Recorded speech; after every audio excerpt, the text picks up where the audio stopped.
and anyone who is attending online. So I will now ask if everyone who has asked to be logged on is on. Got that okay? So we'll do that. So I will call this meeting of the Central Valley Flood Protection Board of Friday, February 28th. You can tell.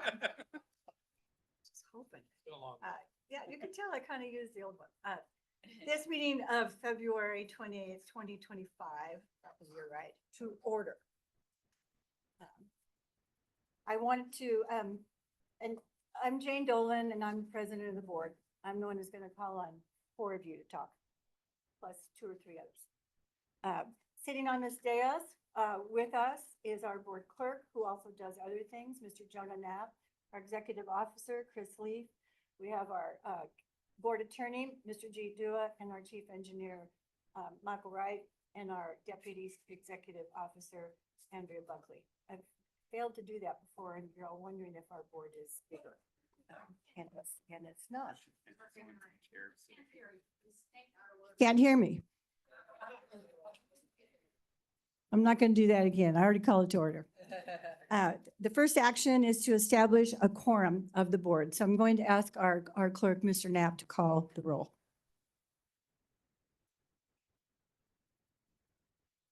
Member Andrews? Here. Member Bosler? Present. Member Griego? Here. Member Countryman? Present. Secretary Johnson? I'm here. Good morning. Yay. Vice President Valines? Here. President Dolan? I'm here. That not only confirms a quorum, but also confirms that we have 7 members, all members present here. So welcome again. I'm going to proceed to item number 2, which is introductions or announcements. And that's something that I ask of Mr. Leaf.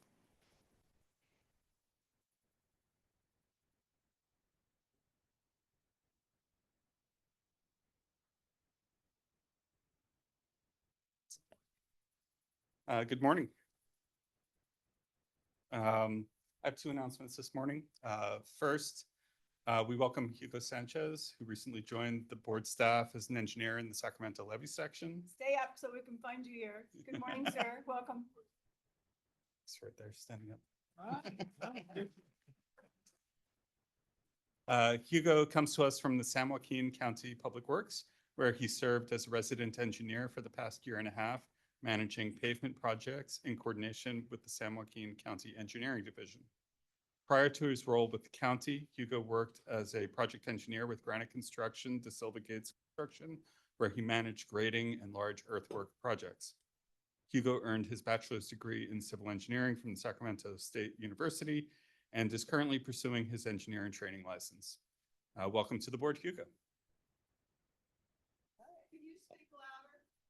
Certainly. Got to get this really close. Yeah.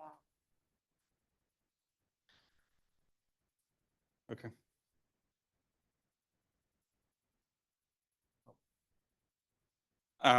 Second announcement. I want to take a moment to recognize the outstanding efforts of 2 of our staff members, Zach Ramsey and Josh Kaup. I don't know if they're here this morning. They were recently activated to lead local and state conservation corps teams in post-fire watershed protection efforts in Los Angeles County. Zach was deployed to the Palisades fire, and Josh was assigned to the Eaton fire with very short notice to leave their families and normal work duties. Their deployment lasted from January 28th through February 12th and included 2 intensive 12-hour days of hazardous waste operations training before beginning field work. Once on site, they worked 12 to 14-hour days, leading local and state conservation corps crews who installed critical watershed protection measures. At the Palisades fire, Zach helped oversee the installation of 13,075 feet of straw wattle, over 250,000 feet or 47 miles of compost sock, and 7,500 feet of silt fence. At the Eaton fire, Josh helped coordinate the installation of nearly 9,000 feet of straw wattles and about 343,000 feet of compost socks, or 65 miles.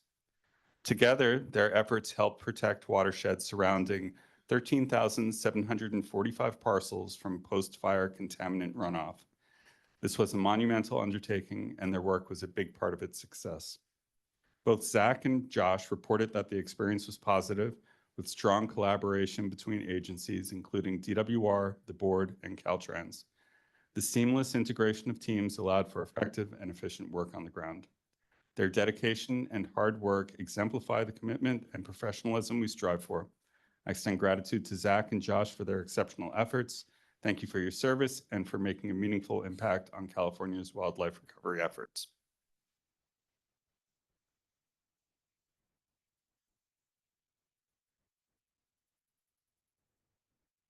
I don't see that they're here. So we will certainly forward the applause that they and the thanks. That's an arduous, not so happy duty to take. So good for them. And they were only called upon because we have talented staff members. And no other announcements? No further. Thank you. Item number 3 is for a brief overview of the agenda. So I will give that now. This is just an overview. I'm not calling items yet. As we take up each item, that will be individually introduced with a bit more information. So now we've done item 3. Item 4 will be minutes. Our secretary will present those. Item 5 is consent items. There are 3. They are all permits. And I see that we have a request to remove one. Item number 6 is public comments. These are for matters that people wish to provide a comment to the board, but it is not to speak for an item that is on the agenda. You're to wait for that agenda item. So we'll see how that occurs. I asked many of you to fill out comment cards. I know we ran out, but we also have sheets. And I also got some direction as to how to manage calling on those. So thank you, Mr. Spalding. If you're online, after we take care of those who are in the room, we'll ask you to use the hands up icon to see if you have a comment. Item number 7 is a written submittal of legislative update that's assembled by our executive officer. It rarely is anything more than received, but we'll see. Item number 8 is a placeholder only in case the Army Corps of Engineers has an item, but they don't, and they're not going to be here presenting any item today. Item number 9 is board items, and there are 3. 1 is an action, and 2 are presentations, lengthy presentations. Item number 10, we will note written reports of monthly activities prepared by DWR. They said they are not going to be here to verbally present it. Item number 11, our staff, the branches and the divisions prepare monthly reports to us of what the activity has been for the prior month. And sometimes we ask comments, sometimes we don't, depends on the length of the meeting. Item number 13, we will just announce upcoming meetings and locations. Item number 14 would be a closed session, except that Mr. Dewis said that there is not to be one, so there won't be. So that means we'll adjourn after that. It is always a challenge to predict the flow of a meeting. However, there will be places where I will think it's appropriate to call a break, so we don't sit here for a really long amount of time. I don't know when it is, but I do anticipate that there will be no lengthy break for lunch, board members, but there's a lot of snacks over there. Keep you going. So on to the agenda, unless someone has a change or a wrinkle in the run of the agenda. Board members? No, okay. Staff? All right, we do a little preparation, so I knew it was okay. All right, we are now on item number 4, which is to approve the minutes. Since I actually don't know what month it is. Member Johnson, I'm going to have you introduce this entirely. And good morning. Good morning, President Dole and members of the board. This is for approval of the January 24 board meeting minutes. I've reviewed them, I believe them, and they are in order, excuse me, and I move that they be approved. All right. I'll Member- second. Our secretary has moved approval. Is there a second? Member Griego? I'll second. Anybody want to talk about these minutes? to raise your hand if you want to, audience. Okay, all right. Then we will have the roll called for approval of the minutes. Member Andrews, Aye. member Bosler, Aye. member Griego, Yes. member Countryman, Yes. Secretary Johnson, Aye. Vice President Valines, President Dolan. Yes. Minutes of January 24th, 2025 are approved. That was a unanimous vote. Thank you all. Now we're going to move to item 5, which is consent items. There are 3. Item 5A is approved permit number 19644, a storm outfall, City of Manteca, San Joaquin County. Item 5B is approved permit number 19758, City of Rancho Cordova, Chase Drive Multi-Use Trail Connection. Item 5C is to approve permit number 19891, a replacement of the Duck Creek Bridge in San Joaquin County. I have a card here from Mr. Berry. Mr. Berry, do you want to remove item B? I'm going to ask you to stand there and tell, no, just you, I'll call on you, but I'm going to ask if there's anyone that wants to remove the other 2. The storm outfall and the Duck Creek Bridge. So I don't see that. So I'm going to ask the board, is there a motion to approve those 2 items, 5A and 5C, also making the findings that are attached to the report that our staff wishes to make regarding environmental and conditions to the reports? Is there a motion to approve? Through the chair, I'll make a motion to approve the stated action. A and B. All right, we have a motion before us, member Griego, for A and C. Is there a second? I'll second. I know I did that and I didn't mean it. It's A and C. Okay. Member Andrews seconds. Okay. We don't discuss because this is something that are aware of and the staff assures us that they're in order. So let's have the motion action announced. So please call the roll. Member Andrews, Aye. member Bosler, Aye. member Griego, Yes. member Countryman, Yes. Secretary Johnson, Aye. Vice President Valines, President Dolan. Yes. 2 items in the consent have been approved. So we'll move to item 5C. There was I even circled it.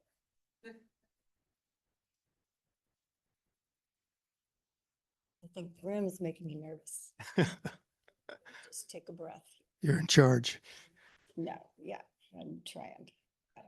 Okay, item 5B is to approve a permit for multi-use trail, Chas Drive, Rancho Cordova. Mr. Berry wanted to make a comment, Yes. question, or something. Mr. So, Berry. yeah, my name's Mark Berry. I've been here wearing different hats before. One is president of an HOA that was involved or concerned about filling in 20 acres of the designated floodway. And then I'm on the steering committee for a group called Preserve the American River, which is pretty much focused on the Rancho Cordova side. But I'm also vice president of Save the American River Association, or SARA. And I just wanted really to thank you for approving this item. American River Parkway plan states that while the importance of recreational opportunities is recognized, preserving the natural qualities of the American River Parkway resources is essential. And I just wanted to thank you because we believe this particular project does that. Sarah was formed in 1960s to create the American River Parkway, and it's a unique asset. It is the really only wild and scenic river through a major metropolitan area. And for many of us, it's looked at as kind of the canary in the coal mine, the test. Really, I think one of the big questions before our time, can humans and nature coexist? And we look at the American River Parkway as a test case for that. So Sarah's really very much concerned about losing the American River Parkway and what it stands for. And so we just appreciate the board's recognition of the American River Parkway as a special place and a place deserving of your special consideration. Thank you for doing that too. All right, thank you, sir. Are you telling us that, telling us if we approve this pathway, it's a good thing, and you kind of snuck in some other comments there, sir. All right, is there any other comment specific to the Rancho Cordova Chase Drive multi-use trail project? Is there a motion to approve the permit with all the findings that the staff wants us to contain? I'll move. Member the, Griego, The trail. Bosler, you know, I did that the last time too, so now I'm stuck in the brain. Member Bosler says. You look so much alike. She moves, second by I'll second. Griego. And I practiced. All right, we have a motion before the board. Please call the roll. Member Andrews, Aye. member Bosler, Aye. member Griego, Yes. member Countryman, Yes. Secretary Johnson. Aye. Vice President Valines, President Dolan. Yes, but I think the ayes have it. That motion is approved. So that takes care of our consent. The next is item number 6. It's public comment. I'm going to call first on Megan Nagy.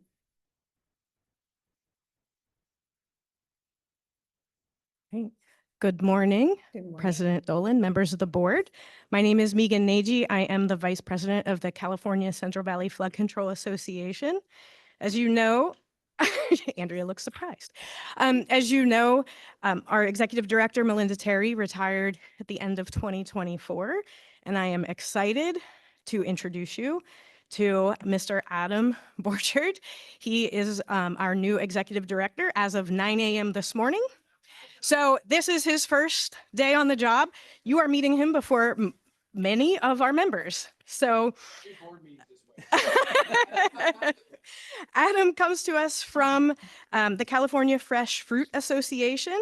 He was the Director of Government and Public Policy, where he managed federal and state policy portfolios, which is a perfect fit for us. He has many relationships already established here. Prior to that, he worked with Aqua, so he also has a water background that will bring great benefit to both the Flood Control Association and North Delta. He is a local. He is from Davis. He grew up here, and I will let him finish the introduction, but I wanted to bring him here to introduce him. Thank you, Megan. So as she mentioned, today is literally my first meeting on the day one. So really appreciate the opportunity to represent the Flood Control Association, and looking forward to a long and fruitful relationship and partnership between the Flood Protection Board and the Flood Control Association. Thank you. Yeah. Thank you. Thank you, Ms. Nagy. The board really appreciates our collaboration and partnership with the Flood Control Association. And our Vice President Valines is absolutely correct. This is our fan club, and it's always like this. All right, I'm going to call next on Michael Bissett, Cider Butte Flood Control Agency. Good morning, President Dolan and members of the board. My name is Michael Bissett. I'm the Executive Director of Sutter Butte Flood Control Agency. And I just wanted to make the board aware of an item that we've been working on. And I know there's an item later about 408. There's a briefing about that, but I just wanted the board to be aware. So we've been working with the Army Corps for over 2 years now on our Tudor Flood Risk Reduction Project. It's the last 1.6 miles of the Feather River that needs to be repaired, the Feather River levee. And as you know, we've been repairing levees along the river for the last 10 years or so. We've built over approximately 40 miles worth, and this is the last 1.6 miles. So our 408 package was delivered to the Army Corps in January of 23. And we've always been, the message was we're going to be in construction in May of 2025. And we're almost there. But I was hearing things weren't proceeding the way they should have. We were falling off schedule. There was numerous critical schedule delays, and we were afraid we were going to miss this entire construction season. And as you know, or you may know, this 1.6 miles of levee, this was what used to be maintenance area 3, has now been taken over by levee district 1. So they took it back. They took over those maintenance responsibilities with the assumption that Sabufco was going to repair that levee this year. So I had a meeting with Colonel Caldwell last month and with all their staff, and I think we're back on path. I think they're going to be able to produce our 408 approval in a timely manner to make some work happen this year. It's going to fall into next year. So now we're going to incur costs of a 2-season project, but we're willing to do that because we got to get going. We can't wait another season. Just like fires happen in California, floods happen. You don't know what's around the bend, and we need to take action as soon as we can. So I wanted the board to be aware of that. We're working closely with your staff. Dustin Sanoski's prepared to take our encroachment permit to the board as soon as he receives the notice of complete submittal. And we think that's going to happen late April, maybe May timeframe. So that's when we're hoping to take the encroachment permit for this board's consideration to approve it with the assumption or make it contingent upon 408 approval, which hopefully would happen soon thereafter. At the same time, we're going out to bid with this project next week. So we have to proceed. We have to bid the job, open bids, award contracts, get a contractor on board, get them all ready to go and break ground as soon as we receive the encroachment permit and the 408. So there's a lot of lead time, a lot of things that need to happen. Just wanted the board to be aware of that, and I appreciate your time. And I'll stand here if there's any questions. If not, I know there's a lot of people here, so I'll step down. As you know, this is public comment, so there's not an interchange. Okay, excellent. Thank you. Thank you for that. Appreciate Heads it. up. All right. We got it. I think we have a board member that's quite familiar with that. I think we have many board members. Sutter Butte. I'm from Butte County, so I know about that. Even though that's in Sutter. Okay. Now we're going to move, there's several here who all wish to speak about the American River 2B. And Mr. Spalding gave me sort of a who to call first, so I'm going to do that. And then we'll see, I have some other cards. Brenda Gustin will be first to the podium. After that will be Edward Smith. If you come forward, it will save some time. And then Mr. Spalding. So good morning. Good morning. I didn't see you, you were hiding. Can I say hello before my time starts? I'm looking at the room and I'm giving you 2 minutes. I timed Go. it perfectly, Jane. It's 3. As you know, I and many citizens, some standing here today, are dedicated to being an active partner to accomplish erosion control without devastation through the USACE American River erosion projects. Throughout 2024, we've consistently attended meetings. We know the Corps is reviewing the public comments and are promised they will be addressed in the final report. Not understandable or logical is why answers to most questions and requests made here and in the Bank Protection Working Group meetings remain unanswered. Unable to receive answers, we request the policies be identified that stipulate why meaningful dialogue is not allowed. Once USACE releases their final report, we will have minimal time to respond or worse. USACE may be too entrenched in their position that rational alternatives will not be evaluated due to time or resource constraints. Really, it's best to not keep waiting on our requests. A better project will happen with our input. It's baffling and disconcerting that these and other questions and requests remain unanswered. How many trees and surrounding habitat must be removed due to erosion control, and how many due to construction methods? Will less destructive means and methods of construction replace those currently proposed? By cutting my time, I cannot share everything, and I planned on the whole thing. Will you please provide a liaison between your staff and the public for dialogue with knowledgeable citizens as we've requested?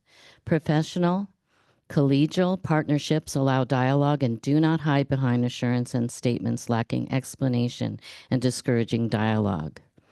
It's like we're living in a family where the parents know best and the children must trust all will be well. These contracts, if carried out as proposed, will destroy the very source of our health and safety, gone forever. Maya Angelou stated, when we know better, we do better. Please lead our city, your staff, and usage to do better. Let's provide future generations with a rich culture unburdened by elders' mistakes. Let's do better together. Thank you.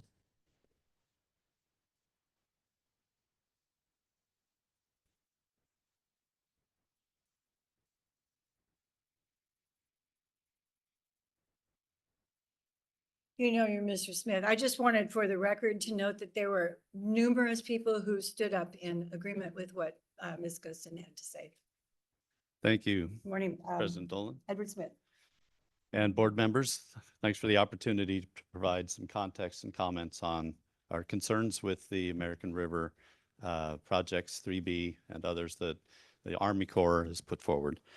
I'm a Carmichael resident, Sacramento County, and I appreciate the charge of this body in setting policy and overseeing the habitat values, scenic values, as well as flood protection projects along the American River. And I understand from reading about your organization, I'm fairly new to this understanding what you all do, is that this is the only public forum, besides providing comments to the Army Corps through their formal process, that your body is the only public forum for discussing and modifying flood risk reduction policy in the Central Valley. And I am confident that you will listen to us and other stakeholders and for now and into the future. And it's as an avenue of providing comments from state of California to the federal agency. I'm a recently retired fire manager and scientist, spent nearly 30 years with the Nature Conservancy, managing projects focused on forest restoration. This is starting back in 2008 in Arizona, continuing on here in California. We've launched projects that were, before they were popular, to thin and reduce risk and reintroduce fire in our forests across the Sierra Nevada. And I think that in 2018, we had a project with the Tahoe National Forest, and I'm hesitating a little bit because there's so much nuance and detail. I've provided that in writing to you yesterday through Jonah, through the clerk of the board. So I encourage you to read those comments to get the full nuance if you have time. We do. I appreciate written ones. So when we launched a project, the Tahoe National Forest gave us the reins to run the NEPA. It was an environmental assessment, not an EIS. But the long and short of it is that we were successful in running unopposed and unlitigated because we went to our most vocal critics and met with them and talked about the nuances of the project and what they thought were the most problematic, and sat down both through the formal public comment process, but also outside of that with the Forest Service's blessing, a federal agency, I'll remind you, to understand what their concerns were. And through that process, we ran a large-scale 24,000 acre project through NEPA in record time. The Forest Service couldn't believe it. 18 months. We implemented the project with the water agency, Placer County Water Agency. The Forest Service was so impressed with what we did that they asked us to run a larger project with them and other partners in the North Yuba with Yuba Water Agency and other partners.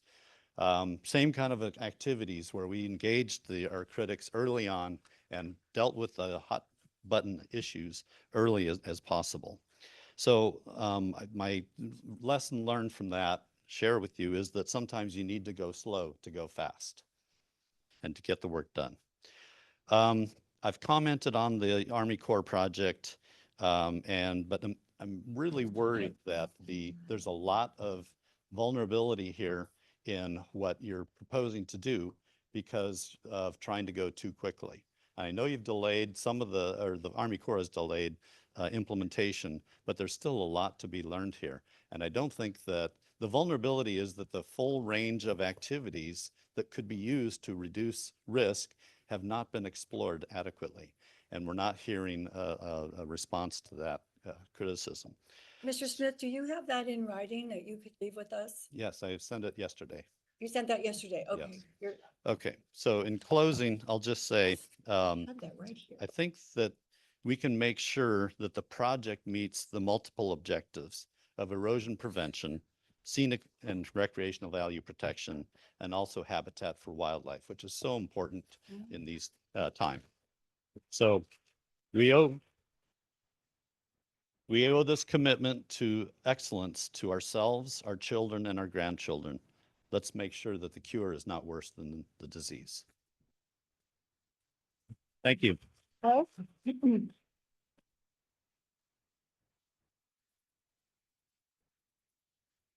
I will make the note again that multiple members of the audience, and our audience is very large, stood up in support of what Mr. Smith had to say. Pete Spalding. Okay, good morning, President Dolan, board members, Mr. Leaf. Thank you for yet another chance to offer comments on Contract 3B. It's now been just over a year since the comment period closed. It was February 23rd last year, and we started coming to you and expressing our concerns. Brenda's spoken many times, Nancy and myself. And as you can see, these aren't just our concerns. Many people in the Sacramento area are concerned about this project. At your November 15th board meeting last year, you had a 10-minute discussion about your workshop schedule for 2025. We appreciate that board members Countryman and Johnson expressed support for getting answers to some of the key questions and concerns ahead of the Corps' official response to comments, and expressed support for holding a workshop in the field and doing it soon.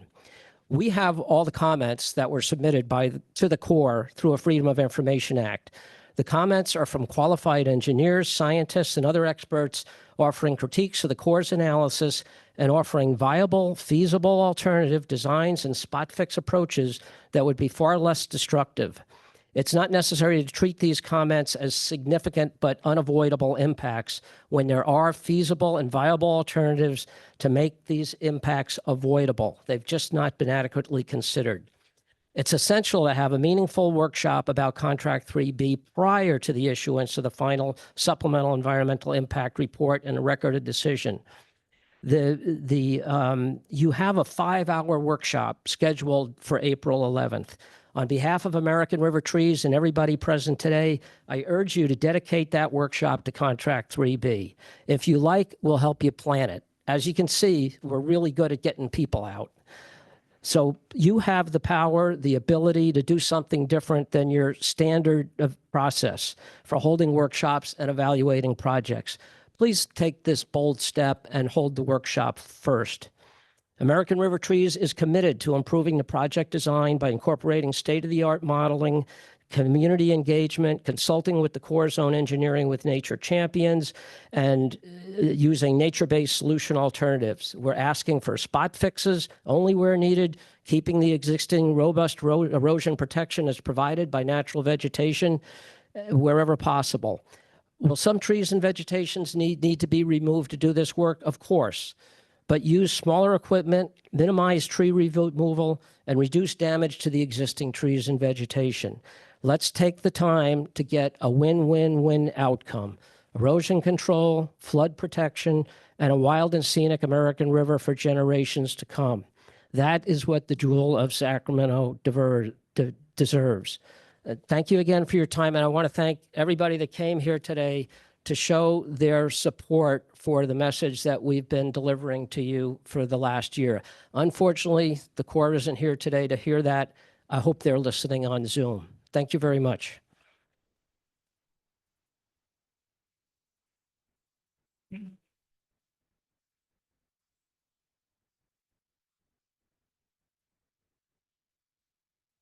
All right, thank you. I can assure you that your comments, I know this with all of the board members and our staff are taken seriously.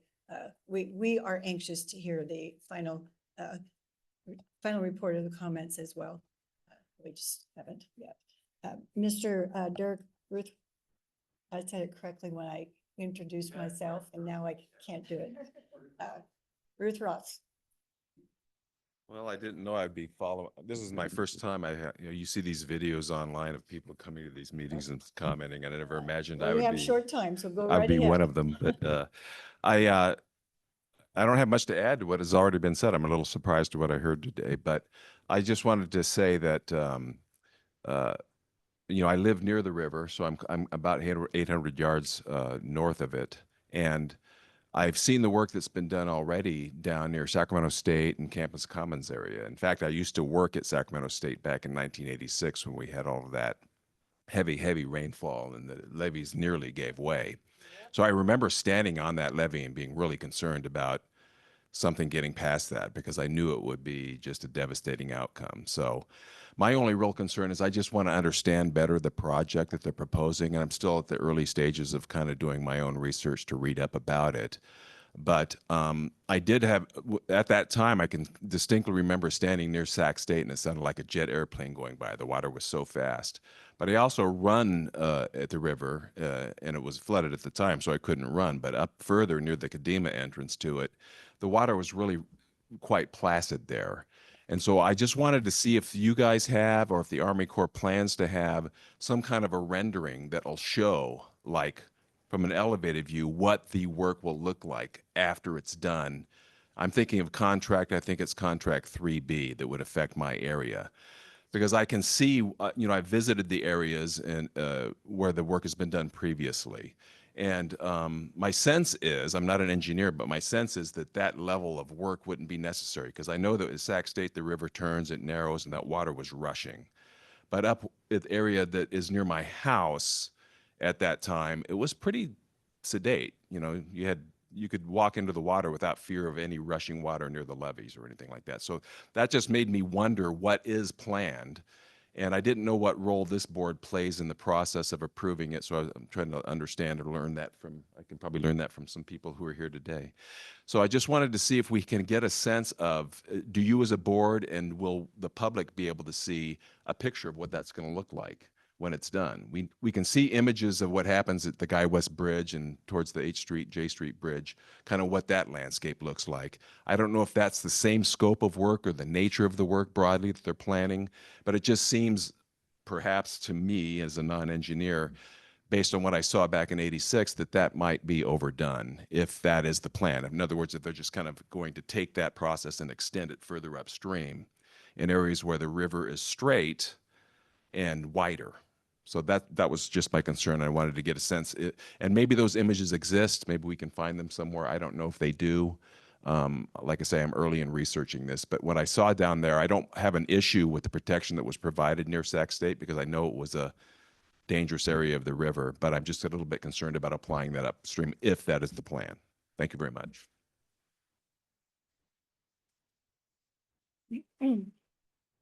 Your comment and your request is noted. It's a public comment. It's not on the agenda. We'll have information when we have information.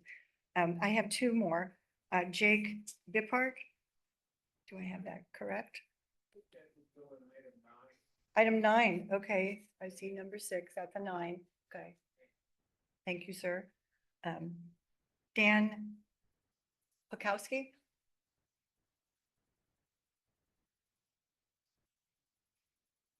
What's item number 9? President Dolan, members of the board, Dan Piskowski. I'm a degreed arborist who has lived 34 and a half years working and living in Sacramento's urban forest. What has happened in Sacramento is there's this paradigm shift. And on all the projects, they're just taking out trees. And what happened, like in 2016, when the ordinance was revised, the city gave flood control carte blanche to take out any tree, also with SMUD. So they can remove any tree, no permits required from the city. Now, in 2007, I attended a talk by Dr. Robert Bia he's a UC Berkeley professor in the Department of Civil Engineering. And he was a co-director of Berkeley Center for Catastrophic Risk Management. And he performed a forensic analysis of the causes and reasons for the failure of the flood defense system in New Orleans during Hurricane Katrina. Now, one of the points he made, because I talked to him about this, is not all the trees had to be removed. Certain trees do have to be removed because they do threaten the levees, but not all of them. And what's happened, it's even with the projects downtown, is like we just clear cut. And it's starting to show because last year, American Lung Association, State of the Air report, worst air in the United States, Sacramento for ozone, number 7. Year-round particle pollution, Sacramento, number 7. Short-term particle pollution, number 10. We beat LA. We were in the top 3 categories, and LA was only in the top 2. Now, it should be noted, in 2021, we were 24th for year-round particle pollution, and we jumped up to 7. You know why? We've been cutting down so many trees, it's beyond belief. Trees are our number 1 defense in combating climate change. And the city's climate action plan was flawed because you know why? They weren't taking into account the carbon sequestration being lost for trees being cut down. Here's an example. Across from Sac State, there's a project, 10 coast redwood trees. They sequester 8,056 pounds of carbon dioxide every year. And so if you're looking at the climate action plan, you have to factor in all these trees that are being removed. And so the trees that you're removing for these projects, we need to find out how much CO2 sequestration we're losing and how are we going to mitigate it. Like, we don't have time to wait 50 years for these trees to grow back up to sequester. We're in a climate crisis right now, and we're cutting down more trees than ever before. It's an aghast. And, you know, it's just a whole mindset in Sacramento. The Two Rivers project back behind River Park, they're putting in a bike trail. A 52-inch diameter, 52-inch Fremont poplar, they're going to cut down. You know why? They didn't want to swing the trail around it. This is the whole mindset. The mindset in Sacramento is like, it's free. 300-year-old oak tree down at Delta Shores West, we could have adjusted the curb like 10 feet and saved this tree. Nope, we're cutting them down. They don't even require them to adjust the fence to save 175-year-old oak trees. The mindset is just remove and replace. And we really need to start counting all the CO2 sequestration we're losing by every tree being removed. Thank you.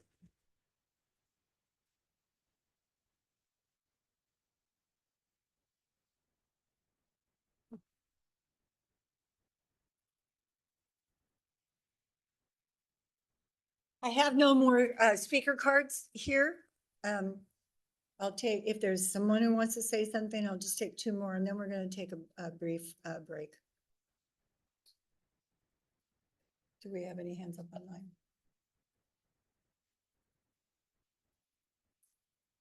Come on forward and tell me who you are. You are.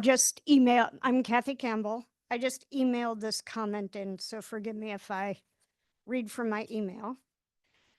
My husband and I have been walking on the American River Parkway almost every day since we moved to Sacramento in 2002. That's over 20 years, almost every day. Those daily walks and that daily connection to nature are an essential part of our physical and mental health. We never know what we're going to see there because the natural environment provides habitat for so many forms of wildlife. We've seen ospreys and otters feeding on fish. We've seen herons and egrets teaching their fledglings to fly. That's something you only see once in a lifetime.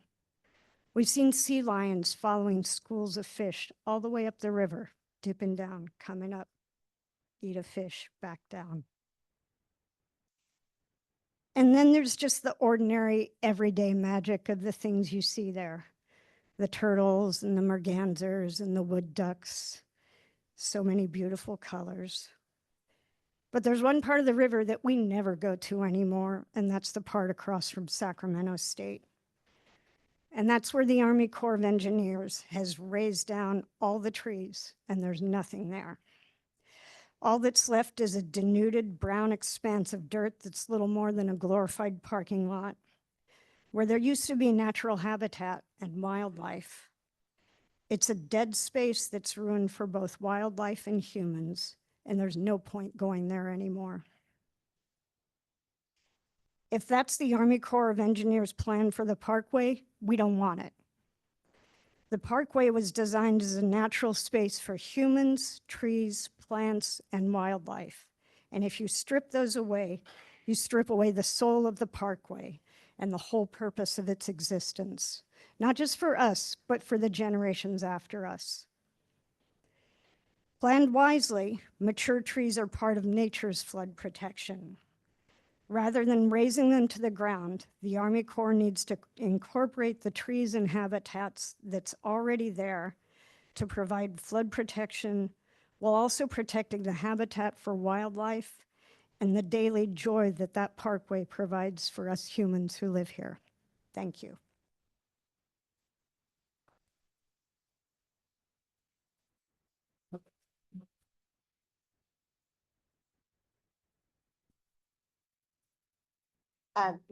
Thank you all for your comments.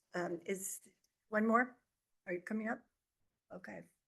We're going to conclude this. Good morning. You tell us who you are. Good morning.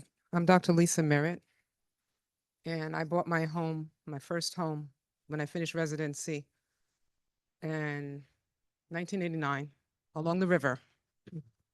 I did not hear your name, ma'am. Yes, I'm Dr. Lisa Merritt, Merritt, like the lake in Oakland. And I was very joyful to purchase my first home, plant a tree, and begin my life. And I have enjoyed the benefit of an incredible neighborhood and community that has also moved and been part of that community in that area because of the natural surroundings. Like the other gentleman said, I've been there on the levee. I've seen the big rainfalls. And we have engineers in our neighborhood that have identified the fact that what we observe, the flow is minimal along the edges. It reminds me of the circulatory system. And it reminds me that when we treat heart disease and circulatory disease and strokes, et cetera, we want to avoid clots and problems and constrictions. But that river in the wide section, as was mentioned, is flowing beautifully, slowly. The vegetation protects the edge of the river. And I want to speak about the health of the impacts of the river. The heat impact in Sacramento, as we all know, is extraordinary. The benefit of trees for filtering the air and reducing airborne associated illnesses, exacerbating asthma, which I suffer from, as well as increases susceptibility to other conditions. We're just coming through at the medical center a triple-demic with influenza, COVID, RSV, and people right now that I'm dealing with who are trying to come through. And part of the respiratory susceptibility for our vulnerable populations is because of the increased particulate matter. When you look at the environmental justice tools and you can look at the mapping, you can see geographically in proximity along the river, there's far lower levels of diesel particulates and cancer impacts. When you move away from the river towards the 50 corridor, which runs along in parallel, those rates go up. I'm very concerned about the health environmental and the regional environmental health impacts of further reduction in that natural filtration process, as well as the shade that is provided, as well as the mental health benefits that I myself and many others derive and have been mentioned. It is extremely valuable to have such a close by urban habitat that we can enjoy. During the pandemic, people could freely go there, safely go there. That Larchmont Park is incredibly well utilized. The current projection for the construction material, et cetera, that's planning to be there would obstruct and reduce access to that park for over 2 years. There's a Title I school right there. What's going to be the impact on those children in terms of the health, the air quality, the noise, and the loss of access to that free space? It sounds to me like a very elitist choice in terms of affecting an underserved community more adversely, and I think that should be looked at. There's also Native American heritage grounds that are going to be impacted, and I'm of Native American heritage. I take issue with that. I don't think that has been fully looked at, nor the impact and the disrespect that that lends. So I just ask you again to look at the engineering with nature principles that we know. I'm a science person. I've lived there with gratitude and a great deal of sense of security. I'm very concerned about the risk that it would place to my home and my neighbors' homes, and would seriously consider relocating and taking my highly needed skills elsewhere. I came back here to help and to serve, but I'm licensed in 8 states and I can go many other places, and there are others who feel like me. And I think you should think of the wider ramifications of this project in that regard. I thank you for your due consideration. I know these are hard decisions. Many factors have to be made. But in medicine, we say first do no harm. And this is like doing an amputation without first trying to do a bypass. So.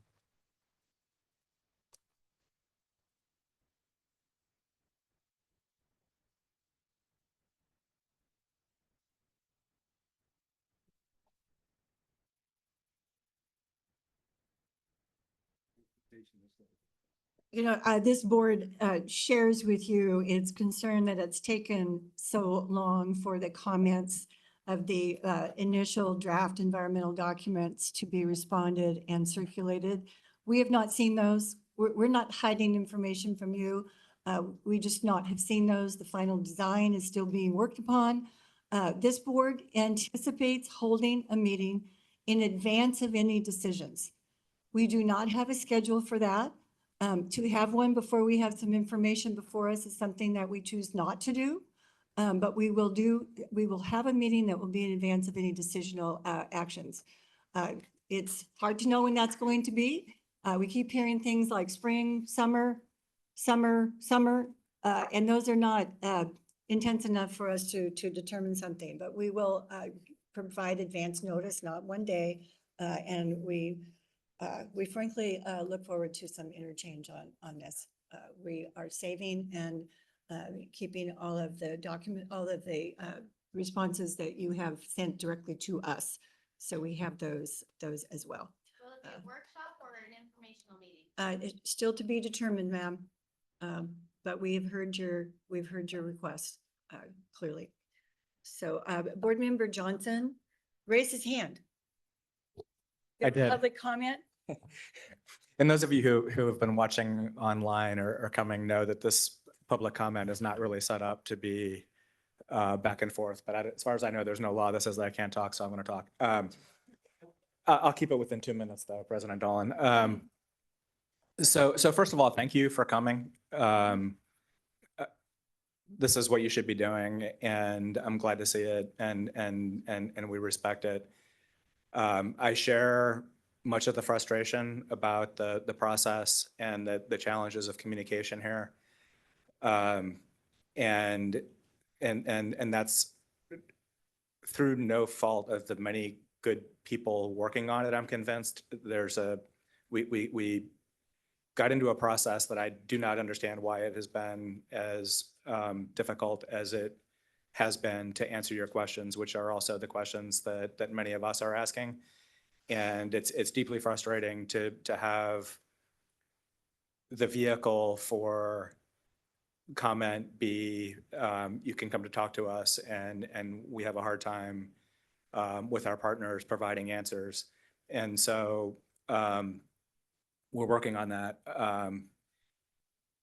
Second thing I'll say, though, is more hopeful, a lot more hopeful, which is when I talk to people involved in the project, I don't actually hear that much disagreement about the type of future we want for this part of the world and the type of the project that we want. And so I'm cautiously optimistic and hopeful that by the time we get to the end of the process, if there's a project that's approved, it'll look a whole heck of a lot better than what you all saw in the early documents, which were hard to understand and to me didn't look good. And I'm actually hopeful that it'll be something that has the support of the neighborhood, and that you'll come away liking it, even if you remain frustrated by the process that we have. And I'm personally committed to trying to help with that, and some of the obvious things like having the renderings and field tours and being able to walk around together and talk about this is what it will look like and this is what it's for and these are the reasons why it might be necessary is absolutely the way to do it. So thank you again.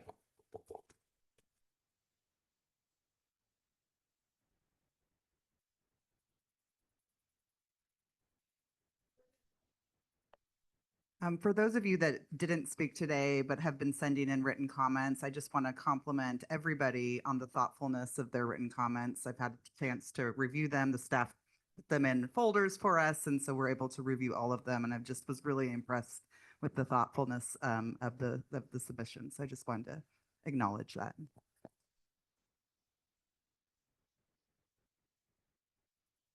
Thank you for that. I think we all have been trying to say that we are taking your comments thoroughly and thoughtfully, and we appreciate the time that you have put into those. We are not the ones in charge of the schedule.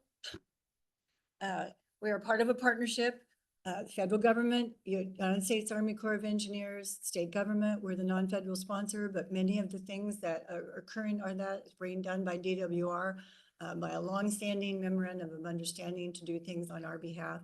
And then we have local partnership with the Sacramento Flood Control Association. So it's a multiple project team. And frankly, I'd like to be in charge, but they tell me I'm not. But we are ultimately the entity that either that votes on action.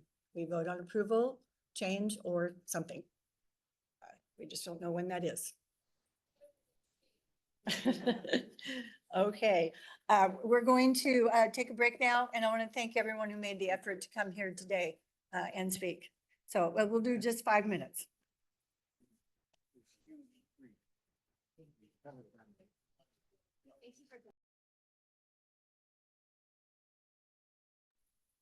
Flood board meeting has re-adjourned and the recording is in progress.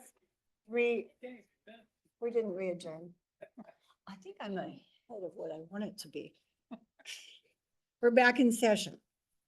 We're back and being recorded. We are at item number 7, legislative update.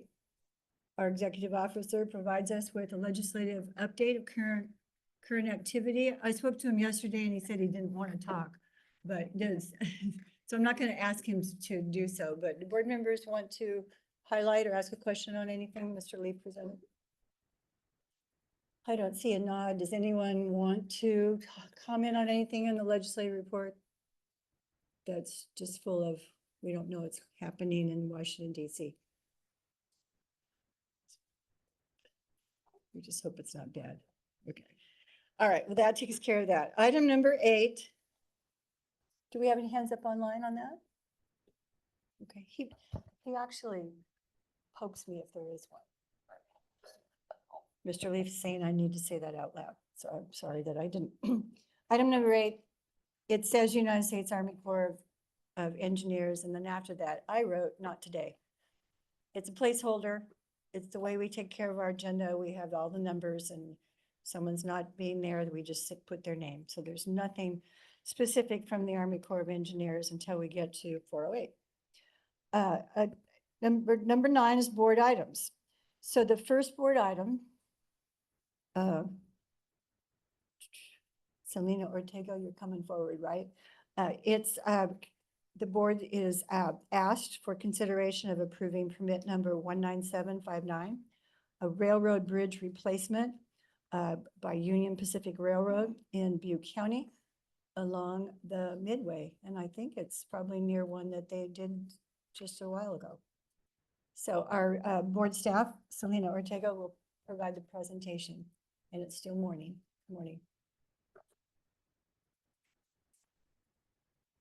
There we are.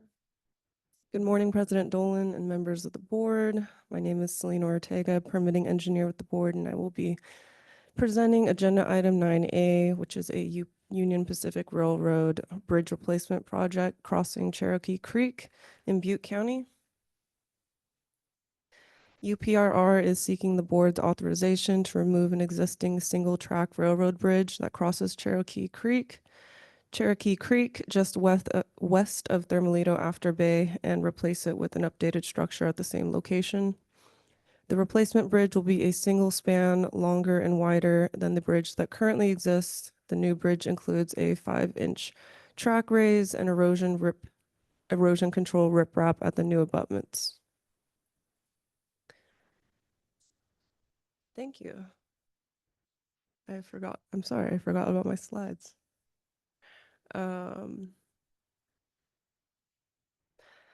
Well, if Mr. Lamb were nice, he would do it for you. Just that saying. is a good one. The board has the following authority for this project at the location. The highlighted Title 23 sections are directly related to the reason we are having this hearing. The existing bridge was constructed in 1943 prior to the adoption of the flood control plan in this area, exempting it from the need for a permit, but the updated design proposed today requires one. Since the proposed project does not meet one of the bridge standards, namely Title 23, Sections 128A3, the applicant has requested a variance to be approved by the board members. Pursuant to Title 23, Section 11B, when approval of an encroachment requires a variance, the applicant must clearly state in the application why compliance with the board standards isn't feasible or not appropriate. UPRR is being represented by Janet Hill with Arcadis and Brandon Strom with Olson Associates, who are attending remotely and can answer any questions the board may have related to the variance request. The following slides are to get an understanding of where the project is located. This map shows the project is located between Butte City and the city of Oroville, approximately 3 miles west of Thermalito Afterbay. This vicinity map shows the existing UPRR rail line and its relative location to the Cherokee Canal levees. There are 2 project levees at the bridge location. Cherokee Canal and 3 adjacent canals contribute to the flood flows at the location. This site map shows the existing conditions at the project location. There are 2 at-grade crossings immediately north and south of the bridge. Now for staff's analysis of the existing conditions at the site. The bridge to be replaced consists of 37 spans with 38 in-channel bents and is a 556-foot-long timber structure that is currently unpermitted. This bridge has a freeboard of just over 1.5 inches. Cherokee Canal is a U.S. Army Corps of Engineers civil works project bordered by 2 levees at the location. The board has easements and is a non-federal sponsor, regulating encroachments along this channel to ensure the design flow of 11,500 cubic feet per second is not affected. And the project underwent a federal review. The site map shows the proposed conditions. The blue dotted lines represents the UPRR right-of-way, which staging areas will be located within. The red lines represent the existing bridge, center lines of the 2 levees and the respective levee toes. The green lines represent the proposed project area and riprap at the abutments. Also pictured in orange is the temporary causeway. Moving on to the staff's analysis of the proposed conditions at the site. A section of the proposed replacement bridge design is shown in red, overlaid on the existing features.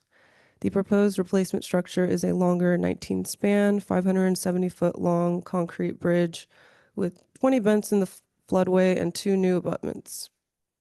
The new bridge deck will be approximately 5 feet deep and 18 feet wide. The proposed freeboard is about 1/4 foot. Board members, please be advised that since the preparation of the staff report, additional information has been identified, indicating that the proposed bridge's low chord elevation has been determined to be 1/10 foot higher than the existing bridge's low chord elevation, rather than matching it as previously stated. So it is 1/10 higher. Nonetheless, this low chord elevation meets the board's requirements. The existing and proposed bridge piers and bents are skewed to the direction of the stream flow, which does not comply with Title 23 standards.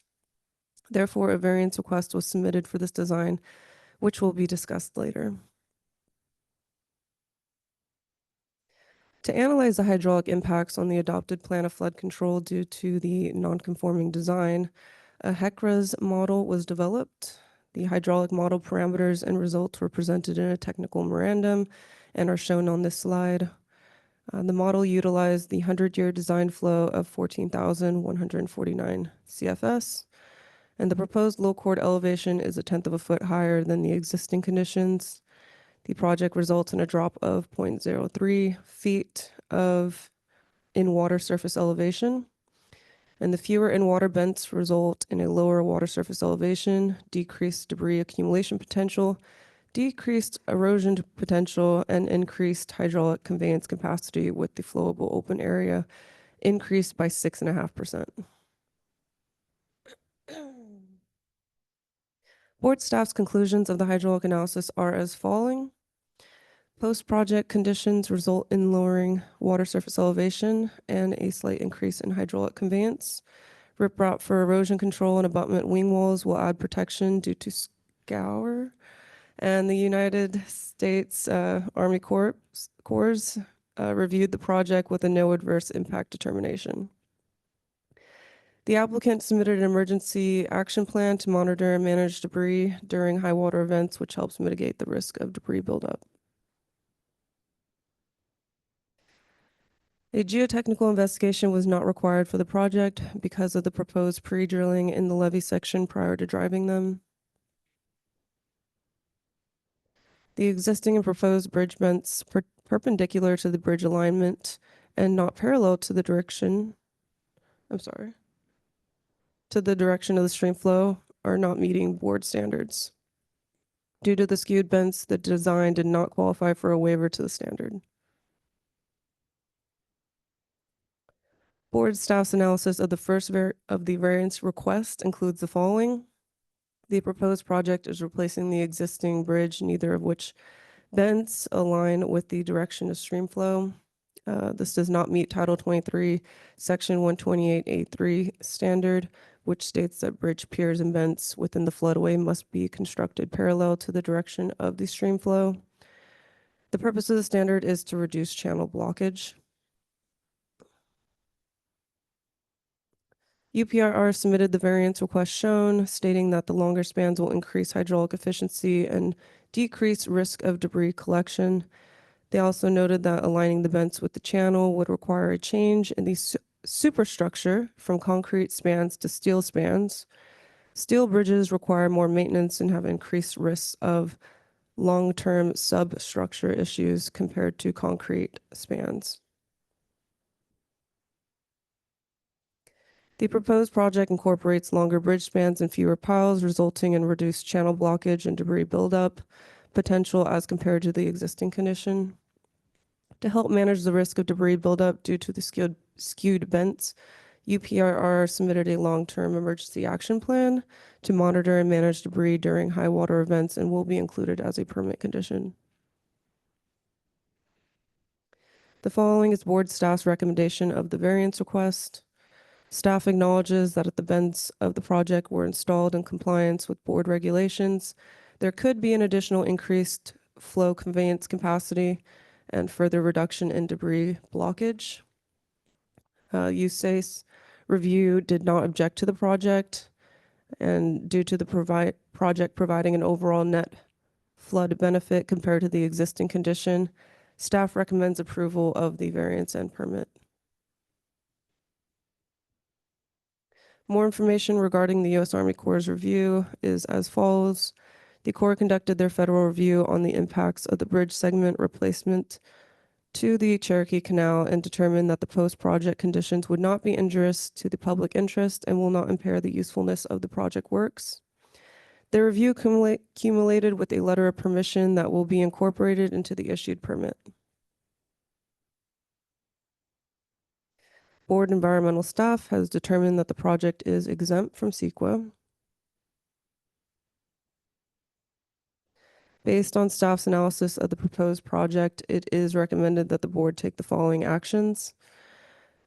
Adopt the CEQA findings, approve the variances to the board standards 128A3 and the permit as provided in the staff report, and direct the EO to file a notice of exemption with the state clearinghouse.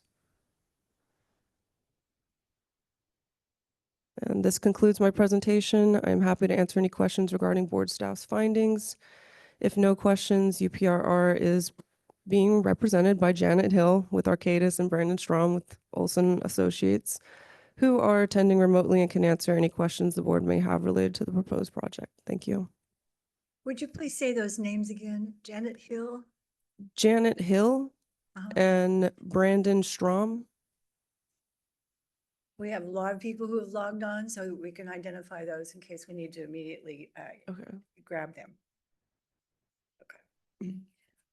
Thank you for that. Board members have questions, comments, information? Member Andrews?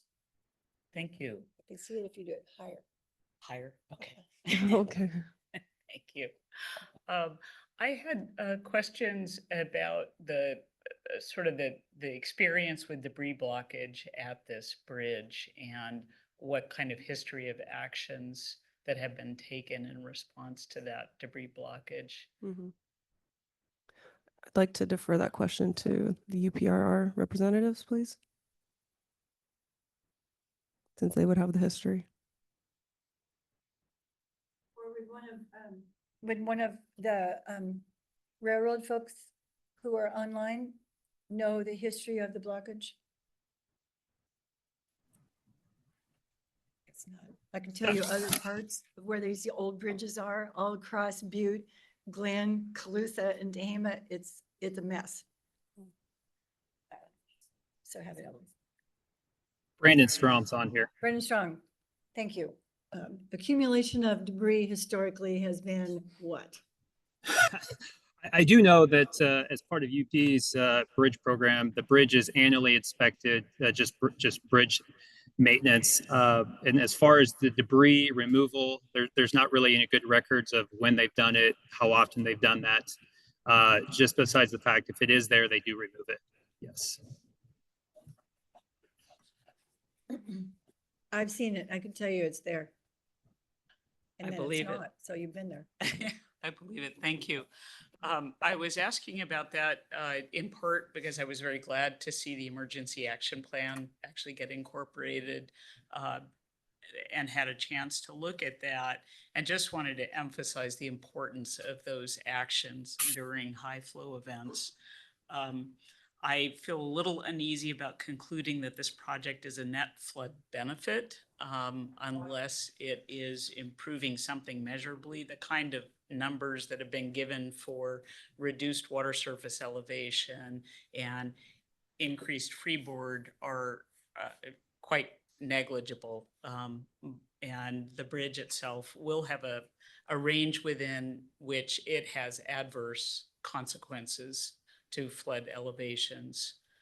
As I recall, that was discussed in the staff report. Just because of the structure of the bridge, as high flows increase over time with climate change, it will cause a greater impediment to flow within a certain range of flows.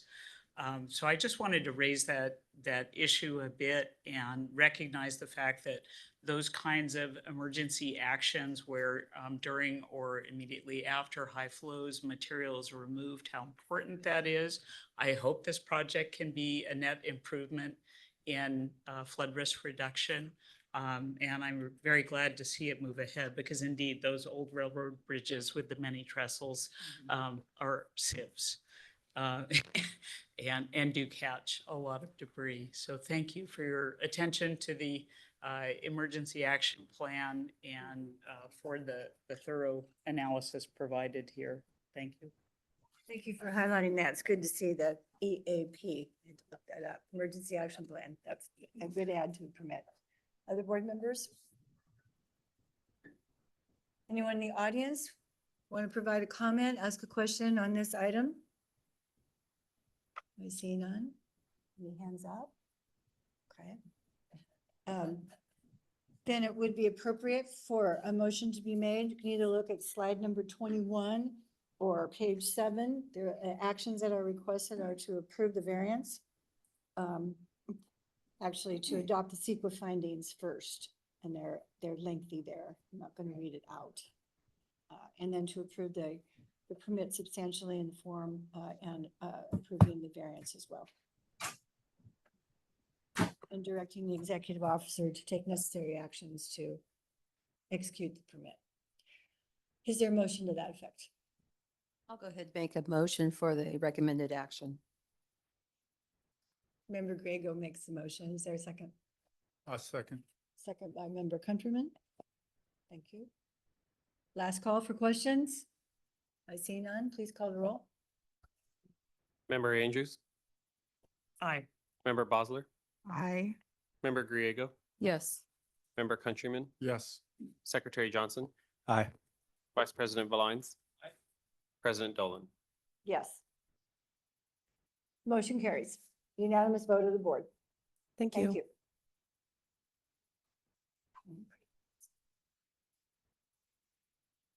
Okay, Mr. Zalazo. You've got your water bottle because you know this is a important topic. It's going to be a robust one. We may or may not take a break there. I looked through 33 slides yesterday. So Mike Don't worry, Palazzo will provide the introduction of this briefing on the Sacramento Riverbank Protection Project. It's been in existence since before you were born, I think. unless my age deceives me. Okay. It's still morning, so good morning, sir. Okay, good morning, President Dolan and members. Is that better? A little bit? Okay, Like the rest of us. now this is fine. Is this Okay. better? Okay, all right. Good morning, President Dolan and members of the board. My name is Mike Salazzo. I'm a senior engineer with the board's Flood System Improvement Branch. I am presenting item 9B, which is an informational briefing on the Sacramento River Bank Protection Project. Phase 2, 80,000 feet supplemental authorization. This presentation follows direction from the board from its June 2023 board meeting when it approved the Project Partnership Agreement, or PPA, to provide additional information requested from the board and also to give an update on any activities that have happened since then. I will lead today's presentation. I believe Bob Clark, who's the project manager with DWR, is online, as well as Fernando Gonzalez, project manager from the U.S. Army Corps of Engineers. They are also available to answer any questions. Today's presentation will cover the project description, the history, funding, and construction of Phase 2, and the steps in the site selection process briefly. Then I'll present the conclusions from the recent erosion report, highlighting a few sites and discussing them within the context of the site selection process. I'll continue with recent activities on the economic update and the June 2023 follow-up items, which look at other authorities and integrating the project into regional plans and flood management goals. Finally, I will propose a path forward to continue work under this project and request any input from the board. So the Sacramento River Bank Protection Project is a long-term flood risk management program that repairs eroded riverbanks to enhance public safety and help protect property along the Sacramento River and its tributaries. It's not a typical civil works project where you might see a specific project authorized and then constructed at a location over a few years. The project is more of a program with a collection of projects that was authorized in 1960 and continues through today. It also serves to maintain levee integrity and augment the activities of local agencies by constructing levee improvements that would otherwise require the attention of the LMA. The project began in Phase 1, authorized by the Flood Control Act of 1960 to repair up to 430,000 feet, and was constructed between 1963 and 1975, although some of the sites, mitigation for those sites may have moved on to, may have concluded in the late 90s, early 2000s. Congress authorized the continuation of the project into Phase 2 to construct up to 405,000 feet, and began in 1976 and was completed in 2019. Order 2007 authorized an extension of Phase 2 for an additional 80,000 feet and directed the Army Corps to complete a post-authorization change report, informally known as a PACR, to establish the federal interest and support the Project Partnership Agreement. The board certified the programmatic EAS-EIR in June 2020, and generally supported the PACR's conclusions. There have been several agreements throughout the project, including local cooperation agreements and the PPA. And those agreements included several things: cost share requirements, allow the construction of separable elements, and provided for in-kind credit contributions, along with specifying the board's responsibilities as a non-federal sponsor. The board approved the PPA, as I said, in June 2023, in order to partner with the Army Corps in implementing the conclusions and recommendations of the Packer and begin the process to construct site repairs as part of this new authorization. The bank protection project looks at the levees of the entire Sacramento River flood control project, shown here to highlight the extent of the project area, from the town of Collinsville in the south and the left, upstream to Chico on the right, and includes about 1,600 miles of levees along the Sacramento River and its tributaries, and protects large urban areas as well as smaller communities like Isleton in South Sacramento County, Wheatland around Yuba and Colusa, and even the vibrant community of Biggs in Butte County. So looking into the I construction. appreciate that you said that, all 370 of them. So looking into the construction of phase 2, this graph shows the footage of repairs constructed by year. The blue vertical bars show the feet constructed annually and corresponds to values on the left axis. So for example, if we look at 1989 and go up to the top of the bar and look left, approximately 42,000 feet were constructed. But after 1989, there is a dip in annual construction that is more or less continued on. This could be from challenges in acquiring rights of way, the in-depth collaborative and consultation process with resource agencies for environmental mitigation, and funding limitations that started around 2013. The red line is the total feet constructed over the course of the project and corresponds to values on the right axis. So constructed repairs accumulate from 1975 through 2019 when they reached the 405,000 linear feet limit. It's worth noting that 75% of the footage was constructed by 1989, and the next 30 years covered the remaining 25%. The last site that was constructed was in 2019, and no new sites have been constructed since then over the last 6 years. So for any data geeks out there, the average construction was about 9,000 feet per year, but if you look at the years in which construction took place, it's about 13,000 feet. So if you wanted to construct the 60,000 feet, it's not 80,000 feet from the supplemental authorization in this prior phase 2 period, it would take about 6 to 9 years.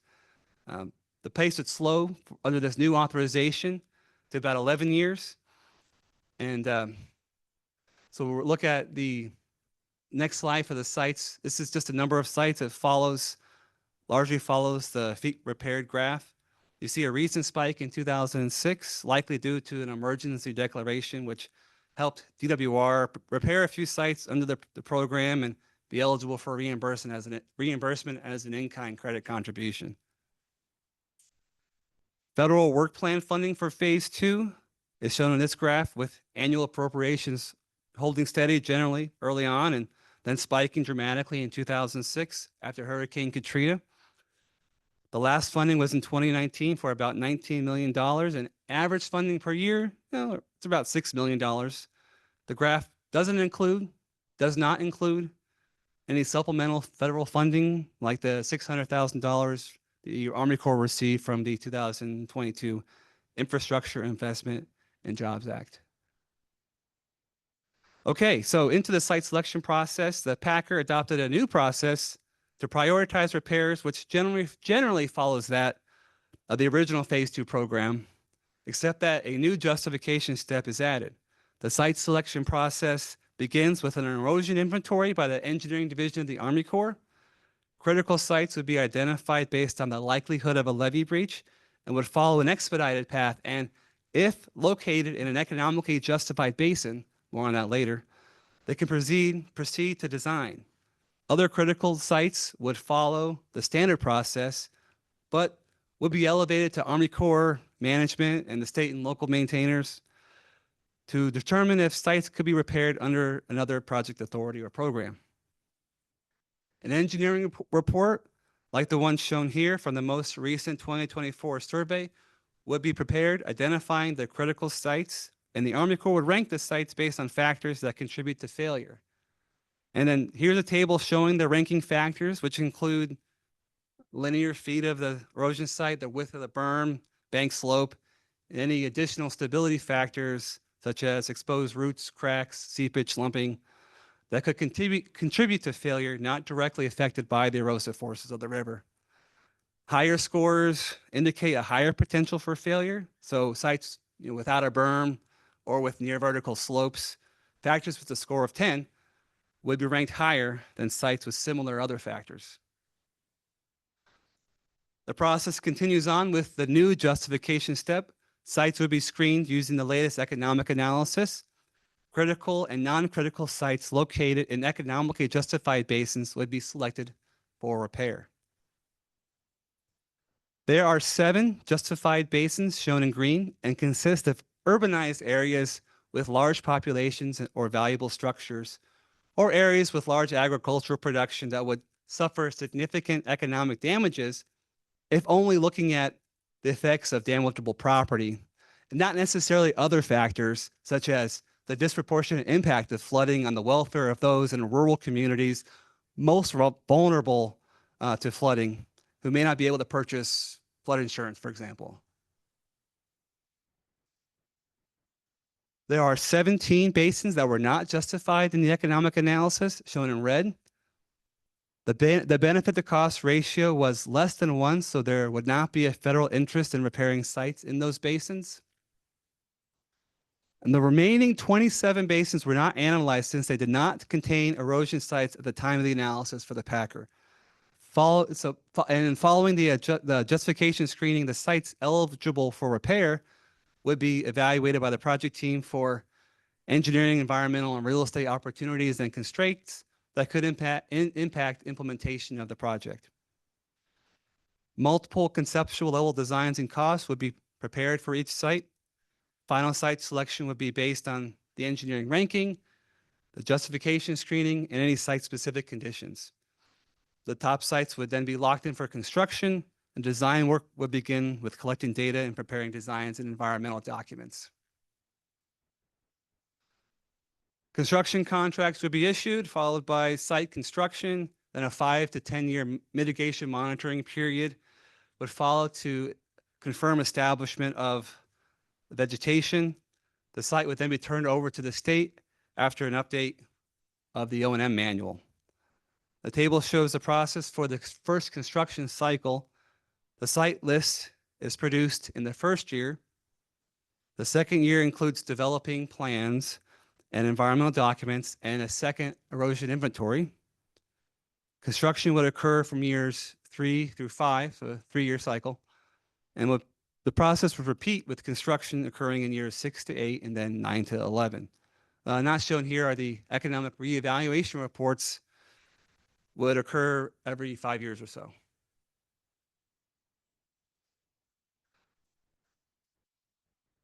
The construction would use one of 4 templates of bank protection measures, and these would be could be modified by site-specific conditions. Stone protection was used in the past, but the project has been moving forward to focus on environmental impacts. Some of the later sites in phase 2 were repaired by these types of measures or similar measures. Conceptual designs would be refined in the planning process given site-specific conditions, such as available real estate, environmental issues, and geotechnical or hydraulic characteristics of the site. And then shown here is one example, or one option is a setback levee, where a new levee is constructed landward of the existing levee to avoid construction in the channel or riparian areas.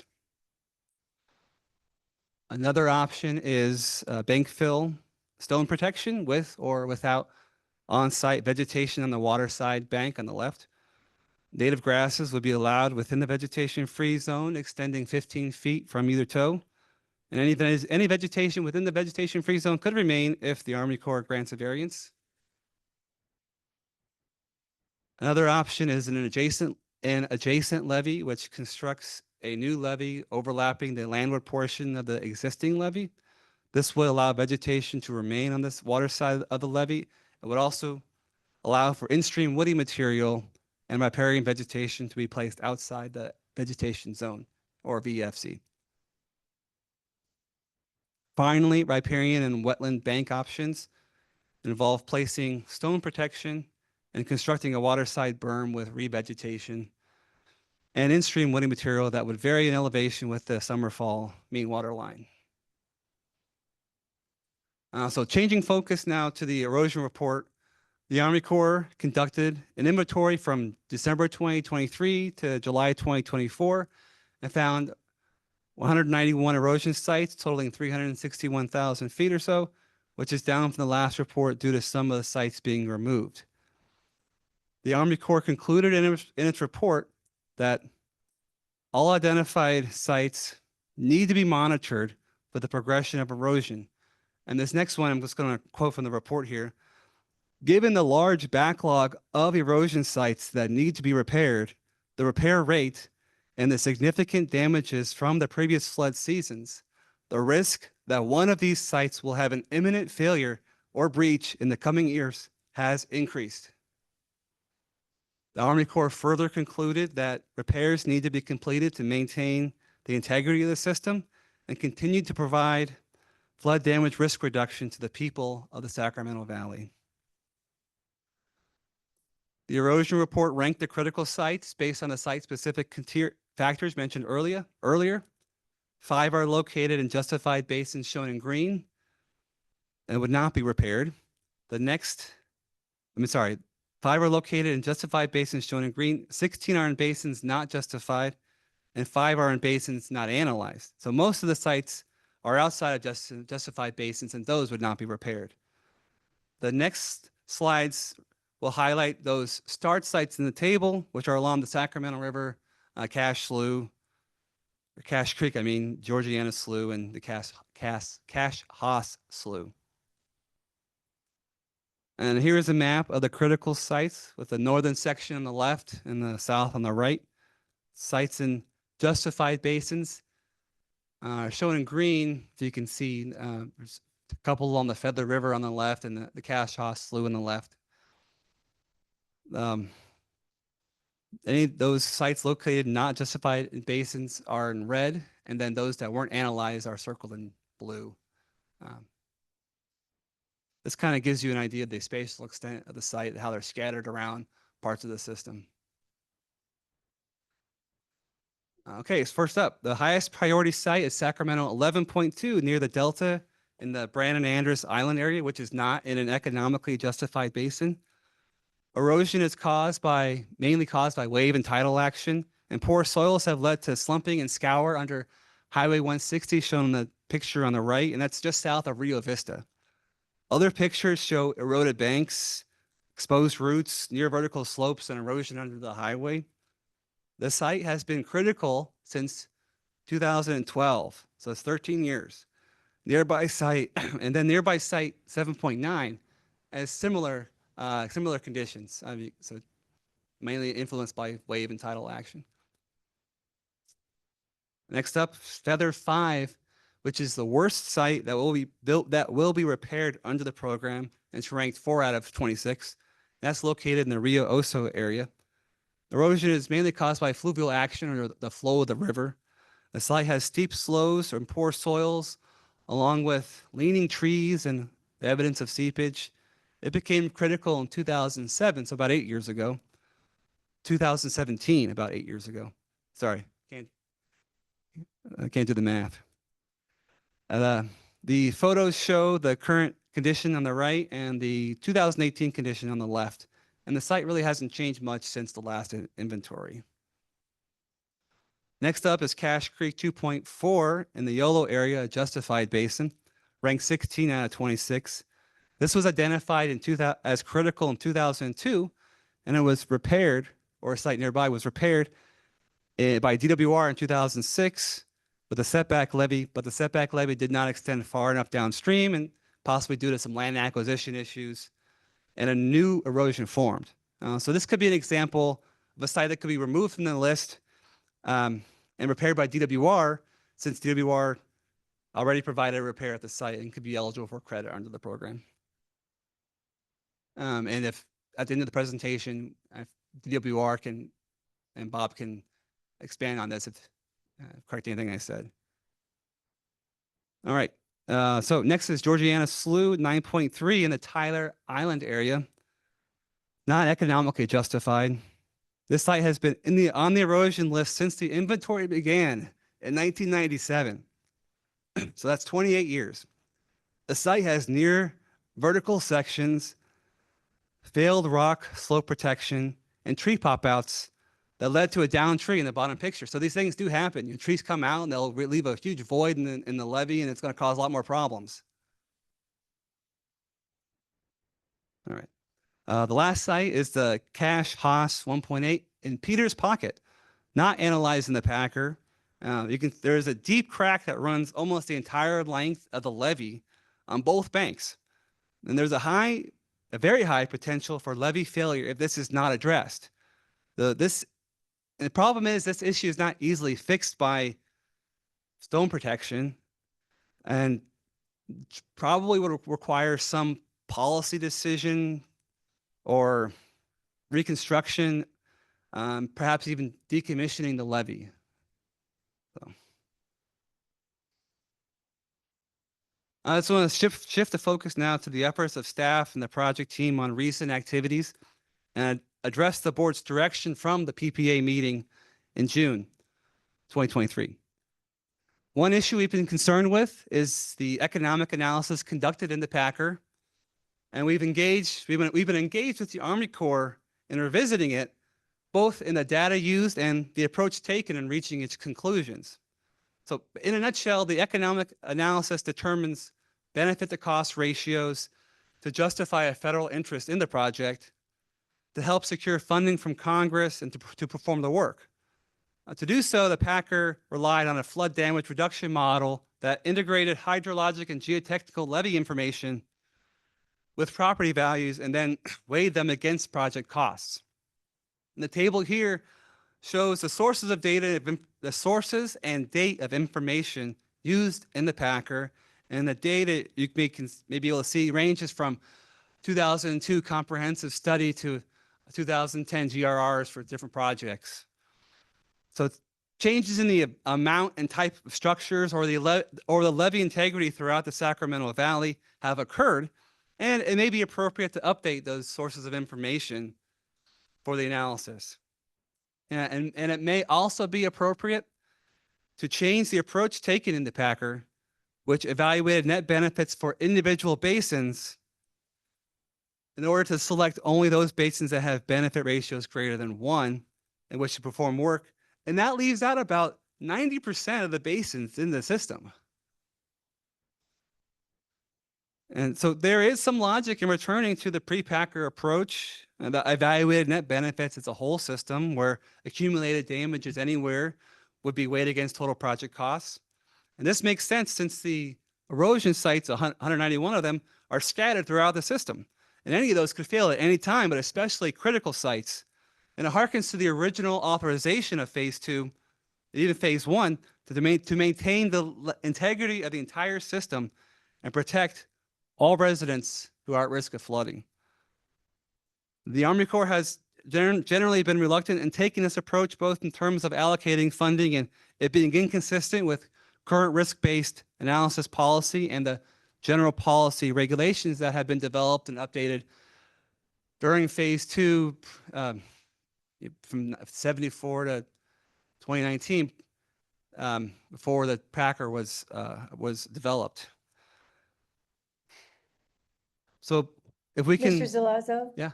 Do the colors on this indicate need or not? Yeah, I'll get to the colors. Oh,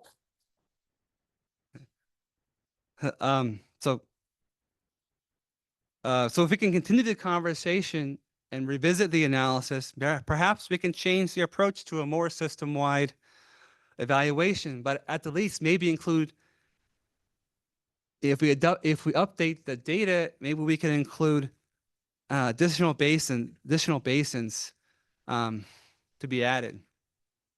And I've highlighted some of those basins, potential basins in yellow in the table in addition to the already justified basins that are in green.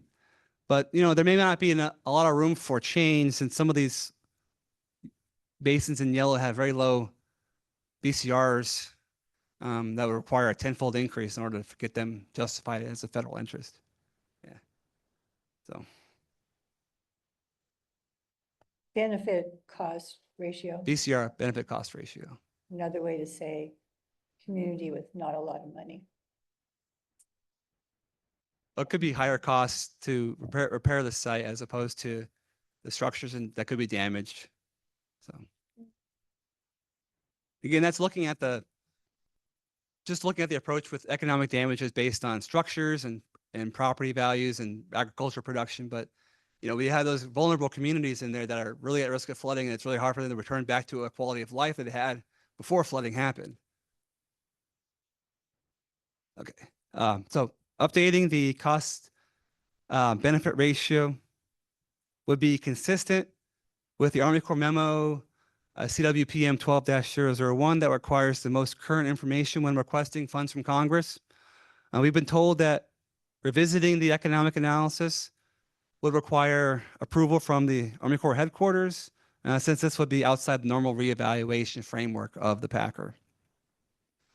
A couple of other things that we'd like the analysis to consider are changes in the future environmental operating conditions due to climate change. That would increase net benefits over time for a repaired levee section as the frequency and intensity of those historical design storms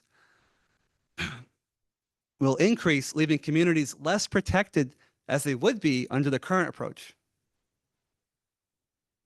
as they would be with the current approach. So looking at including other basins would recognize also the importance of flood protection for disadvantaged communities and advancing social equity throughout the system. And I'll conclude with this segment with one of the Packers' recommendations, which is to continue refining the analysis to recognize the connectivity between basins and to advance a more system-wide approach.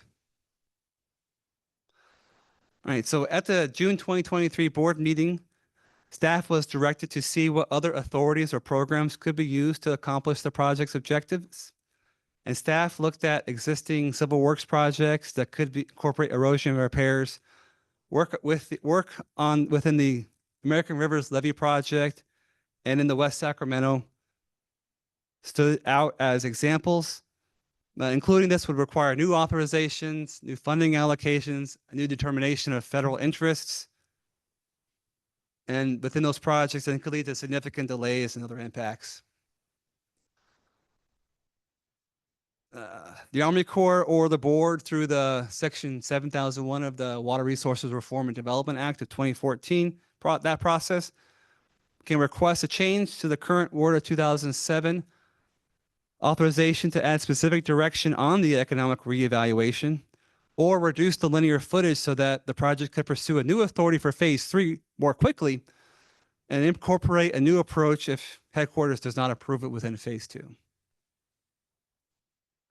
Several sites have been constructed by the Army Corps under the rehabilitation program of PL 8499, but it will be subject to several conditions, including an emergency declaration being declared, the site not exhibiting flood damage previously, along with the LMA being eligible for the program. And there have been some time limitations with it. I think the request has to be submitted within 2 years. And so the erosion inventory and the site evaluation process would have to coordinate within the PL 8499 process. Yes. Member Countryman? I believe the PL 8499 also requires an economic justification. Doesn't? It could be. I'm not familiar with that.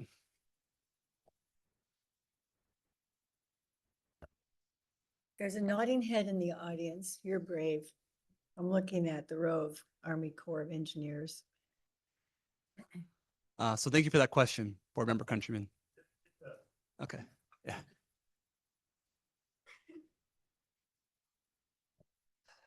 Okay. So DWR has developed the Flood System Repair Program, or FSRP, to assist LMAs through funding with Proposition 1E in repairing eroded sites and prioritizes and funds projects to focus on problem areas and also to repair patrol roads and take some preventative measures, proactive repairs. Critical sites are identified annually and vetted with the local maintaining agencies By evaluating known problems, LMAs are notified of their eligibility in the program, and if eligible, DWR and LMA would enter into a project agreement followed by design and construction. The board staff was also directed to look into how this project fits in with the priorities of the state, how investment in the project aligns with the broader planning goals of the region, and how state goals can be incorporated into the project's planning process. Board staff looked into the regional flood management plans of the Central Valley Flood Protection Plan and found that the project does or has the potential to meet many of the priorities and goals of those plans, and they're listed on the slide.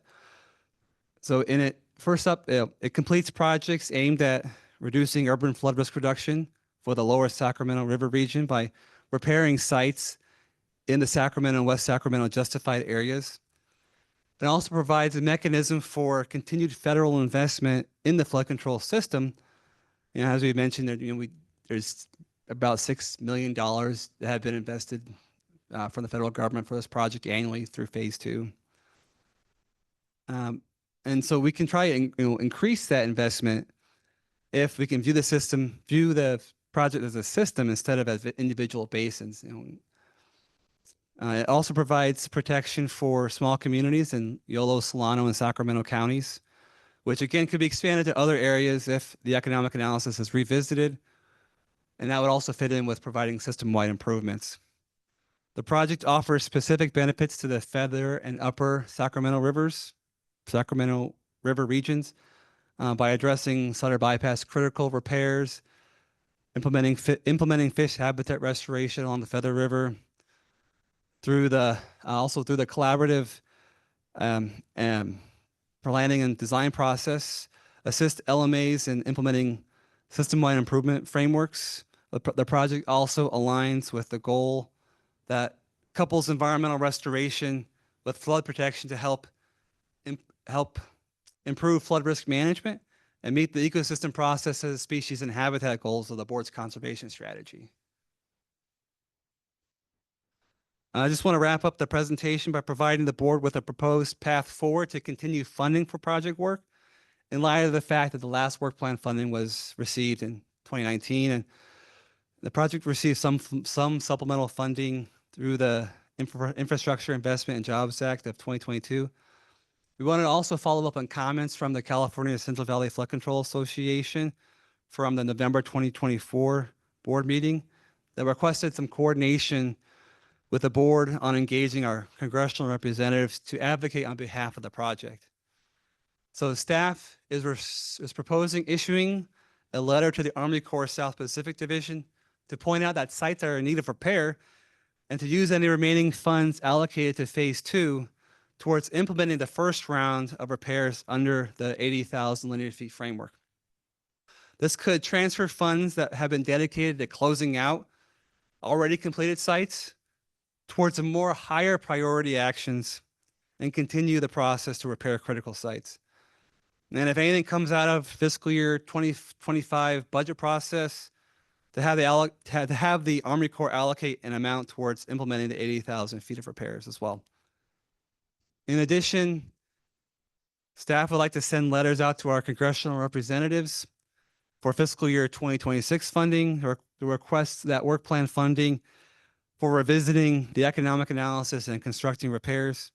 The federal budget system is a little unpredictable right now, and we're not sure what will come out of it, but we believe it's a good first step. Staff welcomes any input from the board in this strategy, any recommendations going forward, and we just welcome any comments. Lastly, I just want to conclude by saying thank you for your time in considering this, reviewing this information, considering this briefing, and any comments you might have. And I'm available to answer any questions. There's Bob Clark from DWR online, along with Fernando Gonzalez from Army Corps staff online. And I'd like to pause right now before we open up to the board to see if there's anybody, if Bob or Fernando online have any further comments or corrections that they want to make, or any kind of statements they want to make before we open up for board comments. So, Madam President. That's fair. You're very gracious to thank us for our time, hearing your proposal. I want to thank you for the comprehensive nature of this and particularly the maps and things. Thank you for your hard work on that. Mr. Bob Clark, do you want to add anything?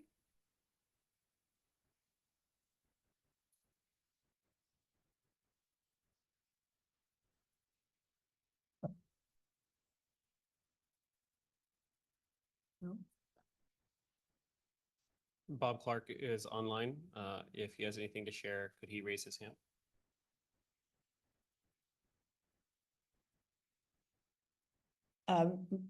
Mr. Fernando Gonzalez? Gentlemen, we're happy that you are with us.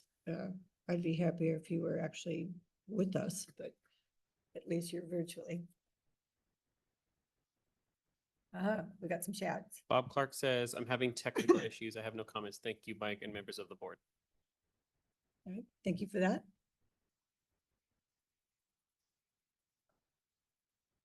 And then Dave Wiedelman, or Wielden from DWR has his hand raised. Oh, all right. Mr. Wielden? Good morning, Dave Wielden, Department of Water Resources, Flood Maintenance and Operations Branch. Yeah, thanks for this very informative and thorough presentation, Mike. I don't think the department has any comments at this time. Thank you. Okay, thank you for that. Good to hear your voice. See you at one point. Mr. DeLazo, do you have more concluding remarks? No, that concludes my presentation. Okay, board members. We'll go this way. This is actually left. I got that figured out. Board member Grego. Yes, just an observation on the federal representatives that you're sending letters out to. Could you also include Congressman Garamendi on that since he represents the Solano County area? Sure. Yeah. Yeah, definitely. Thank you.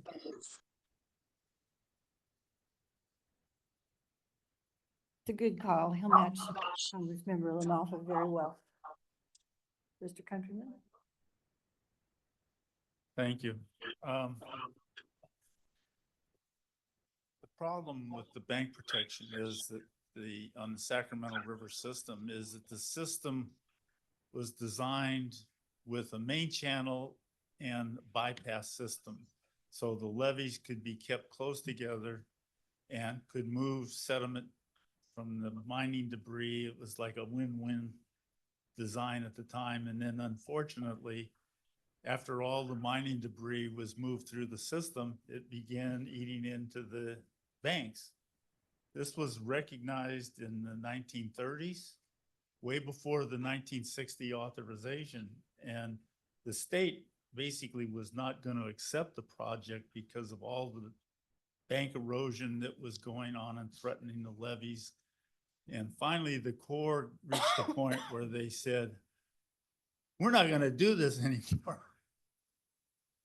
You either accept the project or, something bad's going to happen. We'll see you never seeing any more federal money in here. So the state had to accept the project, and to continue with the bank protection in 1960, this authorization for the bank protection took place. And it was in effect the first project that had cost sharing, because it was determined that two-thirds of the damage was being caused by the basic design, and 1/3 was allocated to what would have been operation and maintenance costs. Hence the cost sharing of 1/3, 2/3 came forward. And it was many years later that the Corps instituted cost sharing at its current level. So this is obviously a system-wide problem, not a site-specific problem. I mean, the history proves that. It was designed with the idea that this risk of erosion was going to take place and somehow was going to be taken care of. And it obviously has to be done, or the system's going to fall apart, because these areas that are found not to have economic justification are also areas that do not have the funding to do the necessary bank protection. And that lack of bank protection will result in a failed levy, no doubt about it. So, I mean, even when I was at the Corps, which is so many years ago, we were arguing at that time, the Sacramento district was, that it should be based on system-wide benefits, not site-specific benefits, because it was a system-wide problem. But the Corps has a very difficult time of looking at a certain area and providing different guidance in another part of the country, say the Mississippi River, for instance, or the Missouri River, or whatever. Anything they do, they feel will also affect these other locations. So headquarters would never agree to this. And I don't know, how we get them to, and under the current political climate, opening up the potential for more federal spending may be difficult to achieve also. So as much as I'd like to see the system benefits considered, I'd say good luck. I hope you're managed, but since 1975, when I was there, it hasn't happened. So that's all my comment. Thank you, Mr. Countryman. Some of that effort to press for the necessity of this would lie on our shoulders as well. Not very gently said that there might be issues getting federal funding. Very, very gently said. Board members? Do you have a letter that is prepared, or you're going to prepare? We one? have there's two drafts or templates Oh, that, they are, right, in the back of the yeah, report. and then, there's Right. not set in stone. We want to, in light of any kind of conversation, comments we have from the board, we can modify those letters and Right. come up with an amount that we want to ask the federal government. Member Johnson? Yes, and thank you, Mike, for the presentation. And my question really might be a reading comprehension issue on my end. But looking at the letters and the documentation and the presentation about the sites, I'm having a hard time getting my head around what the actual funding request is. Like, can you say more about how much money we're asking? It looks like there's two things. One is making available some funds that had previously been appropriated, and then a new request, and how those map to the sites and the priority setting of what it is that we're asking for. All right, so the first letter to the Army Corps SPD is really just to allow, or to point out the fact that we need this to happen, and maybe there's some flexibility in the pot of money that's sitting in phase two. There's maybe about $4 or $5 million in there that the Army Corps is dedicating towards closeout stuff. But instead, we're asking them to move it over towards starting the process for implementing the site repairs under this new authorization. And the second letter is to the congressional representatives asking for funding, work plan funding, for continuing any kind of work that we could do under the phase two site process and constructing repairs. But also, if there's any movement on the economic reanalysis, we can request funding for that. Does that answer your question? It does, and there's a state cost share. Does the state have the money for that identified for those, and how much money is that? I don't believe we've identified an amount, but I'm going to have to defer to either Dave or Bob, who manage the funds for this project.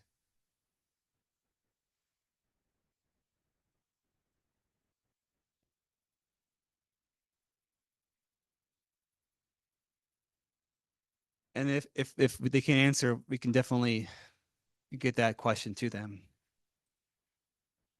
I think the answer to if anybody has any money is to be determined. Right.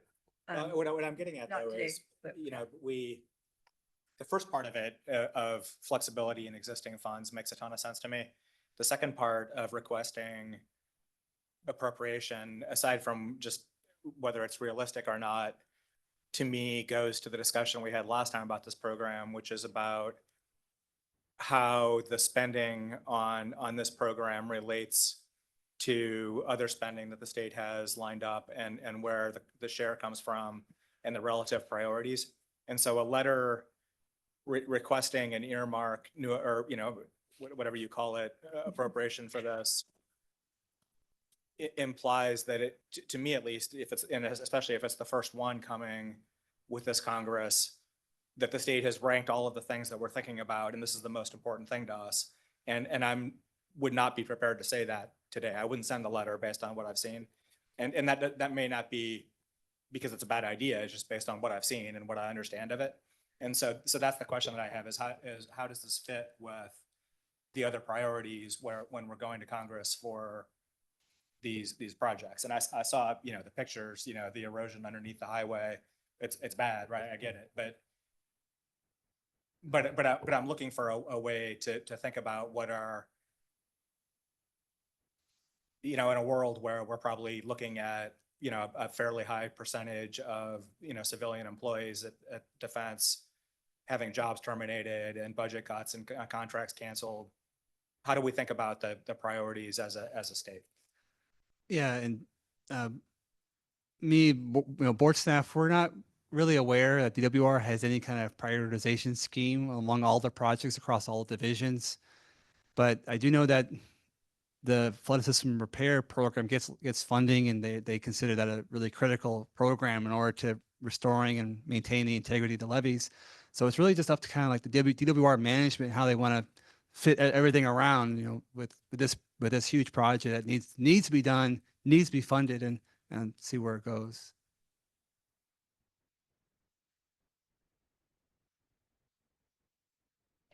Member Bosley. Yeah, no, when I was reading the materials before the hearing, I was recalling our conversation about this program before, and I still feel the same.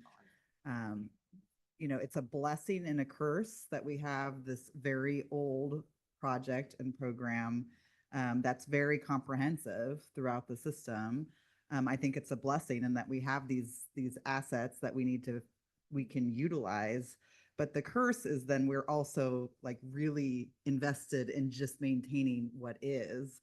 And so I appreciate your slide on regional plan integration. I don't think it really gets to the spirit of what I wanted to see, which is how are these assets that we're asking for money to be maintained exactly the way they are, essentially? Like, how do they fit into a regional plan for what needs to be done to protect life and property and all of the things? And this is just like kind of aligning up with priorities, but I actually want to know, like, you know, this piece of the levee in Sutter, what is the bigger plan for how we're going to protect the system, property, people, and how do these things fit in? And I think that's going to be a more successful thing to go back to the WRDA or whatever the vehicle is with the federal government and say, we have this project that's going to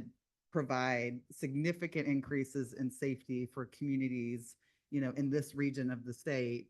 And how can we get money that we're owed under this very old contractual, you know, relationship that we have with U.S. Army Corps, but make it more flexible to fund the thing we want there, not these very old systems that. Thank you, Board Member Countryman, for like laying out the history of this.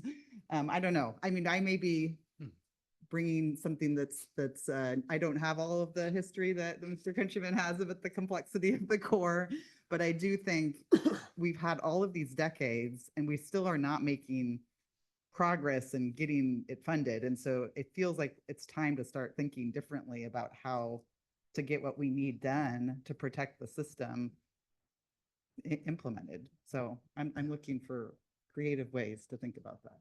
So yeah, are you kind of looking at something like, you know, along a segment of the Feather River, get some of the LMAs together, say, hey, we have all these problems that we want to address, and maybe we can partner with DWR on some of them. maybe we can go through the Sac Bank project for some of them and prioritize and say, what can we do now, later, price, all those things, those kinds of things. Yeah, but put the repairs on that part of the Sacramento River Bank Protection Project in the context of a larger project in a region.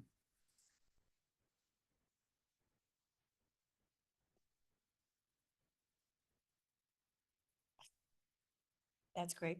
Thank you for that.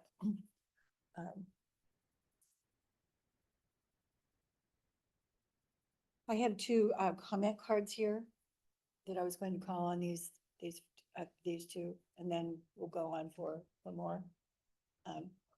Megan Nagy. After Ms. Nagy would be Mr. Bippart.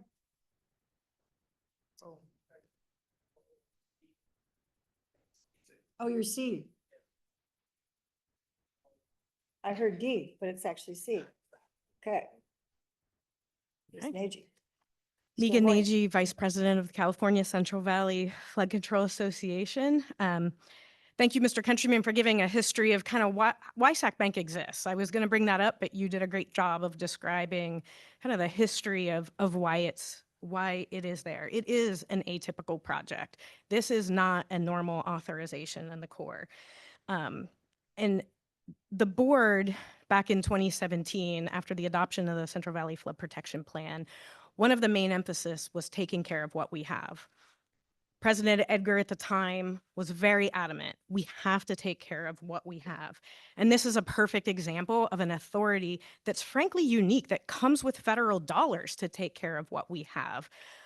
We have to preserve that. It is unique. And I think, as time in history, time goes on, people forget that this authorization is a recognition that the project was never fully constructed. It shouldn't lie on the shoulders of the local maintaining agencies and the state to take on 100% of that responsibility that the federal government never fully constructed.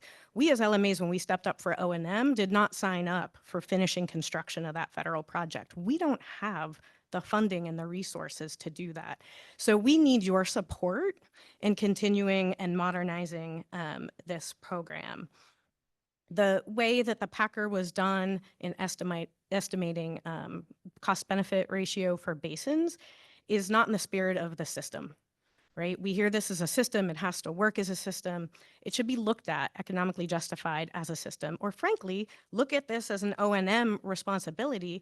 And why do we even need a cost-benefit ratio for an O&M type authorization? So we need to at least go back to looking at this as a system when we justify this. The other thing that wasn't looked at in the Packer, well, one, they didn't look at all the basins. And now we have projects, critical sites coming up that don't even know if they're economically justified.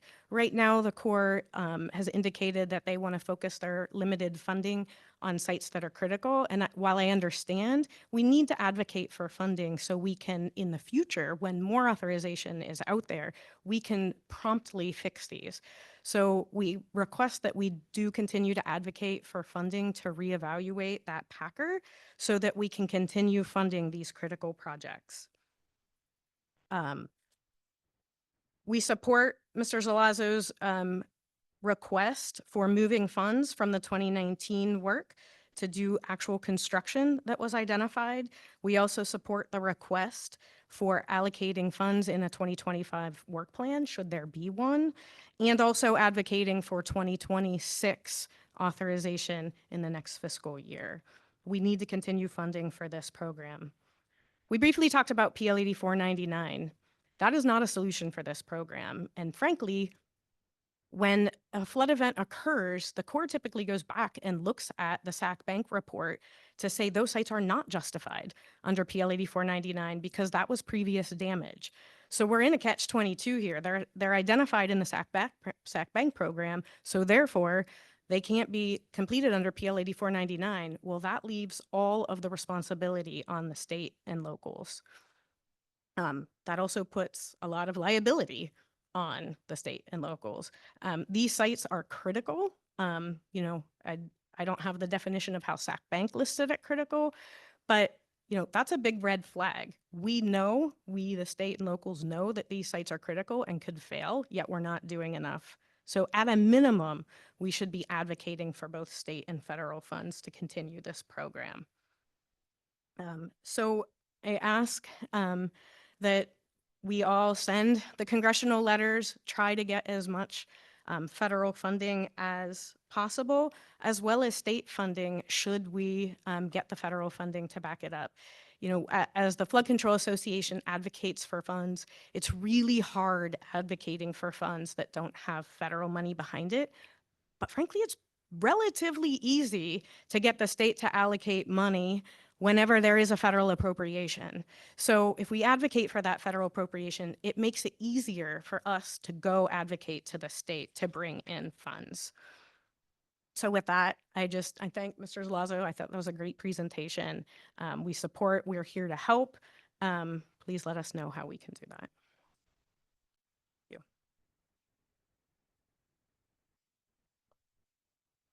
Thank you for that. Seriously. We always appreciate your perspective and your details. And we're going to send you to Washington, D.C.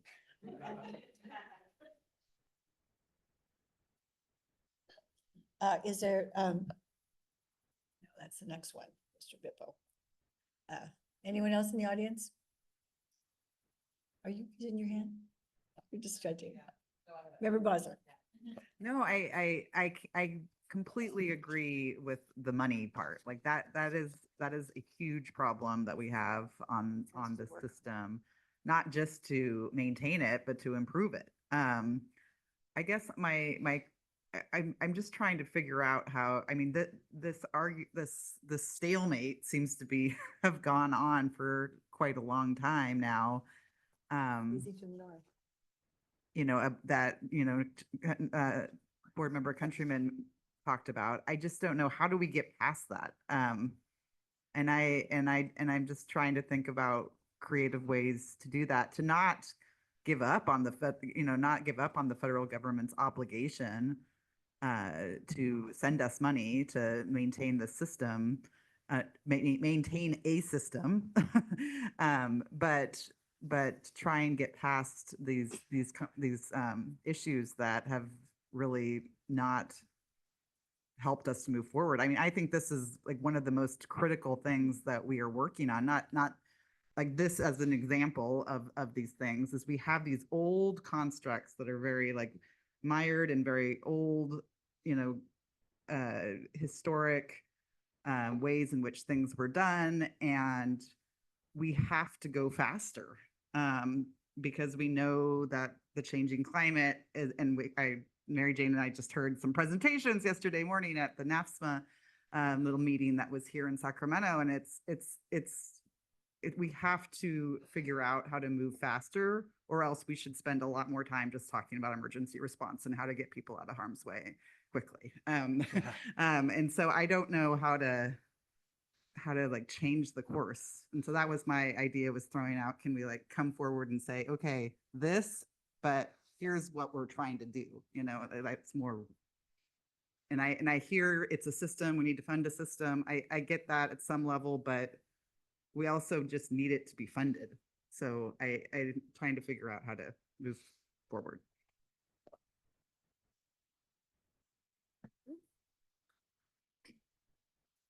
I just want Member to, Grego. thank you. I just want to piggyback on that comment, because during the break, we were talking about advocacy with our federal partners. And right now, to me, it seems like there's such a distraction going on that trying to get traction on this is going to be very difficult. But, what other timeline have we seen that the weather is front page news, except for recently? That we learned so much in this conference that we just attended about weather and evacuation. But I think that we have to use every source we can in regards to advocating the needs of the Central Valley. And so, if there's a way for us to do that, whether it's creating white papers to talk about the problems of the Central Valley and some of the solutions, because we have to come with solutions. We just can't state the obvious. So I'm just going to be a strong proponent for that. Every time we have this with the conversation is that we have to get out there. We have to get beyond the dais here and move to where we can be heard about these issues because they're important. I'll comment more about the conference at the end of the meeting because I think there was some really important, relevant issues that we discussed and heard from across the country. It's not just a California association, it's a nationwide association. And it's really interesting to hear from people in South Carolina or Denver or Texas and how they respond. But I think in regards to advocating the needs of what we're talking about here today is that we use every available ear or association that we can tag along with to discuss our important message. Thank you for that. While you were saying that, and before you said you're going to offer information, I put down, maybe we can have Keely and MJG have a specific agenda item and share that information, but that's, give you your own workshop. It seems to me that the last page, 6.0 next steps, is really an outline of items that we can put on agendas and not every 4 years or 1 year or whatever, but to begin to broaden the discussion that we're now having among ourselves. What is the step that we can take to create these partnerships and information and truly advocate for the funding that we know is essential to save property, save lives. Like what Keely said, we either get to work on our system or we just figure out how to get people out of harm's way. And then I was thinking, and then you leave them with their destroyed property. So I'd like to work with staff to see how we can organize agenda items around what's here. It doesn't seem like we're quite ready for a letter, but we want to do something that communicates need. President Dolan, would you allow me to introduce a commenter? If I can bring Nicole Ortega Jewel up to the dais to speak on a comment. Of course. If you raised your hand, I missed you. I'm sorry. No, it's okay. Nicole Ortega, hello. Yeah, good morning, everyone. Nicole Ortega with MBK Engineers. And I just wanted to, I also represent the Lower Sacramento Delta North region, and each of the Sac Valley regions, Feather River, Mid and Upper Sac, and Lower Sac, have been very vocal since this Packer first came out with regards to funding this program. Also, as a sidebar, the Sacramento Metro Chamber on an annual basis goes back to DC for cap to cap. It's where we have an opportunity to advocate for funding, policy programs, and changes in DC, bring it back here in Sacramento. There are members of the different AFCAs and LMAs that are represented on the flood team for cap to cap. And every year, and I've been involved for 8, I'm sure Michael Bassett has been on there for much longer than that, but Sac Bank has continuously been asked for funding. Each of the congressional members up and down the Metro Chamber, area, both on both sides of the House, as well as the members of the Senate, are very familiar with the Sac Bank program. They understand that it's an O&M program, it's not a project. And the problem has been, as of late, that the Congress can't just add unless there is an advocate to add. We have been working closely with Dave Wilden and trying to make sure that our messaging to DC is correct. And we also let the Army Corps of Engineers know when we are advocating for funding so that we can try to match what our advocacy is with what's in line with what they're asking from the administration. With Sac Bank, though, because there is no community funding request, nothing is coming forward, it falls on deaf ears.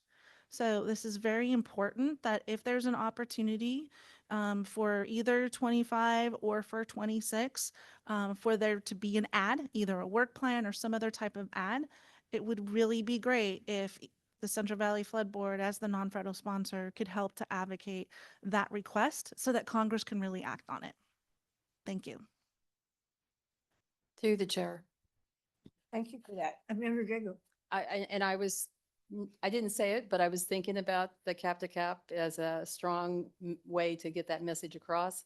I had the honor of being a co-chair, and I've been on the flood control committee and transportation for cap to cap for years while I was a county supervisor. And I'll tell you, there's no bigger advocacy than cap to cap. When they go to the Hill, they've done their job very, very well with their white papers and their advocacy. And they script everything as they go in and talk to these representatives or their staff. And they do a tremendous job. And I think that this board could really benefit from that kind of advocacy. Thank you. Thank you for coming out. Oh, I think we have someone on the board who's going to organize our involvement with cap to cap. Okay.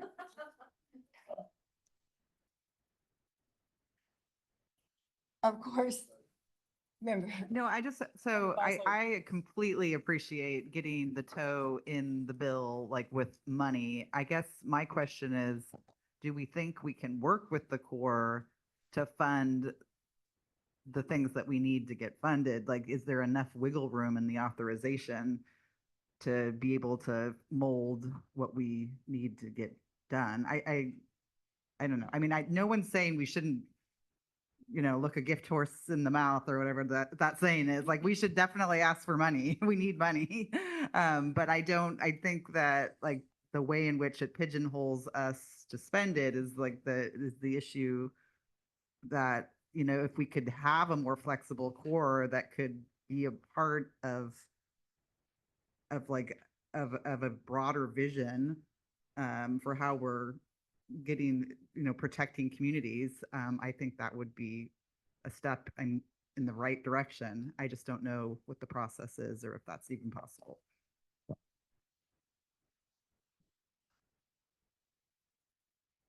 I've been advised that Army Corps, Mr. Gonzalez, you're brave enough to put your hand up, so I'm going to call on you, sir. You're going to tell us where the money is?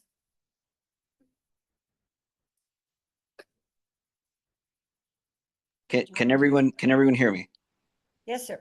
Oh, thank you, President Dolan. Apologize. I was there earlier, but had a conflict, so I had to leave. The money, a good question.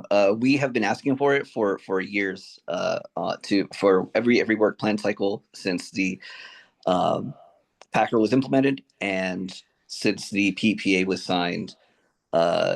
We've been working with the Fish and Wildlife to reduce the mitigation monitoring requirements that are kind of what's holding the funding back on the closeout of the project, and are still, working towards that. And ideally, we can reduce those requirements and shift that funding to the construction of new sites. But yeah, I just wanted to communicate that the Sacramento district has been working, consistently to request work plan funding every budget cycle.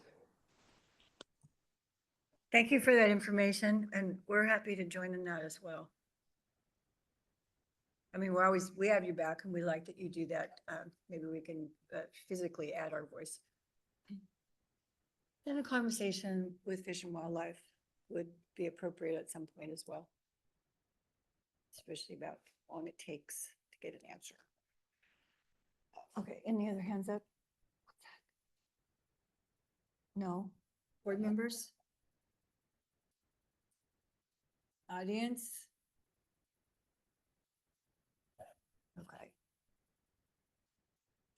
It's actually time for us to take a 10-minute break.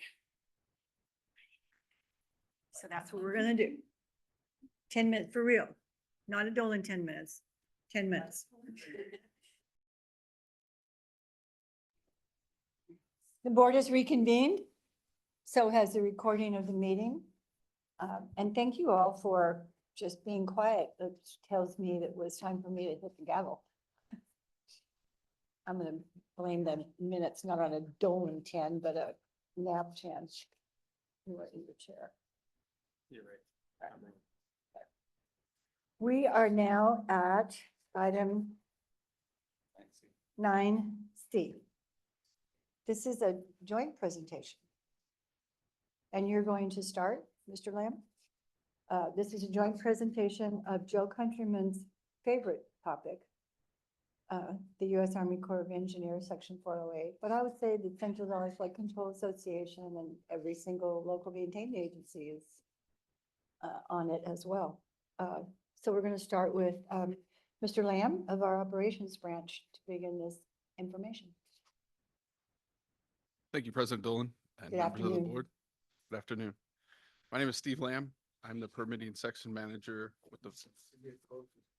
Or talk Yes, louder. let's test your mic because we do want to hear you. All right. I'm here representing the operations branch of the Central Valley Flood Protection Board, a permitting section. This presentation is a joint presentation to discuss the board's permitting process. And we also have the U.S. Army Corps of Engineers Section 408 permissions section here to discuss their process. And I think they're in the front row. Thank you. So a little bit of housekeeping, what gives the board the right for the permitting process is the authorization within the water code. Sections 8608 as well as 87 through 8710. And specifically 8710 states every plan of reclamation with some channels, drainage improvements, and a list of subjective items shall be approved by the board before construction is commenced.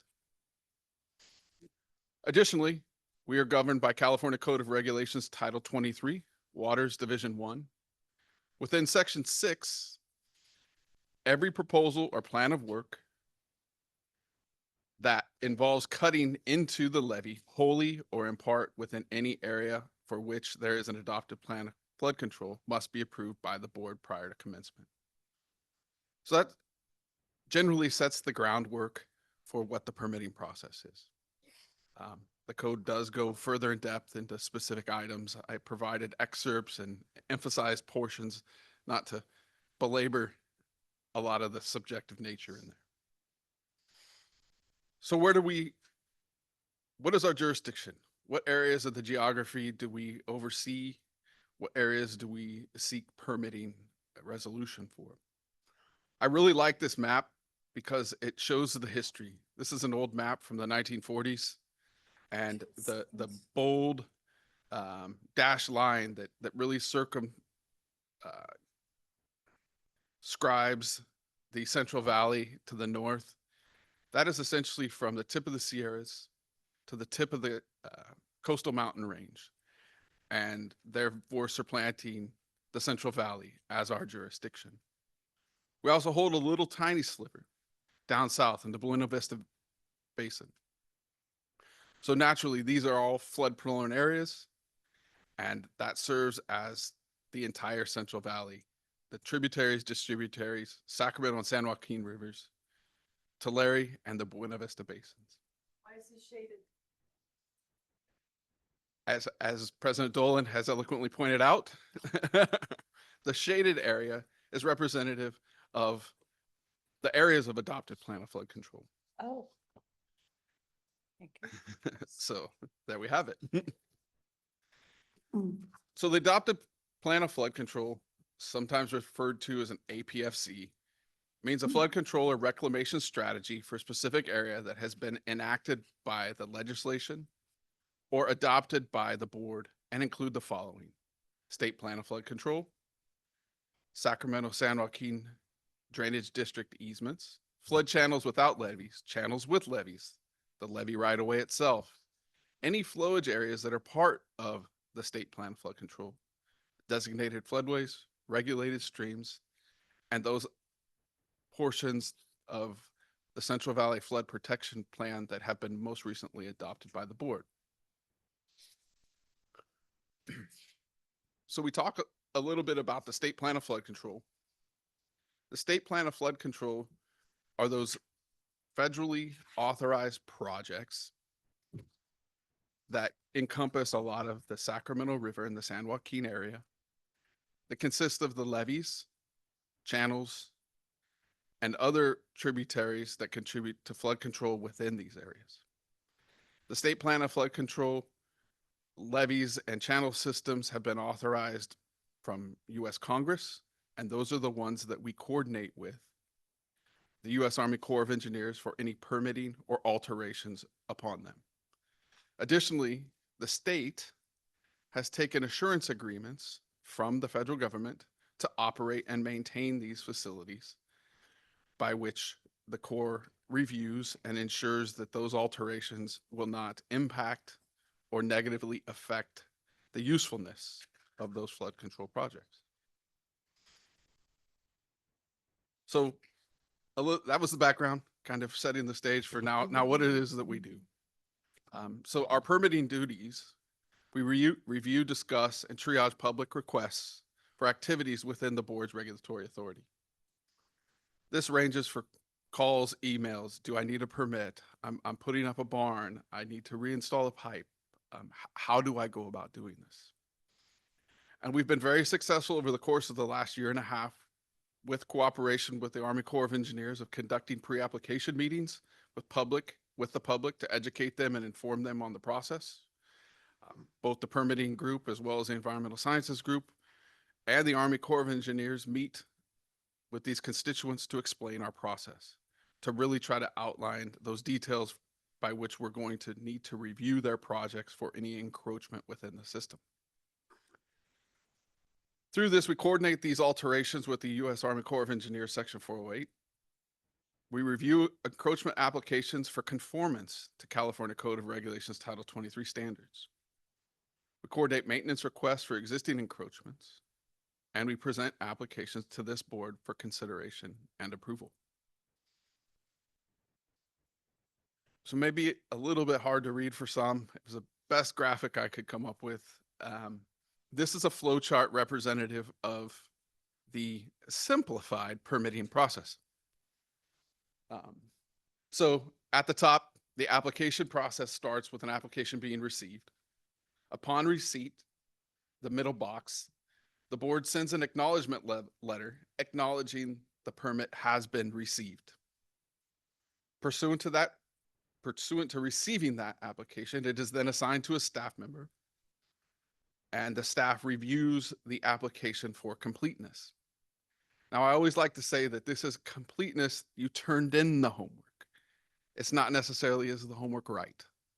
This makes sure that we as staff have enough information to begin the review. If there is additional information required, perhaps the individuals did not include a good site plan, and we'll go into that a little bit. We will ask for additional information, and we will await that before we deem the application complete. Pursuant to receiving a complete application, we will then start our technical review. And this is where we seek conformance to California Code of Regulations Title 23, Article 8 standards. This ensures that the encroachments being proposed and installed will have resilience and will not affect the usefulness of the flood control system, those designated floodways, the regulated streams, etc. Once our technical review has been completed and we've conformed to Title 23 standards, board staff packages the information together if it is a federal project, and we transmit it to the U.S. Army Corps of Engineers for their review. From there, that review commences, and after my presentation, the 408 will explain that cyan box. If the project is non-federal, that does not take place. We would continue right straight down the middle of the flow chart. So once the Army Corps of Engineers approves a project, or if it is non-federal, we draft the staff reports or post the EO executive officer report to our website for review. And at that time, it's scheduled for the board to hear. Very similar to what Selena presented, as well as the 3 projects that Humberto had on the docket today. So through this draft permit proposal, as well as our board hearings, there's opportunity for public input. From there, the application is decided by the board. Yes, sir.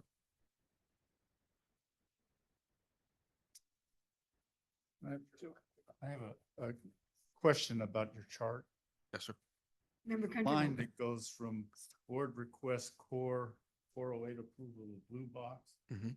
A line goes from the right to the right up back to the very start.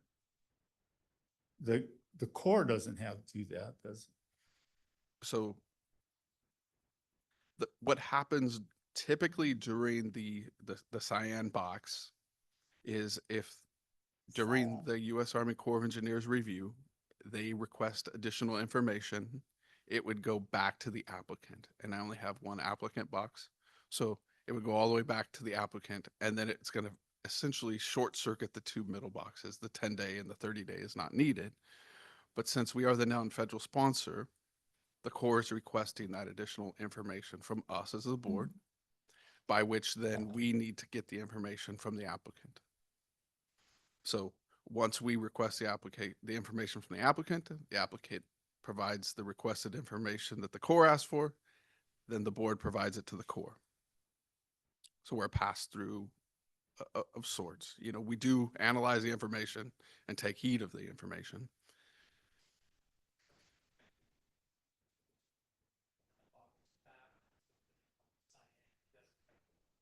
Correct.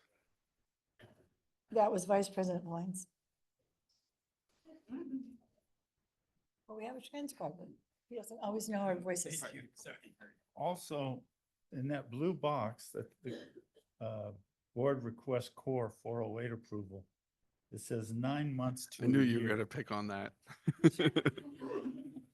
That was BC. This is an old flow chart. Right now, we're seeing times extended beyond that. We're seeing times extending 12 to 18 months.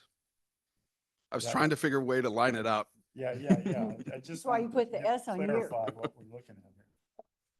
Well, that's why we hear from people. So I appreciate the observation of the question. Thank you.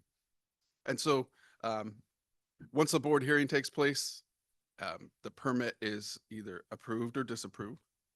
Majority of the time, the board does approve projects, and a permit is issued to the applicant thereafter.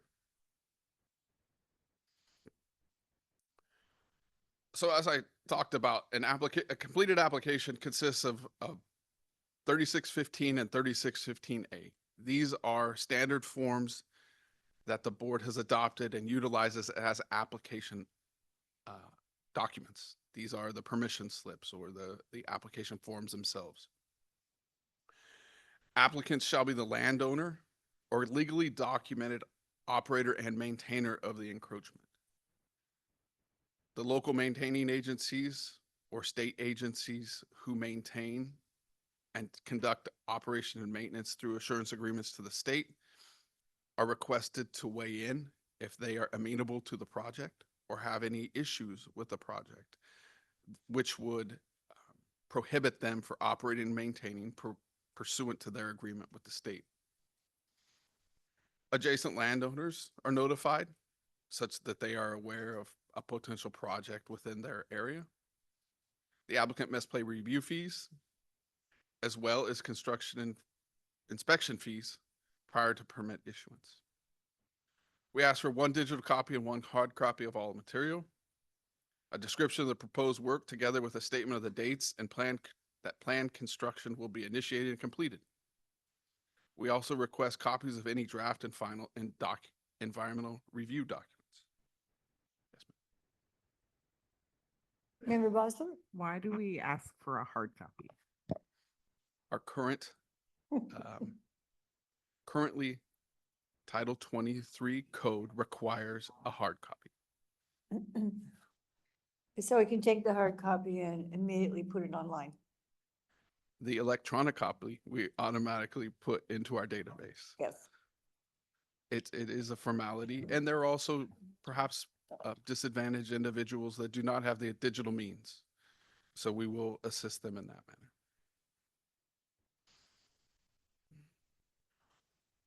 Application requirements include complete plans and specs showing the proposed work, a location map, plan view of the area, adequate cross sections through the area of the proposed work, illustrating the improvements, specifically with levee systems design as well as channel and stream bed bank elevations. These elevations we request that there are some formal scale. We talk about design water surface elevation a lot through our permitting.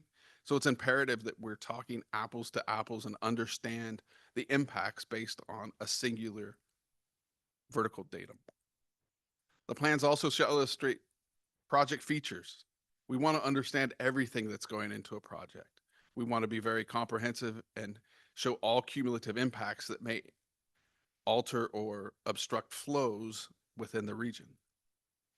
We also ask for dimensions of any proposed fills or excavations, as these can hinder flood flows as well as current flows within the system.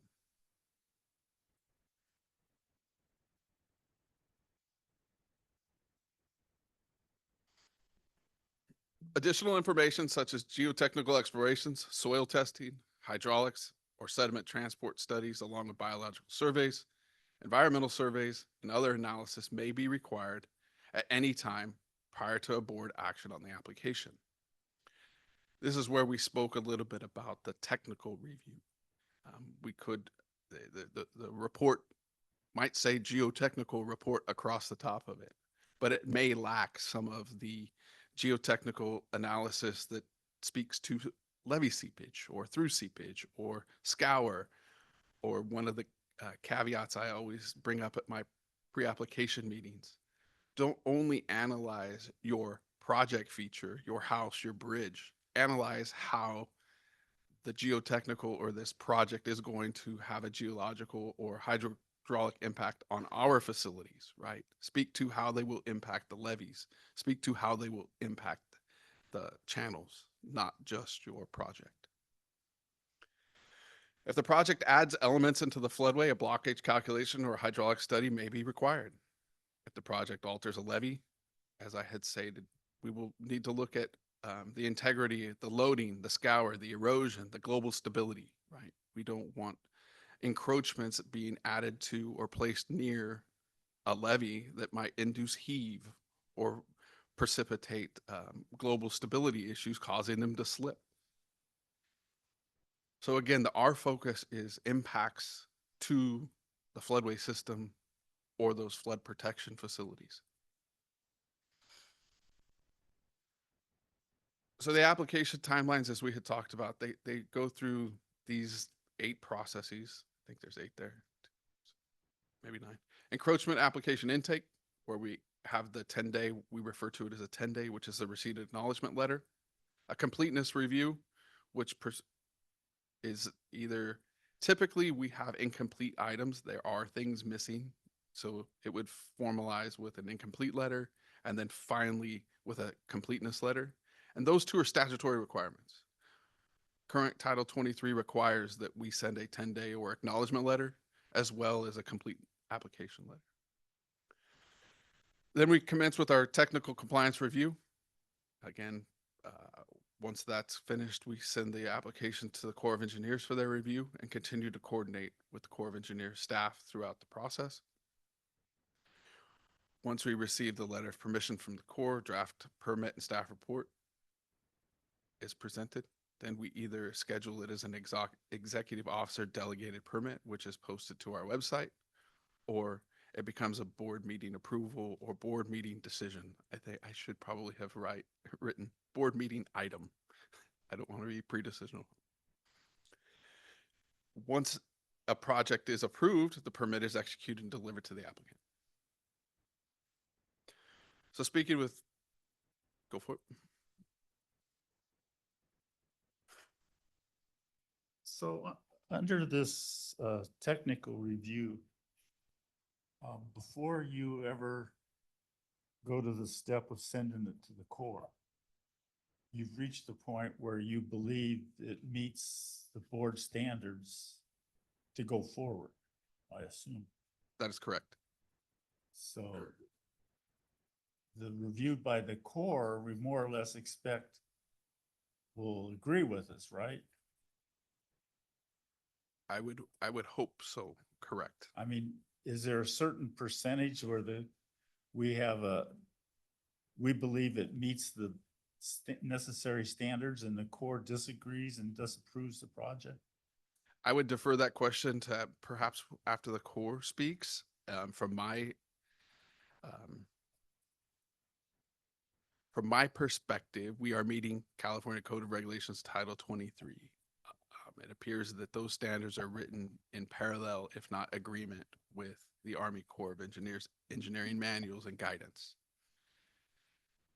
I have seen an opportunity as they have updated their guidance and EM manuals that our Title 23 I don't want to be held to the button of which one, may have been superseded, or their regulation may be more stringent. And I'm hopeful that with our regulation update, we cure some of that. Thank you.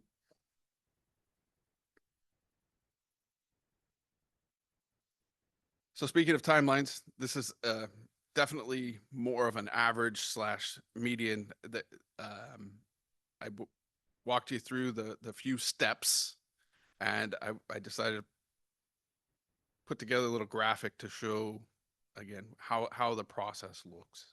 And so yes, for federal projects, there is a significant coordination effort with the Corps of Engineers. And again, like I said, this is what we're currently seeing.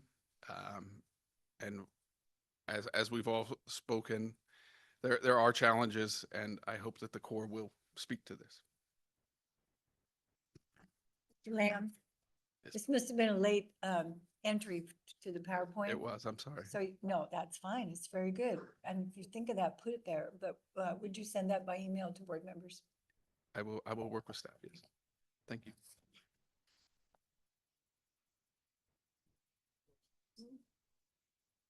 I mean, this is a great chart because this gets at what the question I was asking. Now, that we do a review and we reach the point where we believe it meets the standard, core standard and our standard. And we do that in what, 8 months, nine months on average. And then it takes the Corps 15 months to review that and concur, most likely. Am I reading that chart correctly? Yes, sir.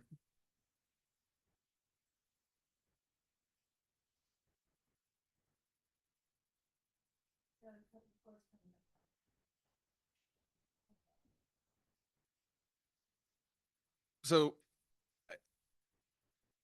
as with any process, there are challenges. I wanted to address some of the challenges as well as opportunities to make those better.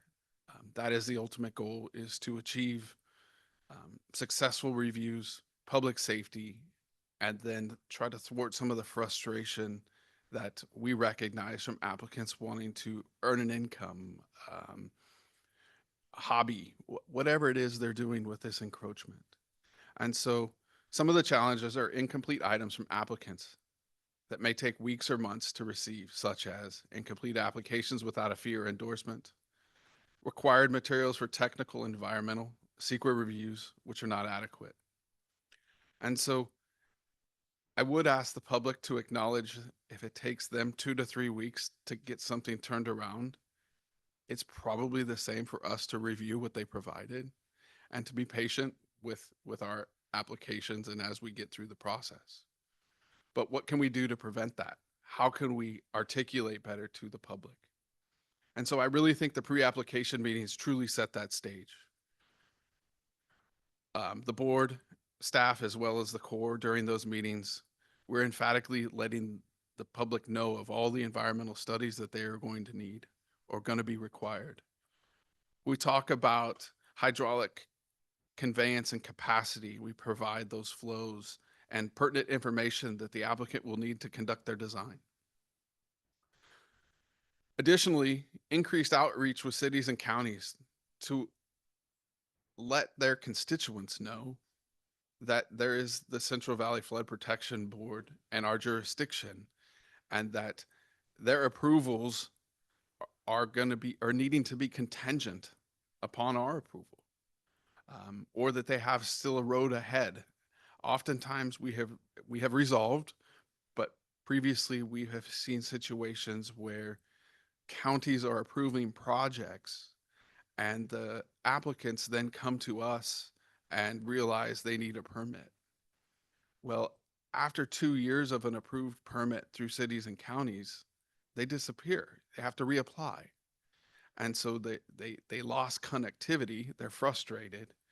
And if we can get in front of these cities and counties sooner and allow them to let their constituents know that they need board permission, they need to work with the board, we can help quell some of those flames that come in and at least set the stage for maybe concurrent reviews with those folks to help them move things forward.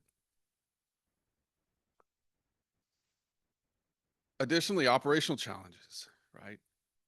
What we end up is re-engagement of applicants upon delivery for new information. The diversity of project types and the way they're designed. Why I love civil engineering is there's nothing the same. Neighbor to neighbor, place to place, there is nothing the same. And so staff doesn't have the ability to just say, well, I approved that railroad bridge. Why isn't it the same as this one, right? They are distinctly different. We also are witnessing a high amount of staff turnover and a high workload. So I'm happy to say that I conducted interviews for our section this week, and I have some good candidates, and I'm fastidiously trying to get them on board. There are also opportunities for development of efficiencies. I'm a huge proponent of automation, development of a project tracking system for the staff to acknowledge and help them with prioritizing projects and real time rather than trying to keep track of databases and spreadsheets and incoming and outgoing. So we're working on some of that.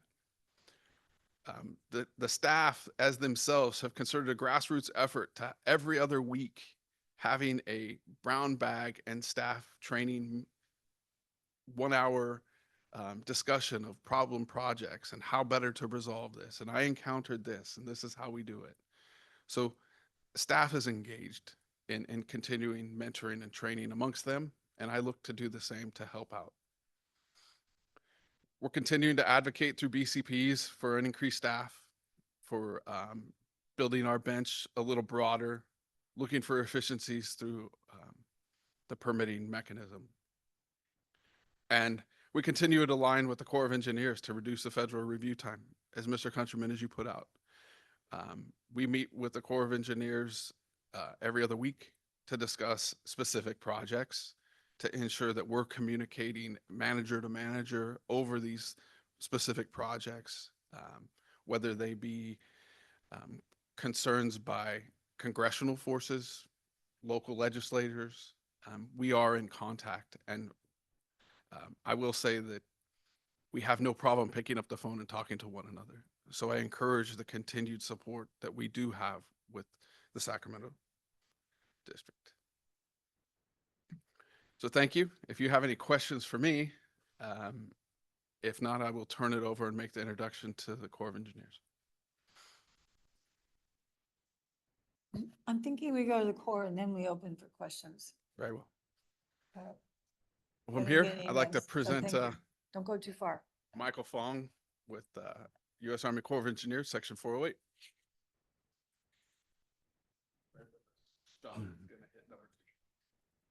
Thank you, Steve. Well, welcome, Mr. Fong. Good afternoon. I hope you enjoyed our morning session. Yes, absolutely. Okay, I'm going to hold here. I think my slides are coming up. While I wait for the slides, I'll just say thank you for inviting me here to speak on behalf of the 408 program. There is another presentation by the Corps just after mine, specifically on drilling. I don't think it's on the agenda, but that is coming up. Feel free to ask questions as I go through my presentation. And I promise I'll get to that 15 months of the Corps' time. So it may come later, but we'll get to it.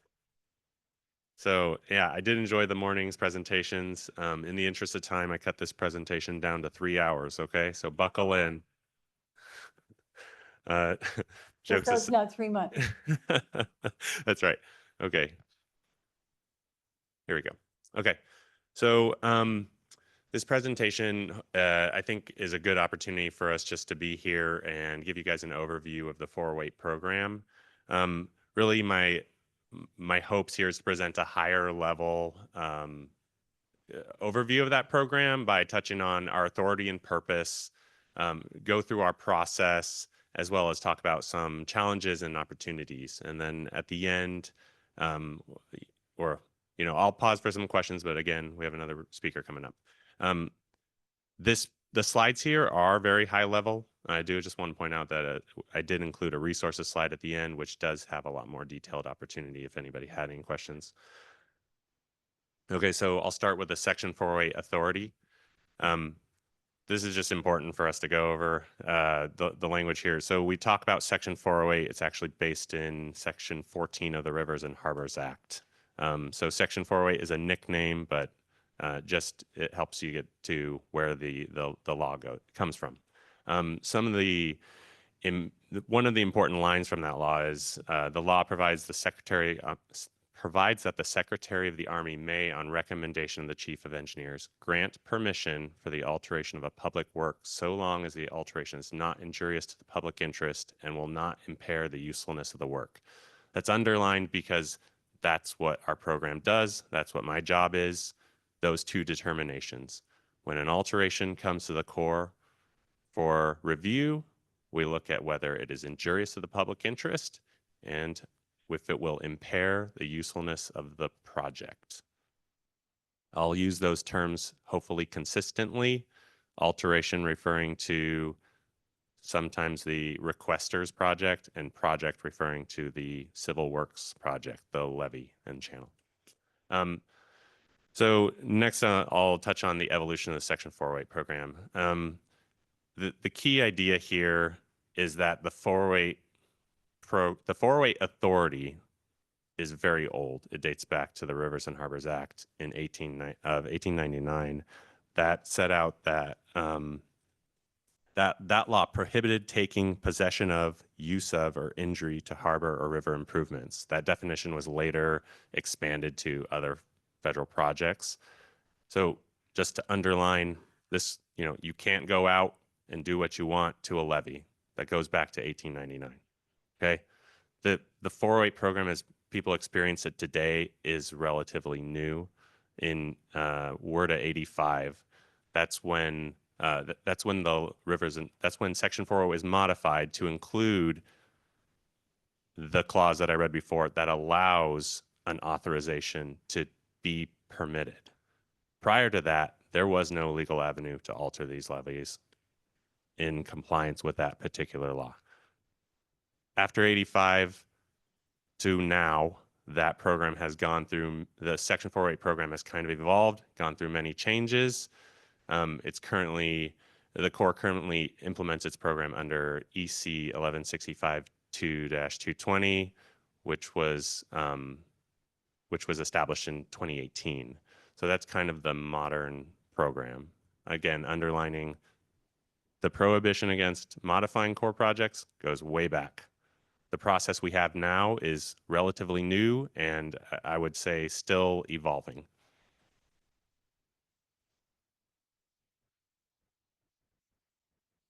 Okay, so this next slide here, just as we talk about where the 408 program came from, I also want to touch on, what the purpose of that program.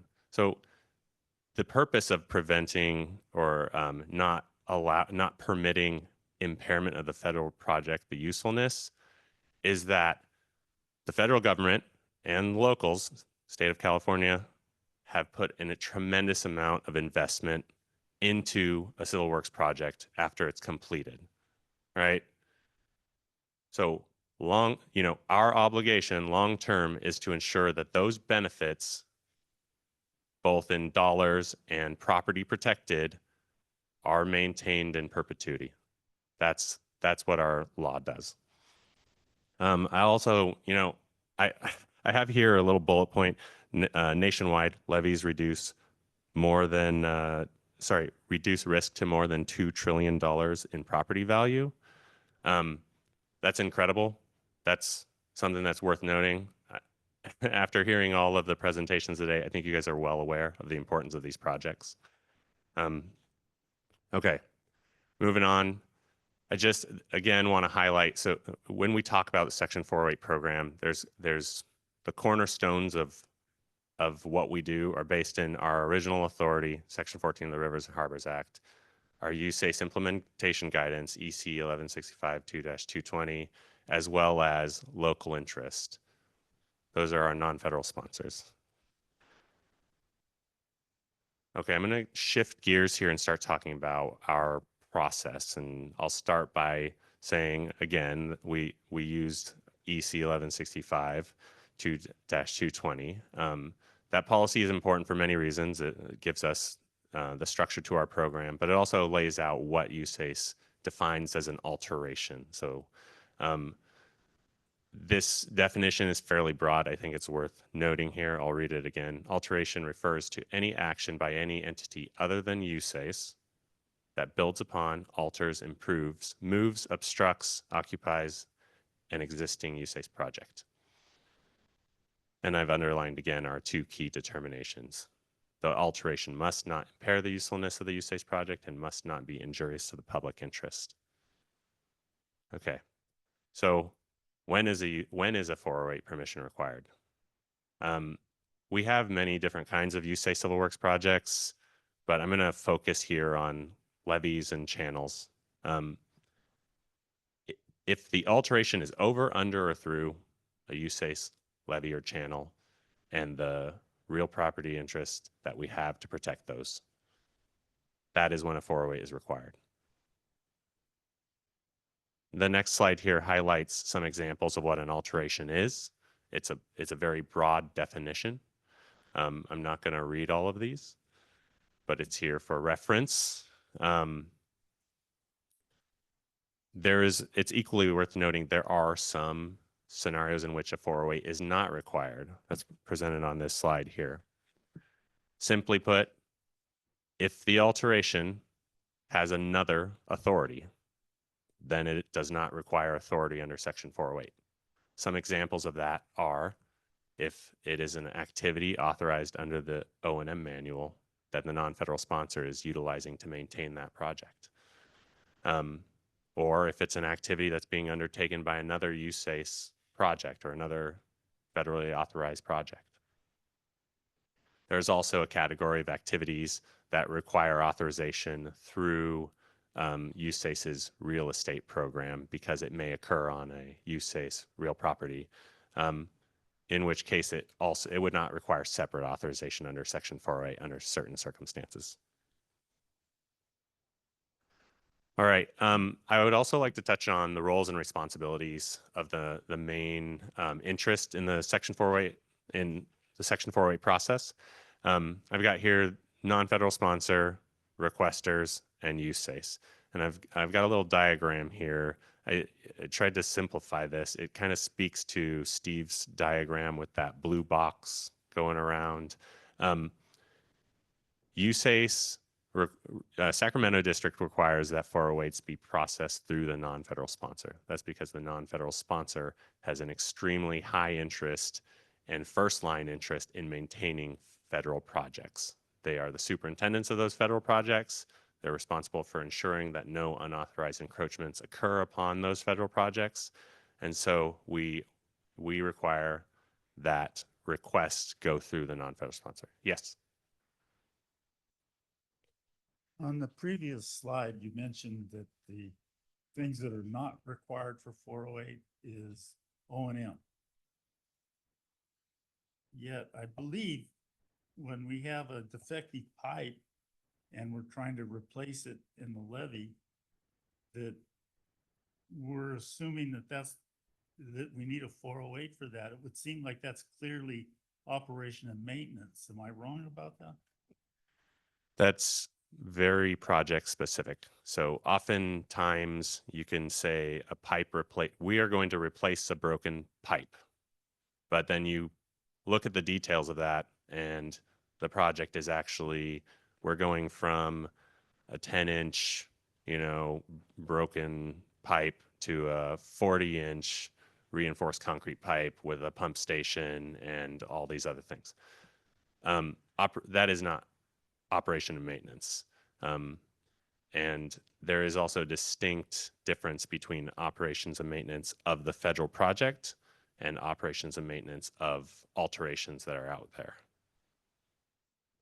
Who makes that determination? In other words, I'm looking at this, can the board make a determination, this work is O&M, we're not gonna go to the Corps? To that, I would say the board has a responsibility to operate and maintain the federal project in accordance with their O&M manual. And they have that. That is an authorization that they have.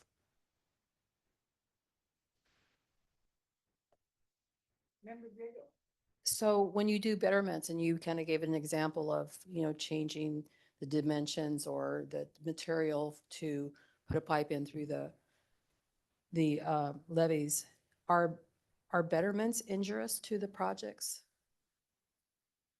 Betterments could be injurious to a project, but we'd have to evaluate that. Okay. Thank you. Yeah.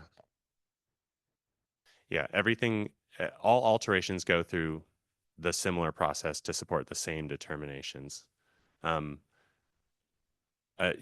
just say, typically the Corps doesn't, when we get something and we see a problem with either in construction methods or design that may be leading to something that would impair the usefulness of a project, we are working through those issues with the non-federal sponsor and the requesters, right? We don't turn around and say denied. We always work through those issues. I'm interested that you say the non-federal sponsor, that is the Central Valley Flood Protection Board. Yes, and I have a slide later. The Sacramento district's area of responsibility extends through Utah, Colorado, Nevada. Oh, I see. And so we have many non-federal sponsors, and apologize, I use that term here, today, I should say Central Valley Flood Protection Board. I understand now. I forgot that there are more flood projects than just the Central Valley of California. I'm a bit focused on that. Okay, so I'm getting back to the slide. There's still some important detail here, but the main idea is we do have a relationship with the non-federal sponsors in the 408 program, and we pass information back and forth through the non-federal sponsors because we want that information to be reviewed at least by the non-federal sponsors, if not endorsed. But at the end of the day, the Corps does not have a very strong interest in approving an alteration that the Central Valley Flood Protection Board doesn't think is built to their standards. So this is how we manage that.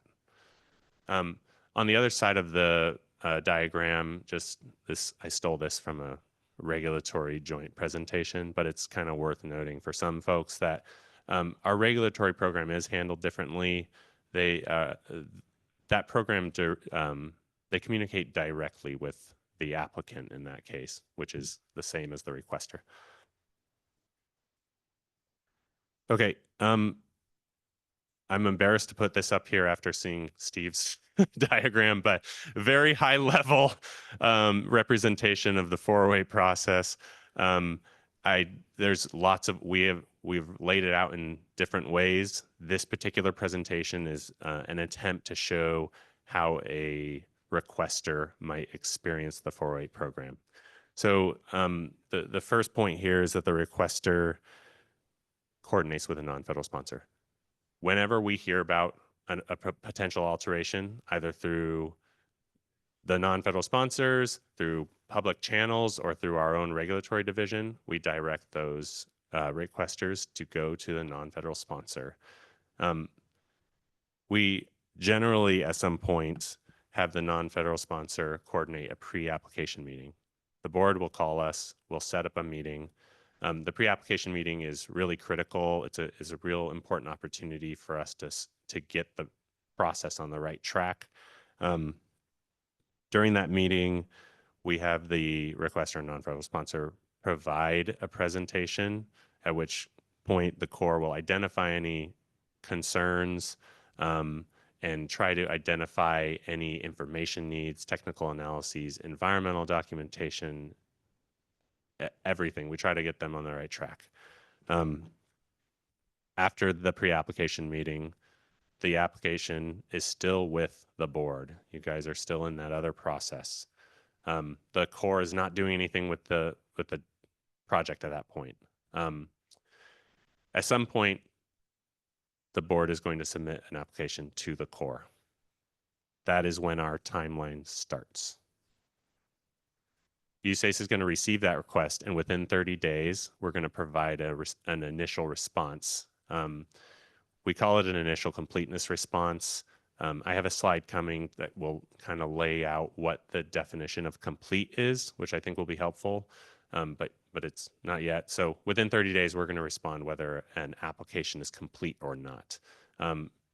95% of 98, 99% of packages will be deemed incomplete, and there's an explanation of that. So following our response to the submittal, we will then go into kind of an iterative process, exchanging information. The board and non-federal sponsors may respond to our comments. The Corps may have additional comments. We try to keep numbers of comments and rounds of comments down to the minimum, but that is in my mind, one of the processes that takes a lot of time. Okay. So I will point out too, we have a lot of independent reviews going on. A geotechnical review and a hydraulic review, those are different people. They're not going to wait for one another. They're all being managed differently. They can all exchange information at different rates.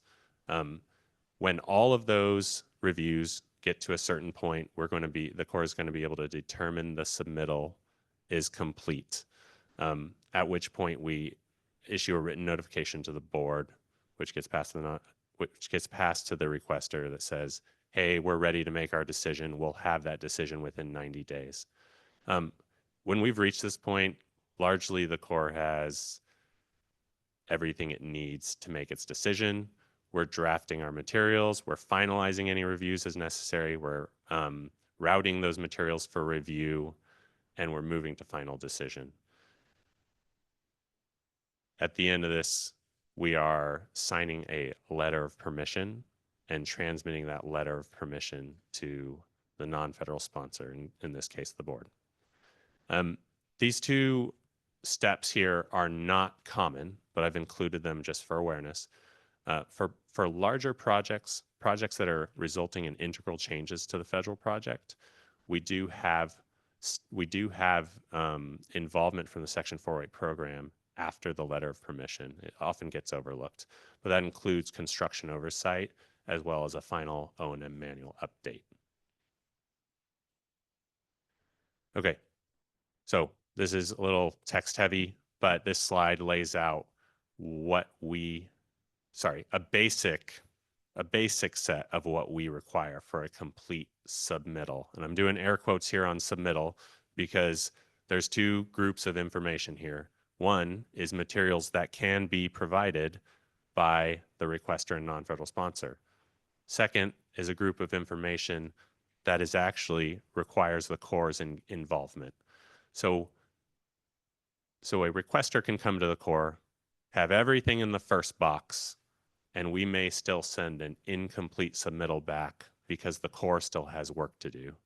The Corps, most notably in this second set of information, it's environmental consultations that the Corps has to complete. We cannot determine a package is complete until we have gone to resource agencies, completed consultations, and gotten buy-off from them. Otherwise, we'd be open to calling a submittal complete that is still subject to change and doesn't make any sense for us.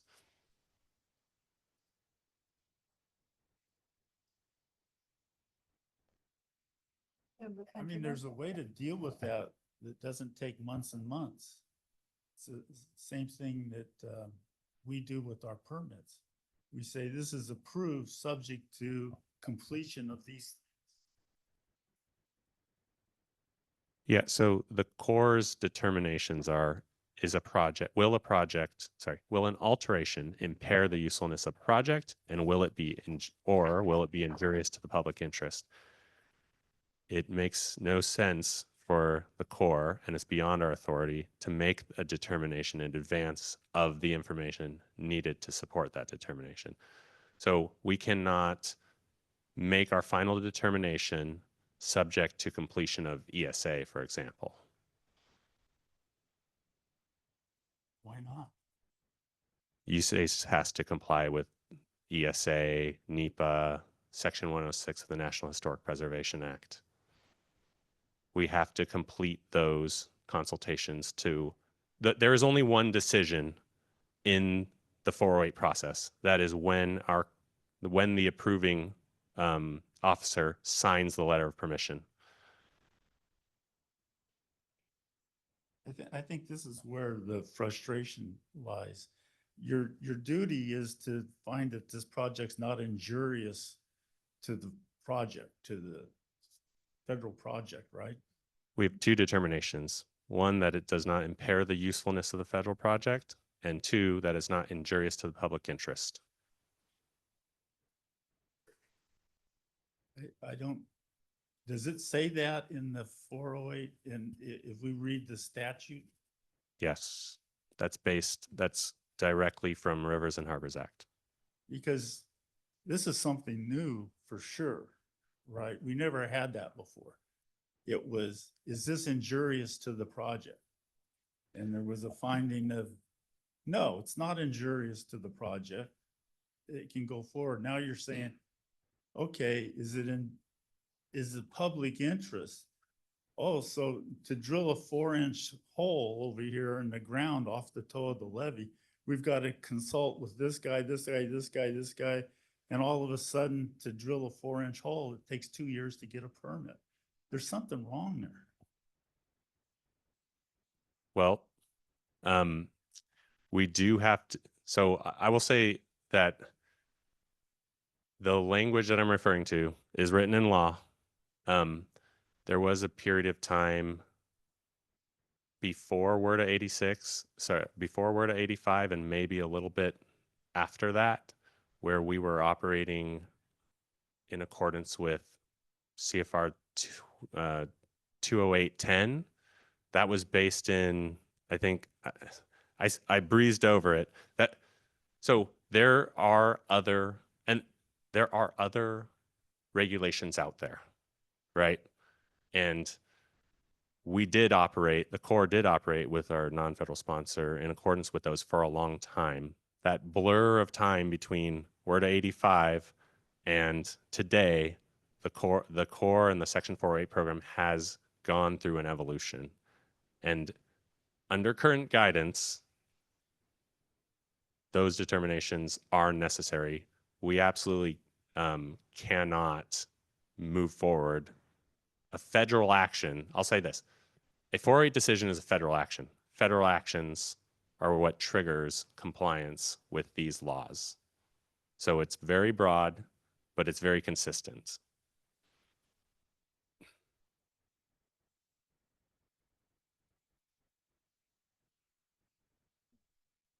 Vice President Blanks? Thanks.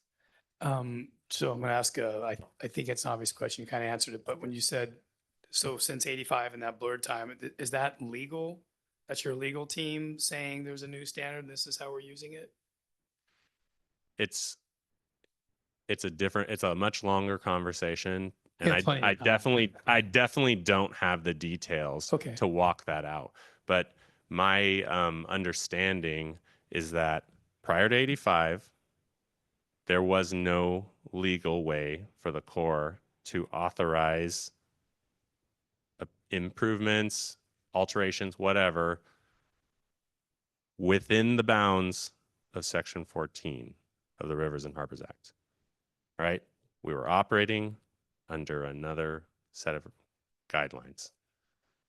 It wasn't instantaneous. that we started working under the current 408 guidelines. That did take time, and there was back and forth. That was litigated on specific projects.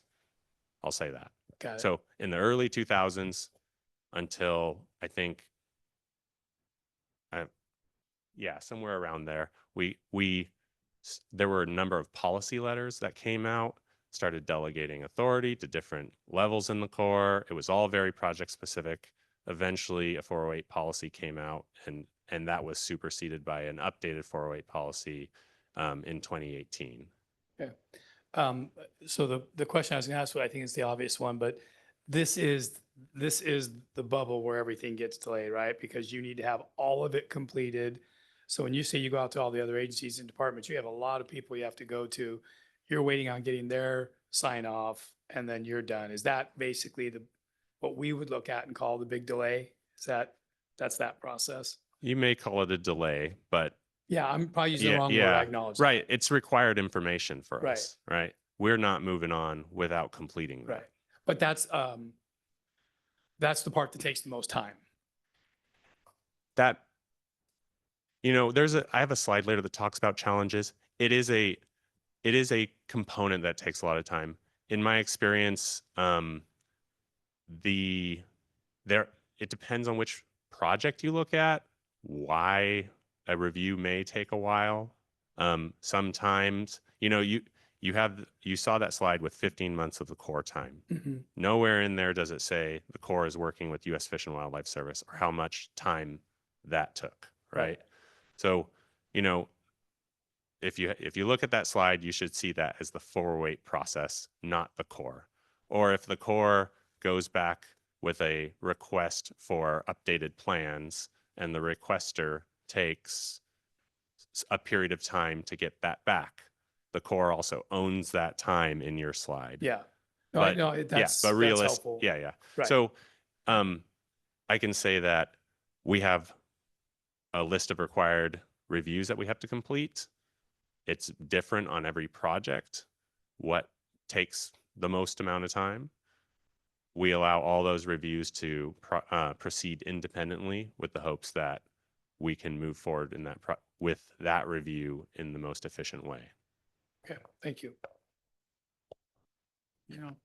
This is a issue so dear to my heart, but I have tried to get this information from our staff of once we've technically reviewed a project and find that it doesn't hydraulically impact the study, it doesn't geotechnically weaken the levee, and all those things.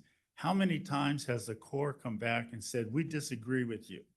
We think that your hydraulic analysis is wrong, or we think your geotechnical analysis is wrong. And they're not really offering many instances where the Corps did that. And maybe you have some information that would help me better understand that, because I feel like if we're not doing our review adequately to determine there's a hydraulic impact, determine is there a geotechnical concern that we're not adequately addressing, because assuming we've done that before we sent it to you. So if that's the case, that we did it correctly, then almost all of this extra year is due to these other public interest issues.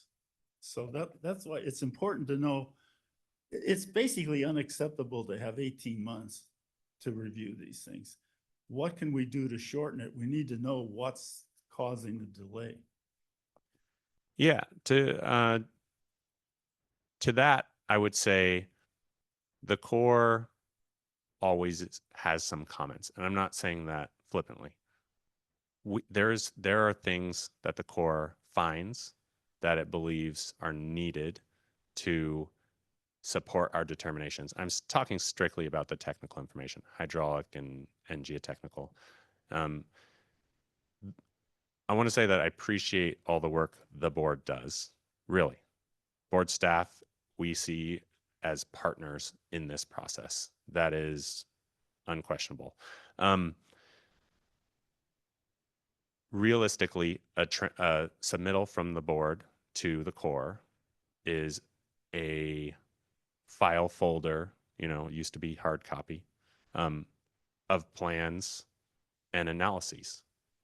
Okay? That's what we're getting. Those things may meet board standards or Corps standards, but what we're getting is raw data, right? So we're getting the set of plans, and for us to say, hey, these plans meet all the Corps design standards, we're looking at those things, right? And I think it's appropriate for us to do that. So I understand what you're suggesting. If all those plans already meet Corps standards, then wouldn't that result in a quicker review? Potentially, but realistically, we are talking about a large amount of information that still requires time to get through. There's a piece here that I haven't been able to get to, which is we can look at the time it takes to review a single permit, and it just doesn't have anything to do with reality for the Corps, and I'll get to that. Okay, so I briefly went over the Corps review process. There's a different levels of review that were required. So I'm just acknowledging that here. Some projects require approval at our division level. Others can be approved at the Sacramento district. And we also have a categorical permission, which is a somewhat streamlined process. Funding. So this will be another topic I cover down the road or in a couple slides. But here, just to set the baseline out, the 408 program, all the staff that we support is 100% federally funded. That's how the program was set up. It's provided funding is provided to the program at a national level, which is then distributed to districts like the Sacramento district. The other way that our program can be funded is through funding agreements. There's two authorities, the Section 214 of WRDA 2000 and Section 1156 of WRDA 2016. There's information on our website. I'll say that 214 agreements also include some language that allow the Corps to expedite review of permits under that authority. Okay, challenges, here we are. Okay, so I've got 3 bullet points here. They're really big buckets of issues. They're all related. I'll start by talking about just the workload, okay? So the public need for Section 408 reviews is incredibly high. Sacramento District has 170 plus active requests. Over 85% of those are from our partners here at the Central Valley Flood Protection Board, okay?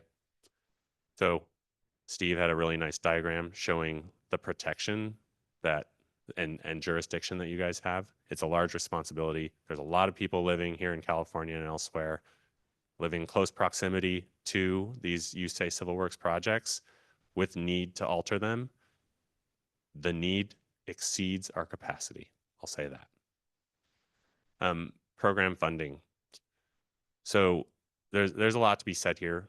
This is, if I could have a magic wand and make something go away, it would be funding issues for us. But to be short, the program is underfunded at a national level, and we also experience that here at the district. In FY25, the program has been funded $10.4 million for the nation. So $10.4 million for the program.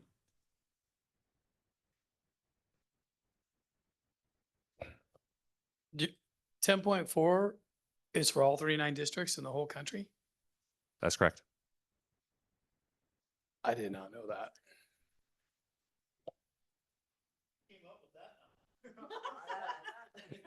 You're talking to the wrong person. So just to put that in perspective, that's somewhere shy of $900,000 per month. The 408 program in Sacramento is requesting funding on a monthly basis to keep our program running. It's a challenge. I want to get into why this is a challenge, aside for obvious reasons, but it does require. I mean, right now, staff that we have to work on 408s are working on other projects, and we are project funded at the Corps, and so we can't just keep working on 408s on overhead. When we lose staff to other projects, we cannot wave our magic wand and get them back on 408s when the money appears. And that issue has been ongoing to some degree for my entire time with the program, which is around 6 years. So review requirements and timeline. I don't want to call the review requirements a challenge because they're review requirements. We talked about that in depth to some degree with ESA and other items, but I did feel it's fair to acknowledge that for certain requesters, it is a challenge. And, you know, if you are coming to the Corps for a small scale alteration, it is a challenge for that person to comply with ESA. A requester is responsible for providing all the materials to the Corps. We're not generating technical analyses or environmental analyses. So I just did want to acknowledge that. Timeline. I don't have any timelines up here on this presentation. I'll tell you that in pre-application meetings, when we're meeting with folks for the first time and we're trying to give them an idea of what to expect, my general line for people trying to plan out their work is a typical 408 request may take from a year to a year and a half. A 408 that requires approval at division, something that's a little bit bigger, I will advise that could take between 2 and 3 years. So I want to underline that those timelines that I'm advising people of, that's in the context of the workload, of the funding, of all of those challenges that we have. It's a program issue.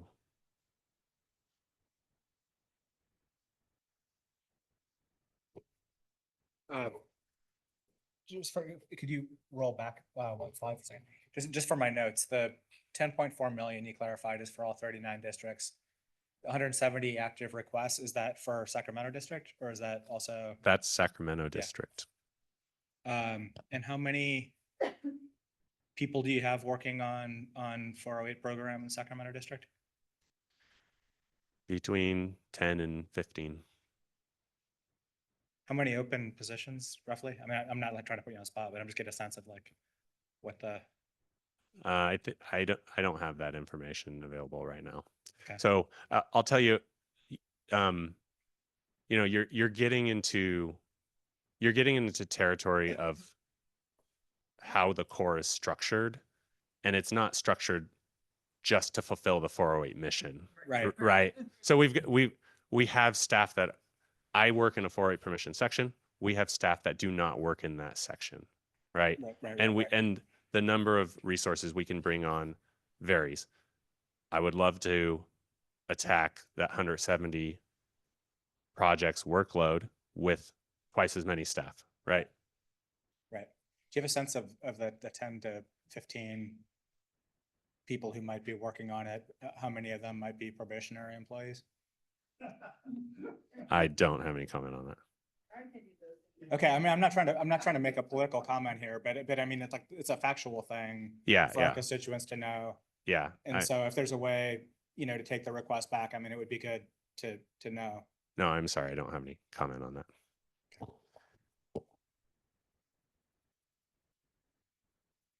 So I'm going to move on to the next slide and talk about opportunities. So we talked about challenges.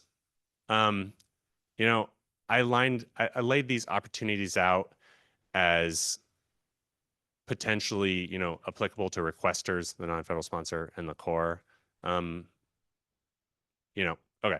So for requesters, we always encourage people to come in as early as possible. There's we do our best to support that process, especially in coordination with a non-federal sponsor. This kind of has this topic, this next bullet point has come up a couple times. We do often comment on designs that do not meet core standards. That is the rule, not the exception. And that I think is in part because there are many core design standards associated with levees that people who are trying to get a pipe put in may not be familiar with. So it's not that it's just easy, but that is an opportunity. Okay. So there are times at which requesters do not provide materials back to our comments in a timely manner. That does happen. And so that's another opportunity to reduce overall review timelines. We also have funding agreements which can be put into place. So I've underlined that here's an opportunity. Stress is one of our major challenges.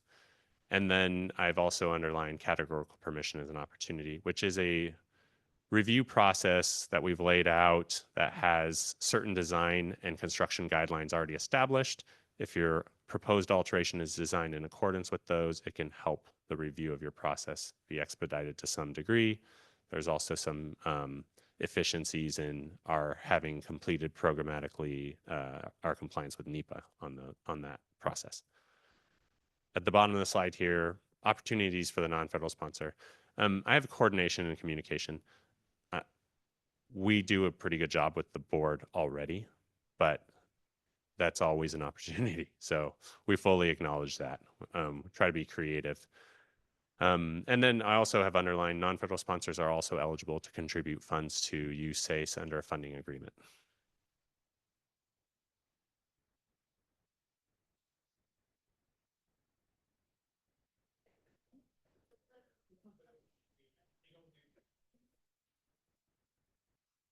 Mike Lyons, board member. We would pay that, but you don't have a program? I always ask this question. Do you have a program where if projects, which I'm not saying this is fair, but can a project say, look, we will pay for advance or we will pay to move up in the line? Do you do anything like that? Under WRDA 2000, sorry, the WRDA 214 agreements allow the Corps to expedite review of the work that's being funded under those agreements.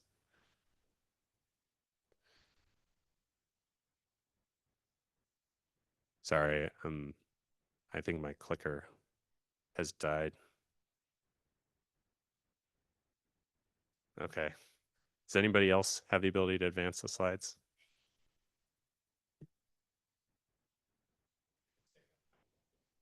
Yeah.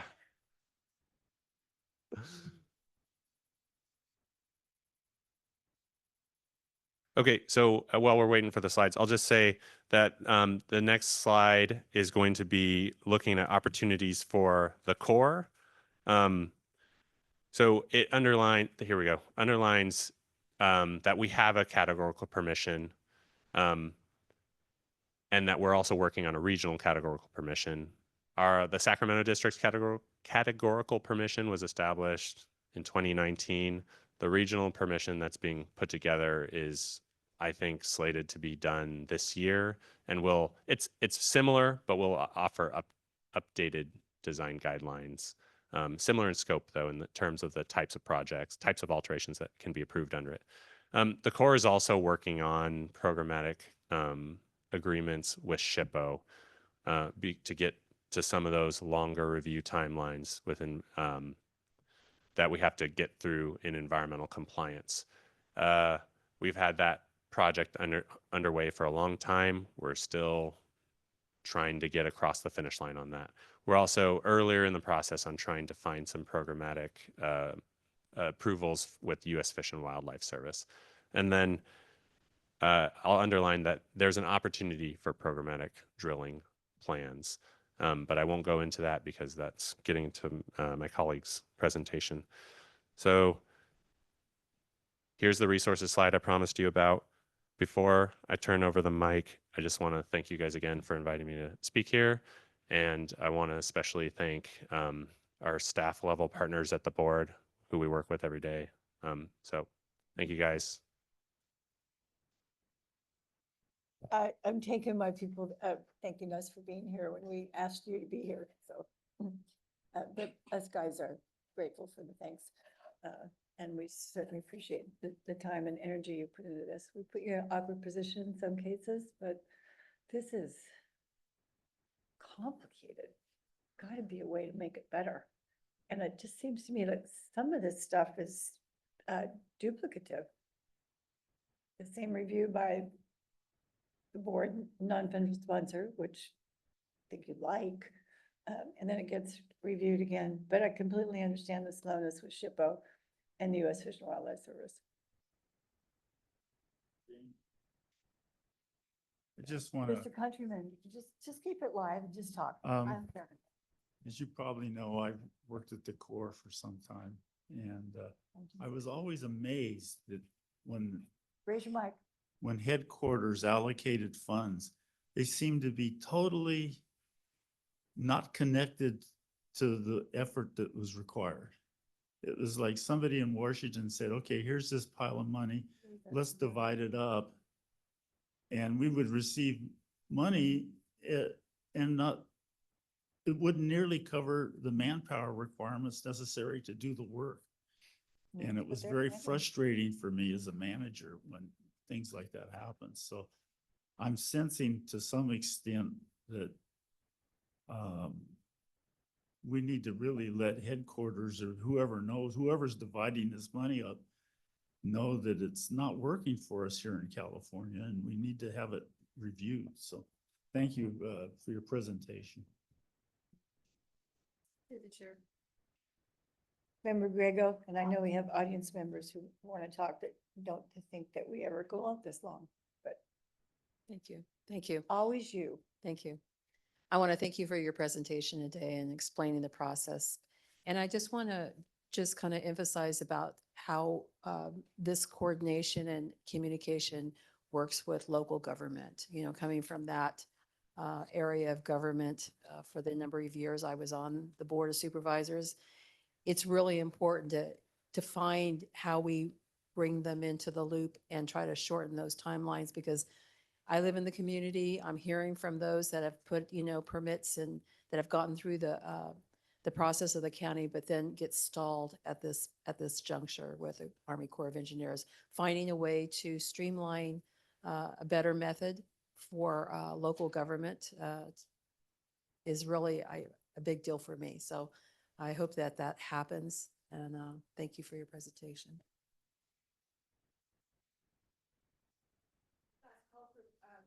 Call for board members. I mean, you can come back, but I want to call on the public members as well.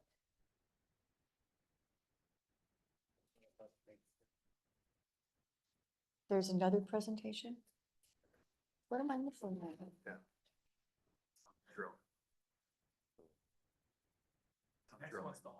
Oh, on drilling? I have a request from Megan Navy, who's needs to be home for a child, so she gets to go now. Moms are first, well, aunts are first, but I'll defer to the mom. Thank you, President Dolan, members of the board. I apologize. I do have to leave by 2:15, and with the length of the presentation, I wanted to make sure I at least got these comments in, and then I'll try to call in if I have to jet out to pick up children. I don't want to underestimate the importance and value of making sure all the alterations and encroachments to our flood control system are designed and constructed properly. There is no doubt that the local maintaining agencies recognize that value. I also want to recognize, as painful as this process is, that Sacramento District and the Flood Board actually have one of the most refined processes in the country. So that is, we are ahead of most. If you hear stories across the country, they are much further behind. That said, there is a ton of room for improvement still here, and we want to be part of that process. The current process, as you see, is lengthy. It causes lots of delays in projects. It increased costs. It leaves lives and property at risk for years. And sometimes it places grants in jeopardy. You know, we get grants that have a timeline, and if we can't get our permits in that time and we can't get the funding extended, we lose money. So this is really important that we help figure out the maximum way to streamline these without risking public safety. We get that. So one of our asks from the Flood Control Association is if we could form a small group that includes the Flood Control Association, the board, the Corps, to talk about the process. How can we make the process quicker and more efficient? We do feel that there's ways that we can accelerate some of these processes by being collaborative and transparent. At the new permit application tool that the board is using, I think will provide a lot of opportunity for transparency that we're lacking right now. And so how can we use that tool for that part? And requesting regular check-ins as a way to understand where the permits are. Right now, when Mike showed the process, the non-federal or the requester, a lot of times the LMA, is in the dark as to where we are in the process. And we don't want to take up a ton of time of taking away from you actually reviewing the permits because we, just heard you don't have a lot of money, you don't have a lot of staff. But how can we get a regular update on where that is so we're not as frustrated as we feel? Like I said, we want to be partners, not just considered a permittee. We have a responsibility for these flood control projects too. So we don't want to be treated as requesters. We're partners. And how can we be part of that process? We have a common mission, a shared responsibility for levee safety. So I do think too, as a board and the Flood Control Association, we do have an opportunity to work nationally through perhaps the National Association for Flood and Stormwater Management Agencies, NAFSMA. This, like I said, 408 is a national issue. That is one of their priorities. We have an opportunity to work nationally to look at the law. Are there some revisions? Are there things that we want to change? So I just throw that out there. I don't necessarily have specifics, but I think this right now we have an opportunity to do that. And I would advocate for us working together on that. There was a time when technical review from the board and the Corps was concurrent. And right now it sounds like it's being in succession. I think there's an opportunity to make some agreements. Who's looking at what? Right? So we're not doing duplicative reviews. We don't have the staff and the money to do duplicative reviews. So how do we work together to work on that? There's also duplication in construction oversight. When the LMA builds a project, we have construction oversight. DWR typically also provides construction oversight. Sometimes the board provides construction oversight, and then the Corps provides construction oversight. That is a lot of people and a lot of money. Maybe we can have an MOU. How do we come up with an agreement on how to refine that? That's an example of something that perhaps we can refine. In a time of less and not more, we need to lean on each other and trust each other to review these parts. Mike mentioned some core opportunities. I think he was being kind in saying what they're doing in working with the SHPO. We need to help them. They have been trying for years to get SHPO to approve a programmatic agreement. That is a state agency. I think we need to work collectively on how do we get SHPO to approve that programmatic agreement that they've been working on for a long time. It's been years. I was really happy to hear that they're working with Fish and Wildlife Service on potentially programmatic agreements. That's the first time I'd heard that, so that's great. So I think these are examples of ways that I think this small group could work together, and how do we work together to refine processes. So that's what I have. Thank you for letting me go before the drilling. I'll try to stay to the end, but I just didn't know how long it would take. Do what you can do, Mom. Do you have that in writing that you will leave with us? I couldn't take those notes quickly enough. Megan. I could, it's in bullet form, but I could put it in writing. Okay, that'd be great. Yeah, no, those are good ideas. And I think the idea of concurrent, we could pursue on that, it would be good. Yeah. Okay. Question, Sarah? I guess we're gonna go on to drilling. I didn't see drilling on this, so I messed up. Who is the drilling person? So good afternoon, President Dolan and board members. I'm Eric James. Wait just a second. Member Boswell? Did you want to know where we were? To see if Bosler, Not related. I'm tired. I mean, if she could fund the whole program. She can. Okay, so I'm a little tired. Sorry. the Sorry. Categorical permission, is my understanding that the categorical permission is currently sitting at the State Historic Preservation Office. The categorical permission that we were speaking of, that's currently on review at the State Historic Preservation Office. Is that correct? No, the categorical permission is a review process that the Corps has associated with the 408. A programmatic agreement Or is the what we're programmatic pursuing agreement. with the. Okay, thank Yeah. you. That's all I needed. Yes, thank you. Is there a state categorical permission for certain things? And then the court categorical permission? Are we talking about? No? Okay, it says no. Ignore me. I should not talk anymore. All right, good afternoon. I'm Eric James. I'm the Levy City Program Manager with the Sacramento District. I'm here with Lynn Moquette. Lynn Moquette is our Deputy Chief of Engineering. She is the Levy Safety Officer. So we advise Colonel Caldwell on levy safety matters, weigh in on emergencies and whatnot. So we're sort of the levy people there at the district where the buck stops with us. So a little bit of background. I think Lynn and I have reviewed probably more than 100 DIPPs or DPPs. They used to be known over the last 7 or 8 years. A lot of those, not all of those Section 408, many of them internal projects that we partner with the board on, the local projects with Safeca, West Safeca, and et cetera. So we have seen a lot. I'm not a proponent of doing more than we need to, for sure. I don't want it to be my job doing DIPP reviews constantly, but we've seen a lot of them. And we have looked at ways of reducing the need and trying to figure out a way to consolidate those. So a little bit of foreshadowing. I think we're maybe going to have some success as we go forward, trying to find ways to streamline this, which I'll talk about as we move forward. Like I said, we've done hundreds of these over the last 20 years, not 20 years, 10 years or so. And we have a lot of experiences. Then I'll talk a little bit about that. So the purpose of the ER 1807 is to prevent damage to the levees and dams.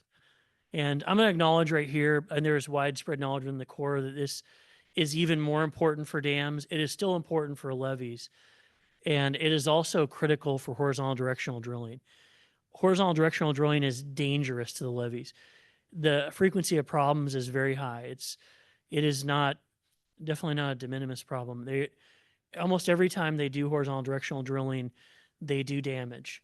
And their industry operates in a different way that we do. We don't want to have any hydraulic fracturing of the foundations. And the horizontal directional drilling industry, their criteria is they don't want to have mud come back to the surface. So it's a widely different way they operate.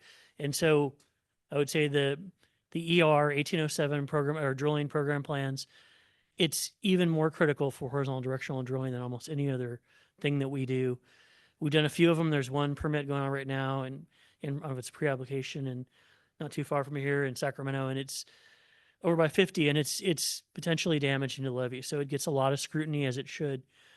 There's a lot of types of borings and drilling in the embankment that can cause damage. Some more so than others, and we can talk about the differences with those. But yeah, the goal here is, my job is to keep life safety paramount, and through the execution of this ER, avoid damaging the foundation and the embankments of our levees. So this applies to all the districts, everyone working on levees with the Corps, as well as third-party interests such as the federal interests, such as the board, the locally sponsored levees. Section 408. So that's where that comes in, is it's applied to all the federal projects with a federal interest, not just the Corps working on its own. So here's an example of when things have gone wrong. We had a return. I think this is a horizontal directional drilling. They had mud return at the toe of the embankment. I don't know if this is a small dam or a levee. Kind of looks more like a small dam. So what kind of damage it does, it fractures the foundation. It finds existing areas of concern and basically flows through those. We'd like to think that it grouts all those holes down there. It doesn't really. In some cases, it leaves voids after it's done fracturing. So we don't want that damage in the levee or the foundation. All the examples I'm going to show here, this is from Sacramento. This is, that's the Pioneer Bridge right there on Highway 50. I won't show any local agency, dirty laundry. This is all the cores. There's definitely a lot of dirty laundry to go around. So this was from the Sac River East Levee project a couple of years ago, where we had returns in the Sacramento River from jet grout operations.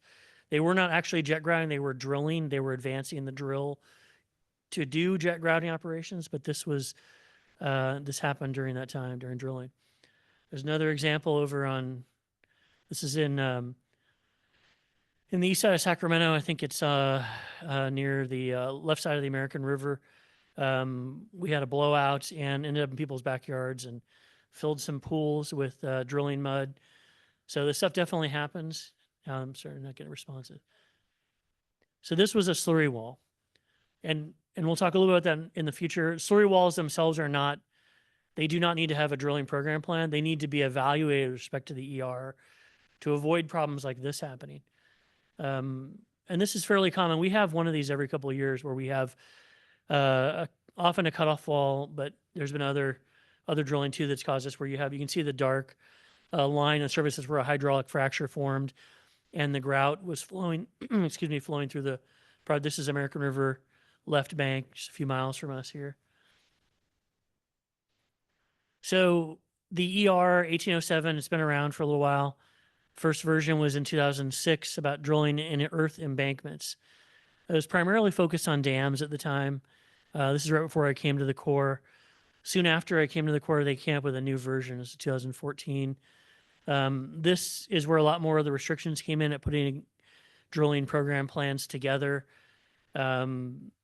It's where we really kicked it up. So that's 10 years of that. I think, Lynn, that's right when you came back to the Corps. So when she came back, drilling program plans are implemented, and that's been a lot of what our section has been doing. So in 2023, the current version came out.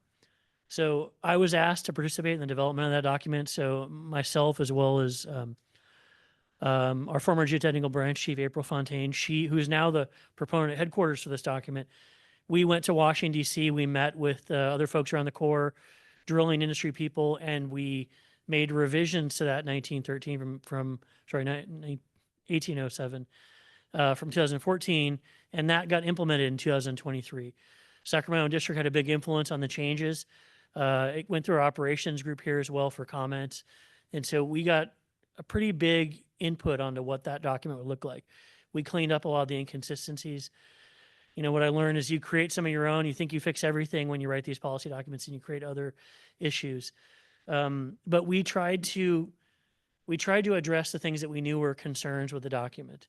One of which was was there a way we could reduce the number of DIPPs we do?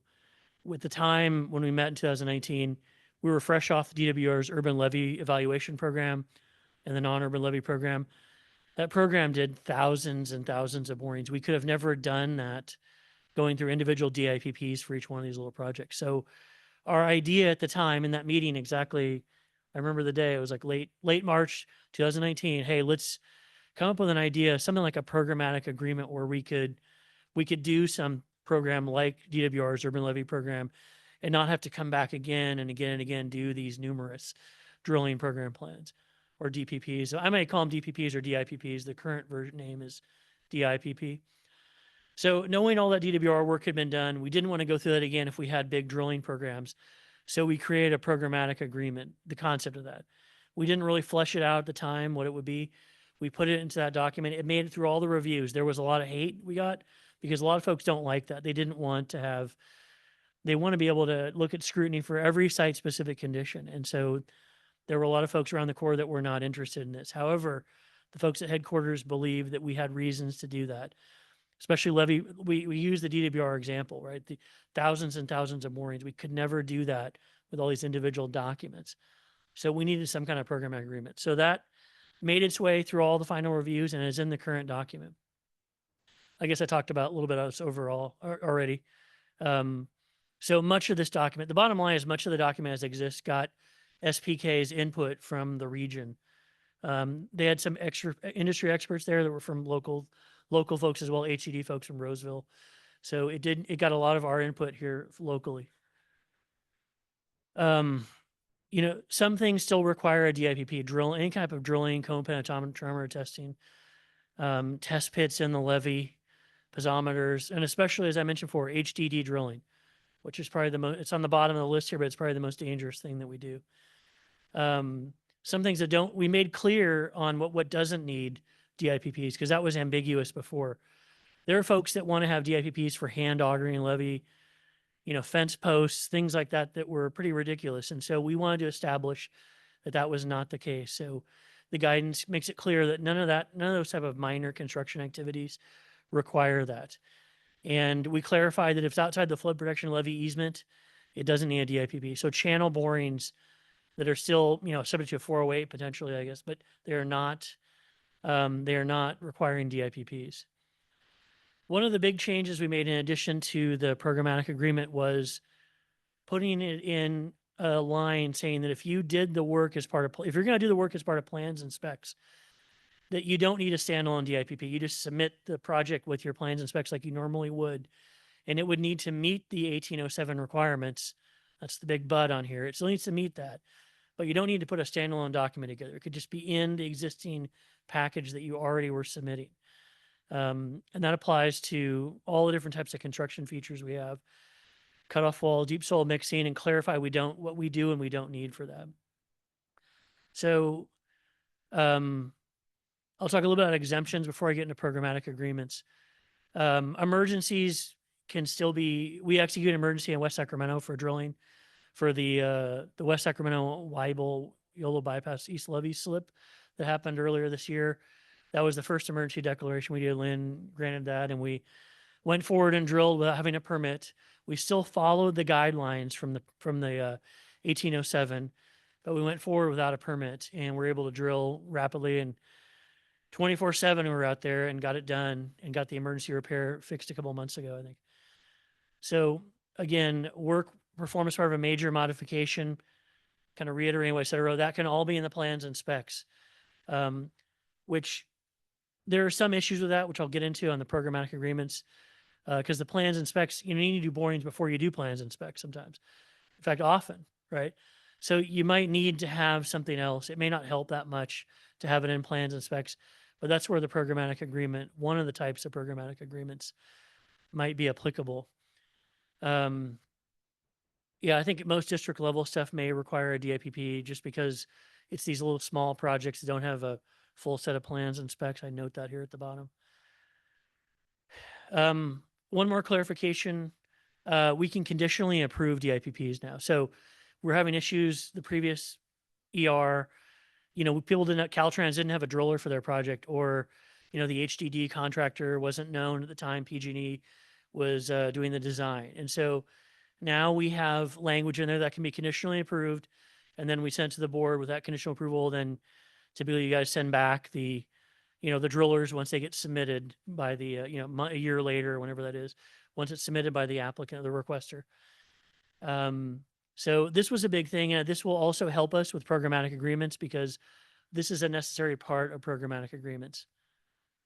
Not agreements, I guess programmatic drilling program plans. Sorry, all the programmatic talk is getting me tongue-tied. So yeah, it would really have to have both. We need that programmatic cultural agreement and environmental and the DIPP. We could simplify a lot of this stuff.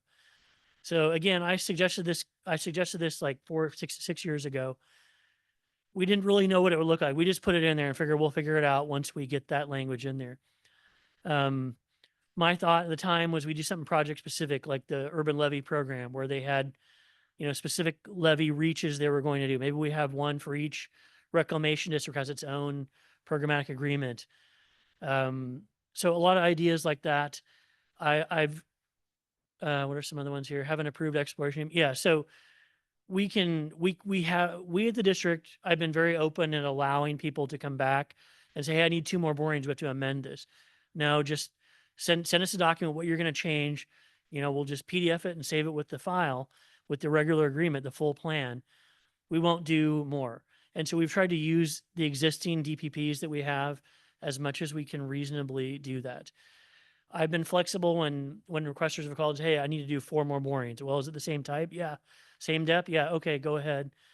We're trying to use that flexibility to help the requesters once they have an existing plan to not have to come back and do more plans. And that's kind of where my vision comes from a programmatic agreement. Can we make an agreement as broad as necessary in the beginning so you don't have to come back all the time to ask for more? I mean, I'm fine giving the quick email response. The board sends it over. We say, okay, we agree. That works well too. But I think there could be a more like coordinated way to do this. But right now, we're trying to do what we can, sort of ad hoc. Let's see what else. So I'm definitely an advocate for doing a plan. I've reached out to a lot of the local engineering firms that support local reclamation districts.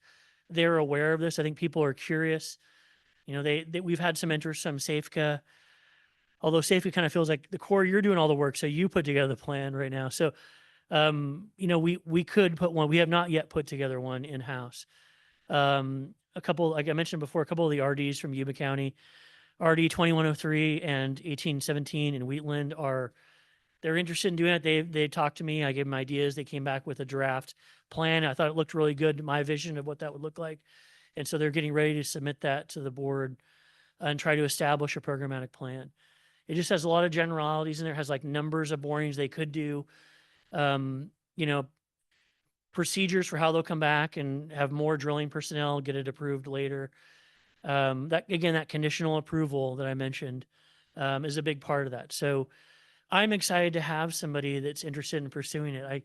I'd like to get somebody at the Corps to do one, but I always thought one of the locals would probably get to it first. And so I think the 2 consultants working for those RDs have done a really good job, and hopefully we can get this one through. The first one through the wall is going to be the hardest to get done. There's going to be resistance probably within the Corps at different places and levels.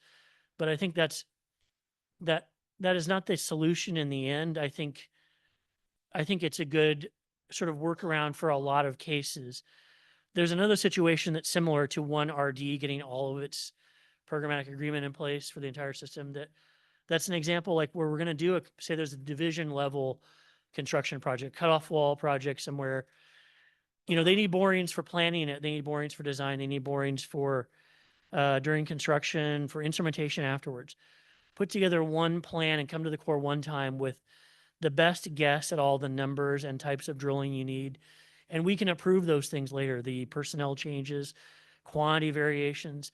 So that's sort of another flavor or plan. One would be sort of RD specific or like levy reach specific, or the other type would be potentially like a project from life cycle beginning to end. Those are ways to at least simplify it. I realize it still would require a 408 right, for a lot of that, so it doesn't eliminate that need, but it would eliminate a lot of the back and forth. And, we don't need to see the back. I don't want to see the constant, conversations about we need to do more. I'd rather have a plan that would suit their need from beginning to end. And it is taking time, I think, to get the local engineering firms on board. I think, there's a couple of folks that have gotten excited and are making it happen. So once that happens, I'm hoping we can get more folks involved. I have spoken on the topic several times at our Sacramento Regional Levy Practice Group that I lead, which is mostly the local AE firms, the Corps, DWR staff, and some board staff I think have been there. So I'm trying to sort of evangelize for that in there, and it's been somewhat successful. So I guess that's where we kind of stand right now. I did have a couple other slides. I don't know if that made it through. A lot of reference and material in there on common problems that we get on DIPP submittals, and as well as frequently asked questions. I mean, the board staff can use that for, advising requesters on that can be publicly shared. And we don't need to go through those, but just a lot more information that the board staff could use to help requesters. So that's all I had. We're all kind of whispering to each other that we don't have these slides. We usually get them, so we can Oh, the see them last two are before. not So there? who on our staff is the repository of it? Oh, okay. Our administrative assistant is on that. We'll get that. Okay. It was, it's not very nice. It was a bit of a fire hose to get all this information to me for all this drilling, but I mean, I have been hearing about it, that it's a concern. Forgive me, was DIPP? A drilling and invasive program plan. I'm not a fan of the name. I didn't Okay. create that name. It's all right. I'm married to someone who only talks in acronyms too, so. Yeah, so What drilling. did you say? Drilling program plans are the old one, DPP, and then DIPP is drilling and invasive activity program plan, I Oh, guess. you got the other eye. The A is not in there, I guess.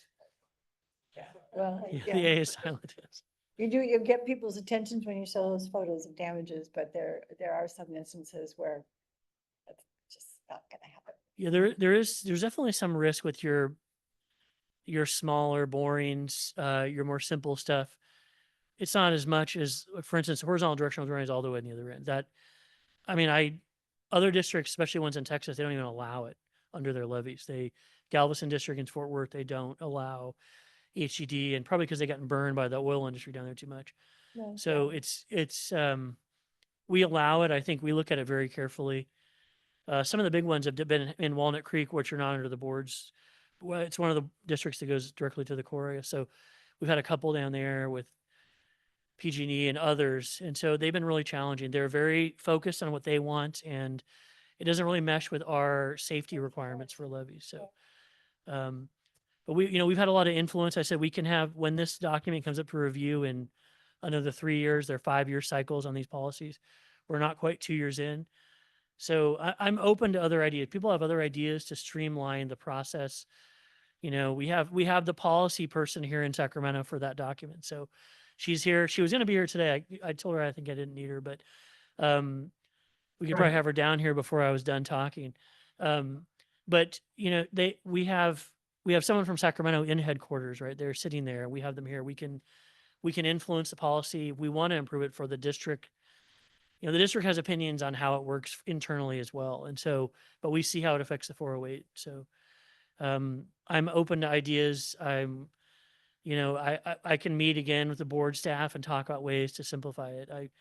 I think there's opportunities there.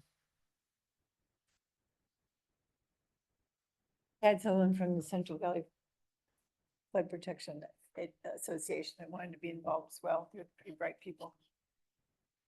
Mr. Countryman.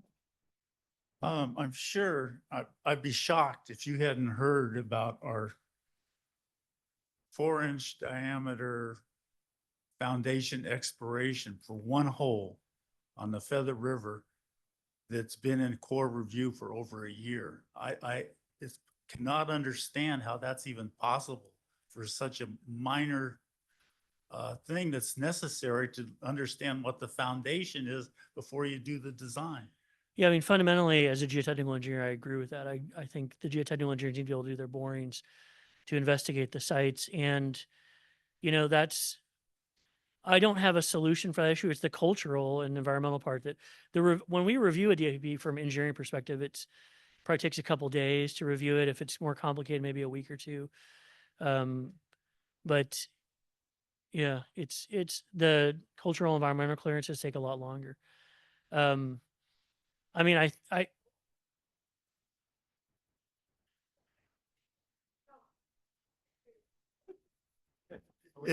cultural and environmental impacts are like ridiculously small. It's not in the levee or on the levee. It's off the toe of the levee, and it's a 4-inch diameter hole. What are the environmental impact? I don't understand it. Yeah, no, I agree. Geotech should be able to get their borings, and it's I'd like to come up with ways to simplify that if I can, at least on my end. I don't know exactly how we might do that. I think that issue probably needs to be raised at the core and at headquarters level. They look at this mostly as our own. Here in Sacramento, all the levees are locally operated, right? Nationally, on Mississippi Valley, they're not. So they're our own projects.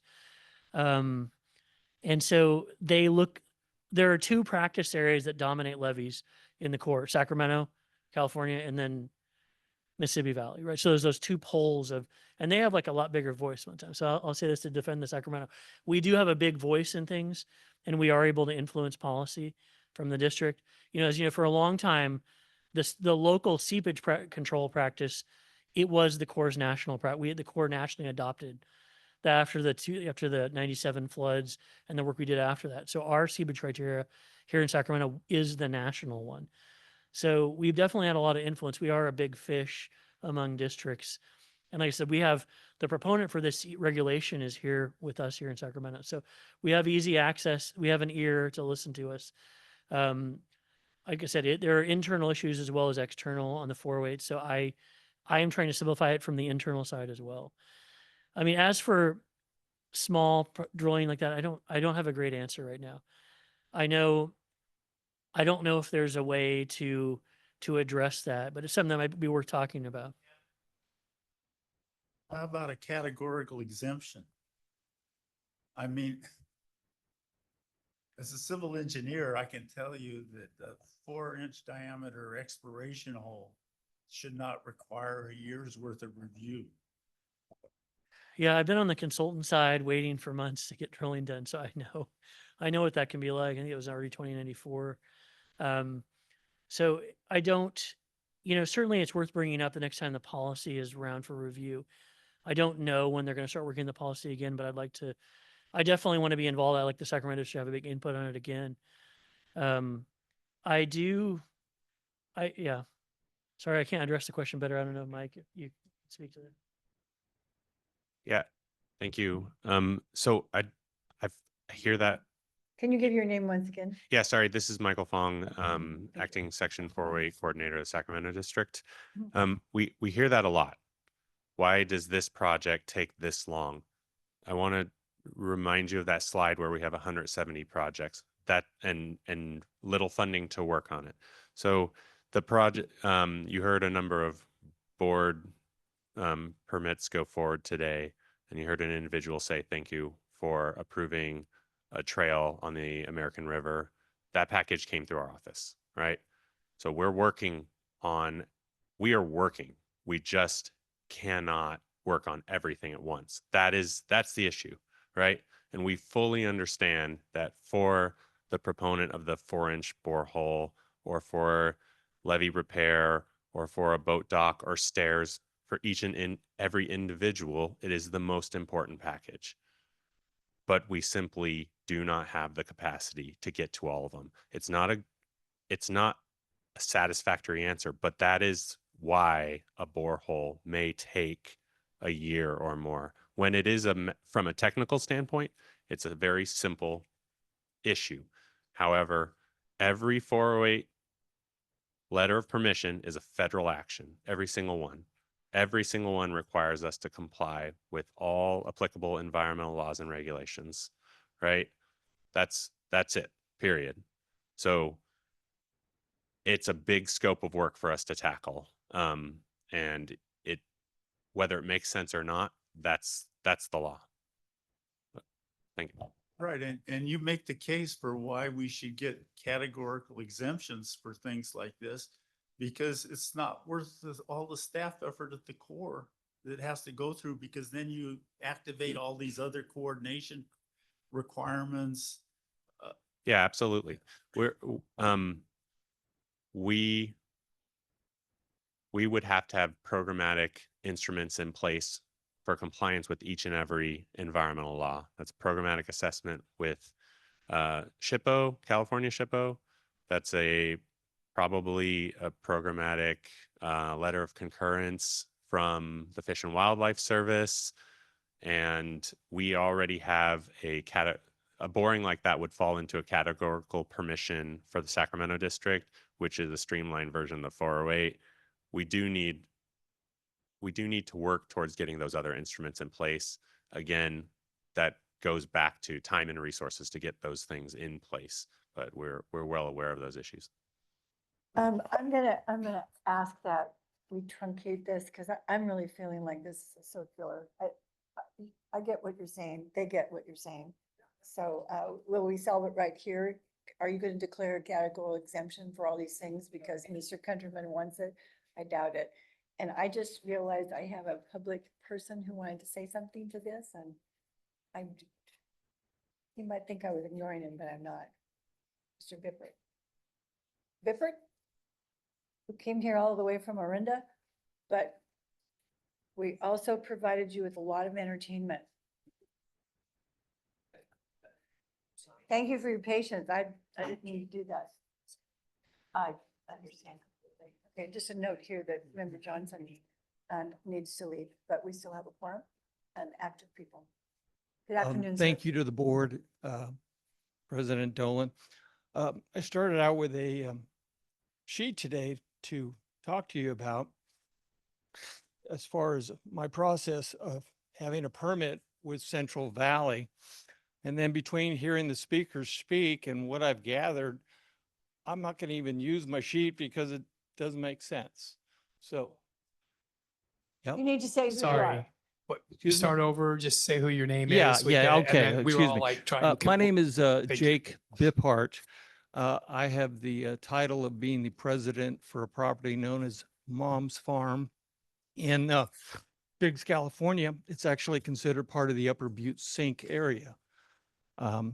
Anyway, so simply put, we had this idea that we'd like to put a building in back in 2022. And so we began the process of putting in a 2,000-foot non-occupied metal storage building for farm equipment and whatnot. And that's when we began our journey with Central Valley Flood Group. And anyways, long and short of it is that from that point of 2022 in October, we this past April officially got our documentation going. And in January of this year in 25, we actually had our application accepted. And what was to be transmitted to the Army Corps of Engineers, dated January 13th.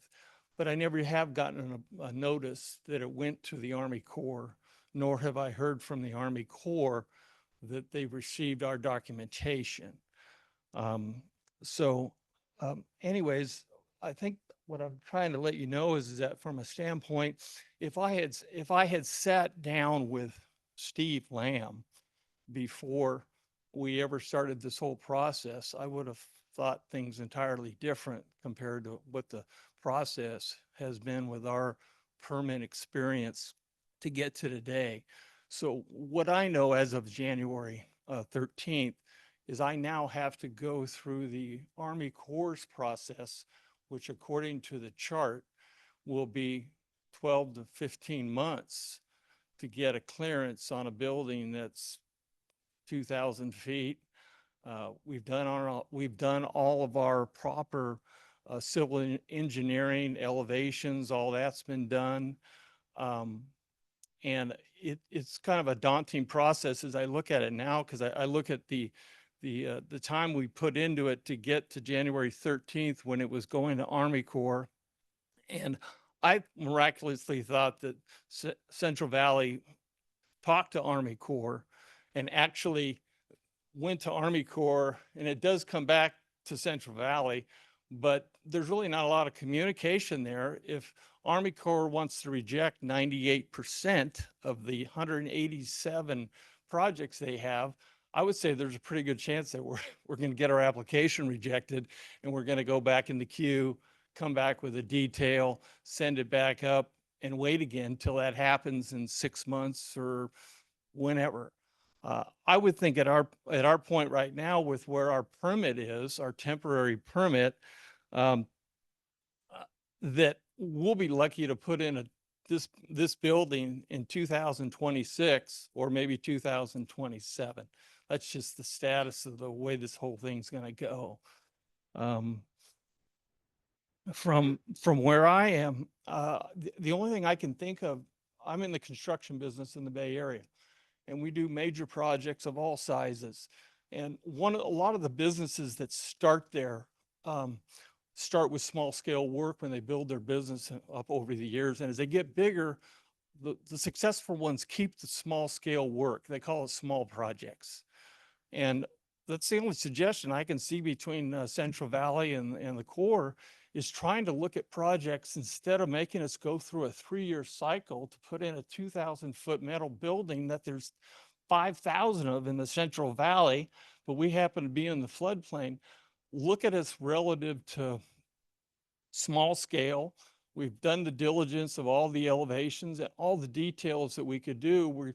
We've spent twice the amount of civil engineering money to date that we ever thought we'd spend when we started this thing, and we're still not done. But I just look at it and say, you know, the only other item I could think of is that as we've been within the Central Valley group, there's really no great communication. I've had 2 emails in January, and that's the only 2 that I ever got once I got involved directly to find out what the heck's going on here. Why can't we expedite this? And, you know, I call people that are engineers and their phones are forwarded to a voicemail system without their name and without any information that they'll even respond. And when I have left messages when I have left messages, I've only got called back 1 time. So anyways, I consider myself a customer when you cash my check. And therefore, I would expect the service to have people respond in a professional manner. And as far as the timeline to do this, we always knew we'd be up to 2 years to get this done. So I'm not trying to circumvent that, but it's been a process that if I had to do it over, I probably would not. That's just the simple answer. The fees and such that we paid, which were $3,000, you know, fairly minimal relative to the building to building for $200,000. But, you know, it's just more like they don't want you to do it. It's not like they don't want, it's just like it's just so many barriers against you that it's like, why should you do it? And if I didn't have to do it, I probably wouldn't. But anyways, we're into the, on Steve Lamb's chart, we're in the blue box right now. I expect that we've gone to the Army Corps, and until they kick us back out again with some sort of information, that's where we are. And I would expect that I probably got at least another, who knows how much time in this before I'll ever get a clearance to build a building. But anyways, I think it's probably good for you to hear from someone who has a permit in the actual process compared to what your processes are and what you're trying to do to improve them. I salute you for trying to improve them. But again, this is a very small scale project. And I would think there would be ways in which, not necessarily to fast track them, but maybe for lack of a better word, that would be the way to do it. That's just my experience. So thank you very much. Mr. Bippart, we hear you. It's not something that we can handle right now, and we don't do individual ones here as a board.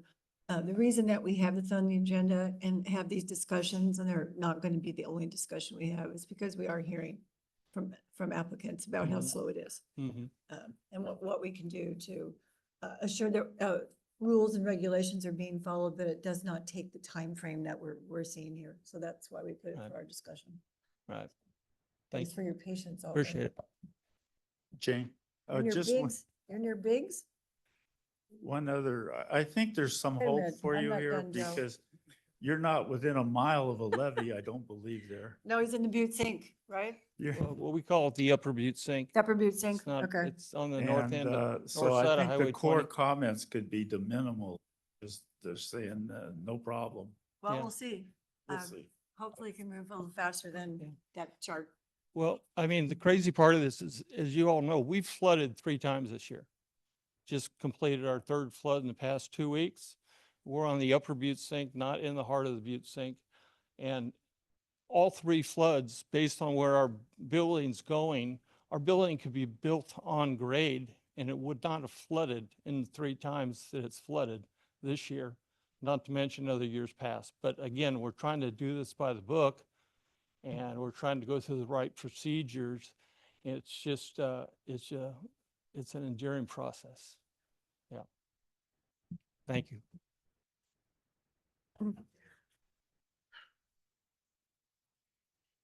Where's your daughter? Megan Nagy, where's your daughter? She's at school. Megan Nagy Okay. with the California Central Valley Flood Control Association. I did say 2:15 and I have exactly 3 minutes Go. before I have to leave. You actually have two. So 2, sorry. Okay, so on the drilling issue, I do want to clarify this, that the technical review is not the problem. The engineering review is actually usually pretty efficient. I'm going to blame it on the lawyers this time. It's the word, it's the word approval.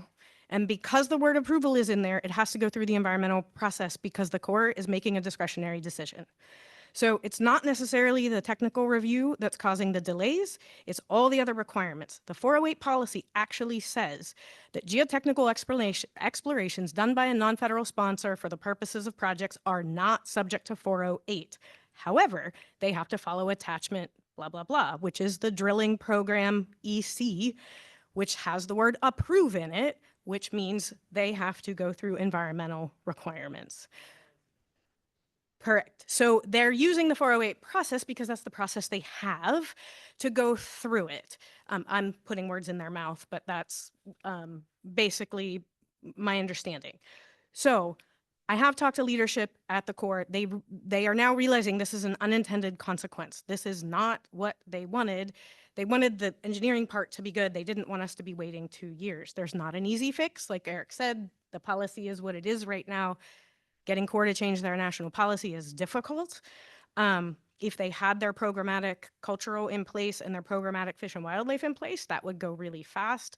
I think as part of this process review, we can maybe talk about ways to make it more efficient.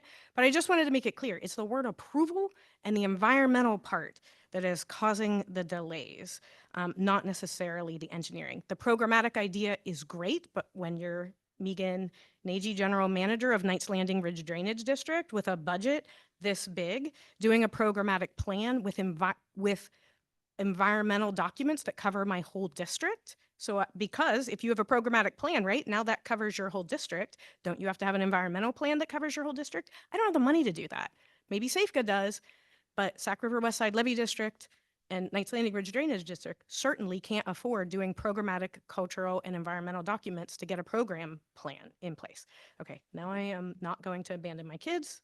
Happy to write all this down and share it with you. Thank you.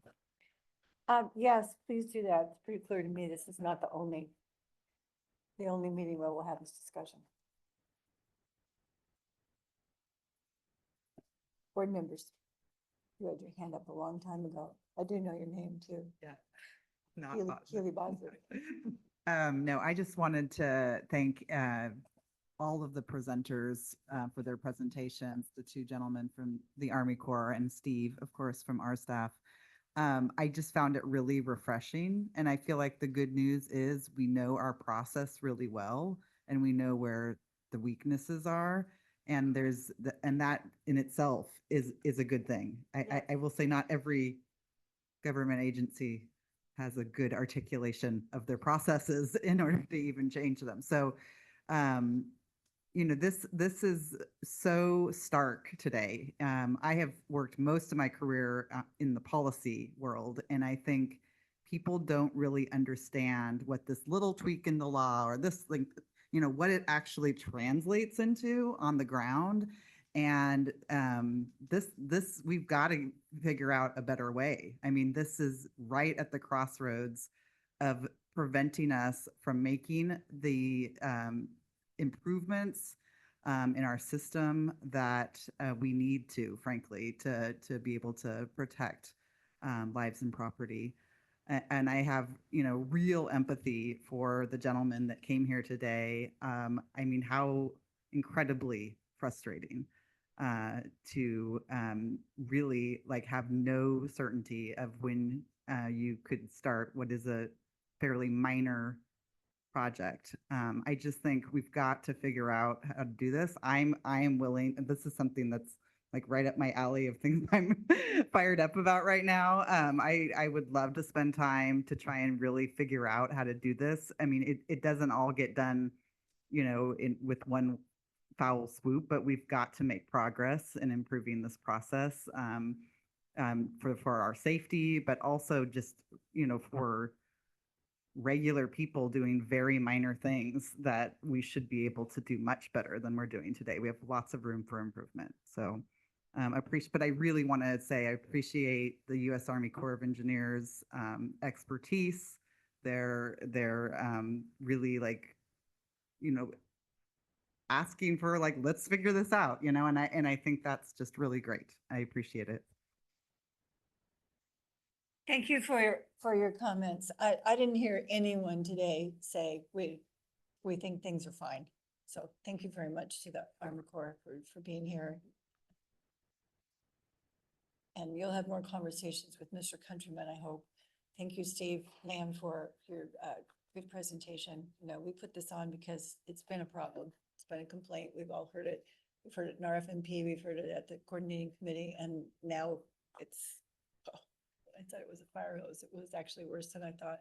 So we got to put our heads together and figure this out with you all. We get moving decisions at the federal level are not quick. And then when they are, to fix them when they see there's an issue is another challenge, for sure. So that's part one. We won't neglect it. Any more comments, board members? Gotta find out where that 4 inches is. Okay. Then any other from our presenters? We can move on to the end of our meeting then. Any hands up? No, there are not. Thank you, Mr. Leaf. All right, that takes care of 9C for now. To be continued. Thank you to you all. Item 10, we have a monthly report written from Department of Water Resources, so you all can read it. We've received staff activity reports for the last month, and I think that the Natural Resource Management Planning Division gets the prize for the most paper. So thank you for that. And our executive and administrative staff gave it to us today. Operations, flood system improvement. I'm not going to ask for you all to do any comments. We've lost people. We do have board comments and updates, and I know that 2 of you did. I think it was a 2-day that. I would like to put that on the agenda and have more people hear it than just here at the end of the meeting, if you don't mind. Because it sounded, I carpool with Member Grego, so I got a little bit of that. I thought, boy, that belongs on the board. That's good stuff. Well, you don't care, Joe. So is that okay, ladies, that I put you on for a meeting? I'm sorry, say that again. Put you on as an agenda item to report on your NAFTA. Yeah, I can't say that right. Okay. Yeah, that's fine. I think I might get something going in the meantime, because I do. think there's a very specific workshop that I think we should do. And it's with DWR. Okay. But there was some real good conversation about how all of the science investments that the state has made that is really enabling DWR to do a lot more. How we need to figure out how to make that usable for asset managers, our levy districts, our maintenance people that really will benefit from understanding these updated models and things. But there's a bit of a lost in translation still for it to be usable on the ground, but we want to support that. Well, thank you for doing that. And it would be great to put that together, share that with more folks and move it forward. Okay. All right. Anyone else has anything? Upcoming meetings, coordinating committee is March 25th. And that meeting will be held both in person at our building that they call the JOC in the basement. And I will also be online. We'll see how that works. The next board meeting is March 28th. I'll get that right. I won't call it February. It'll be March 28th. And it will be meeting at the Yuba County Government Center, which is located in Marysville. Did you know that Yuba City is in Sutter County? Yeah. And Marysville is in Yuba County. Just want to let Mary Jane knows that. We do have a board workshop on April 11th. This says location to be determined, but I understand it's at the Natural Resources. We have now been, this is our last time here. It's the last time here at SACOG. And they've been so gracious and so wonderful. It's been a lovely meeting space, so we should send an official thank you for that, and we're sorry we're losing it. So we've been reassigned to the California Natural Resources. I hope it's not the auditorium.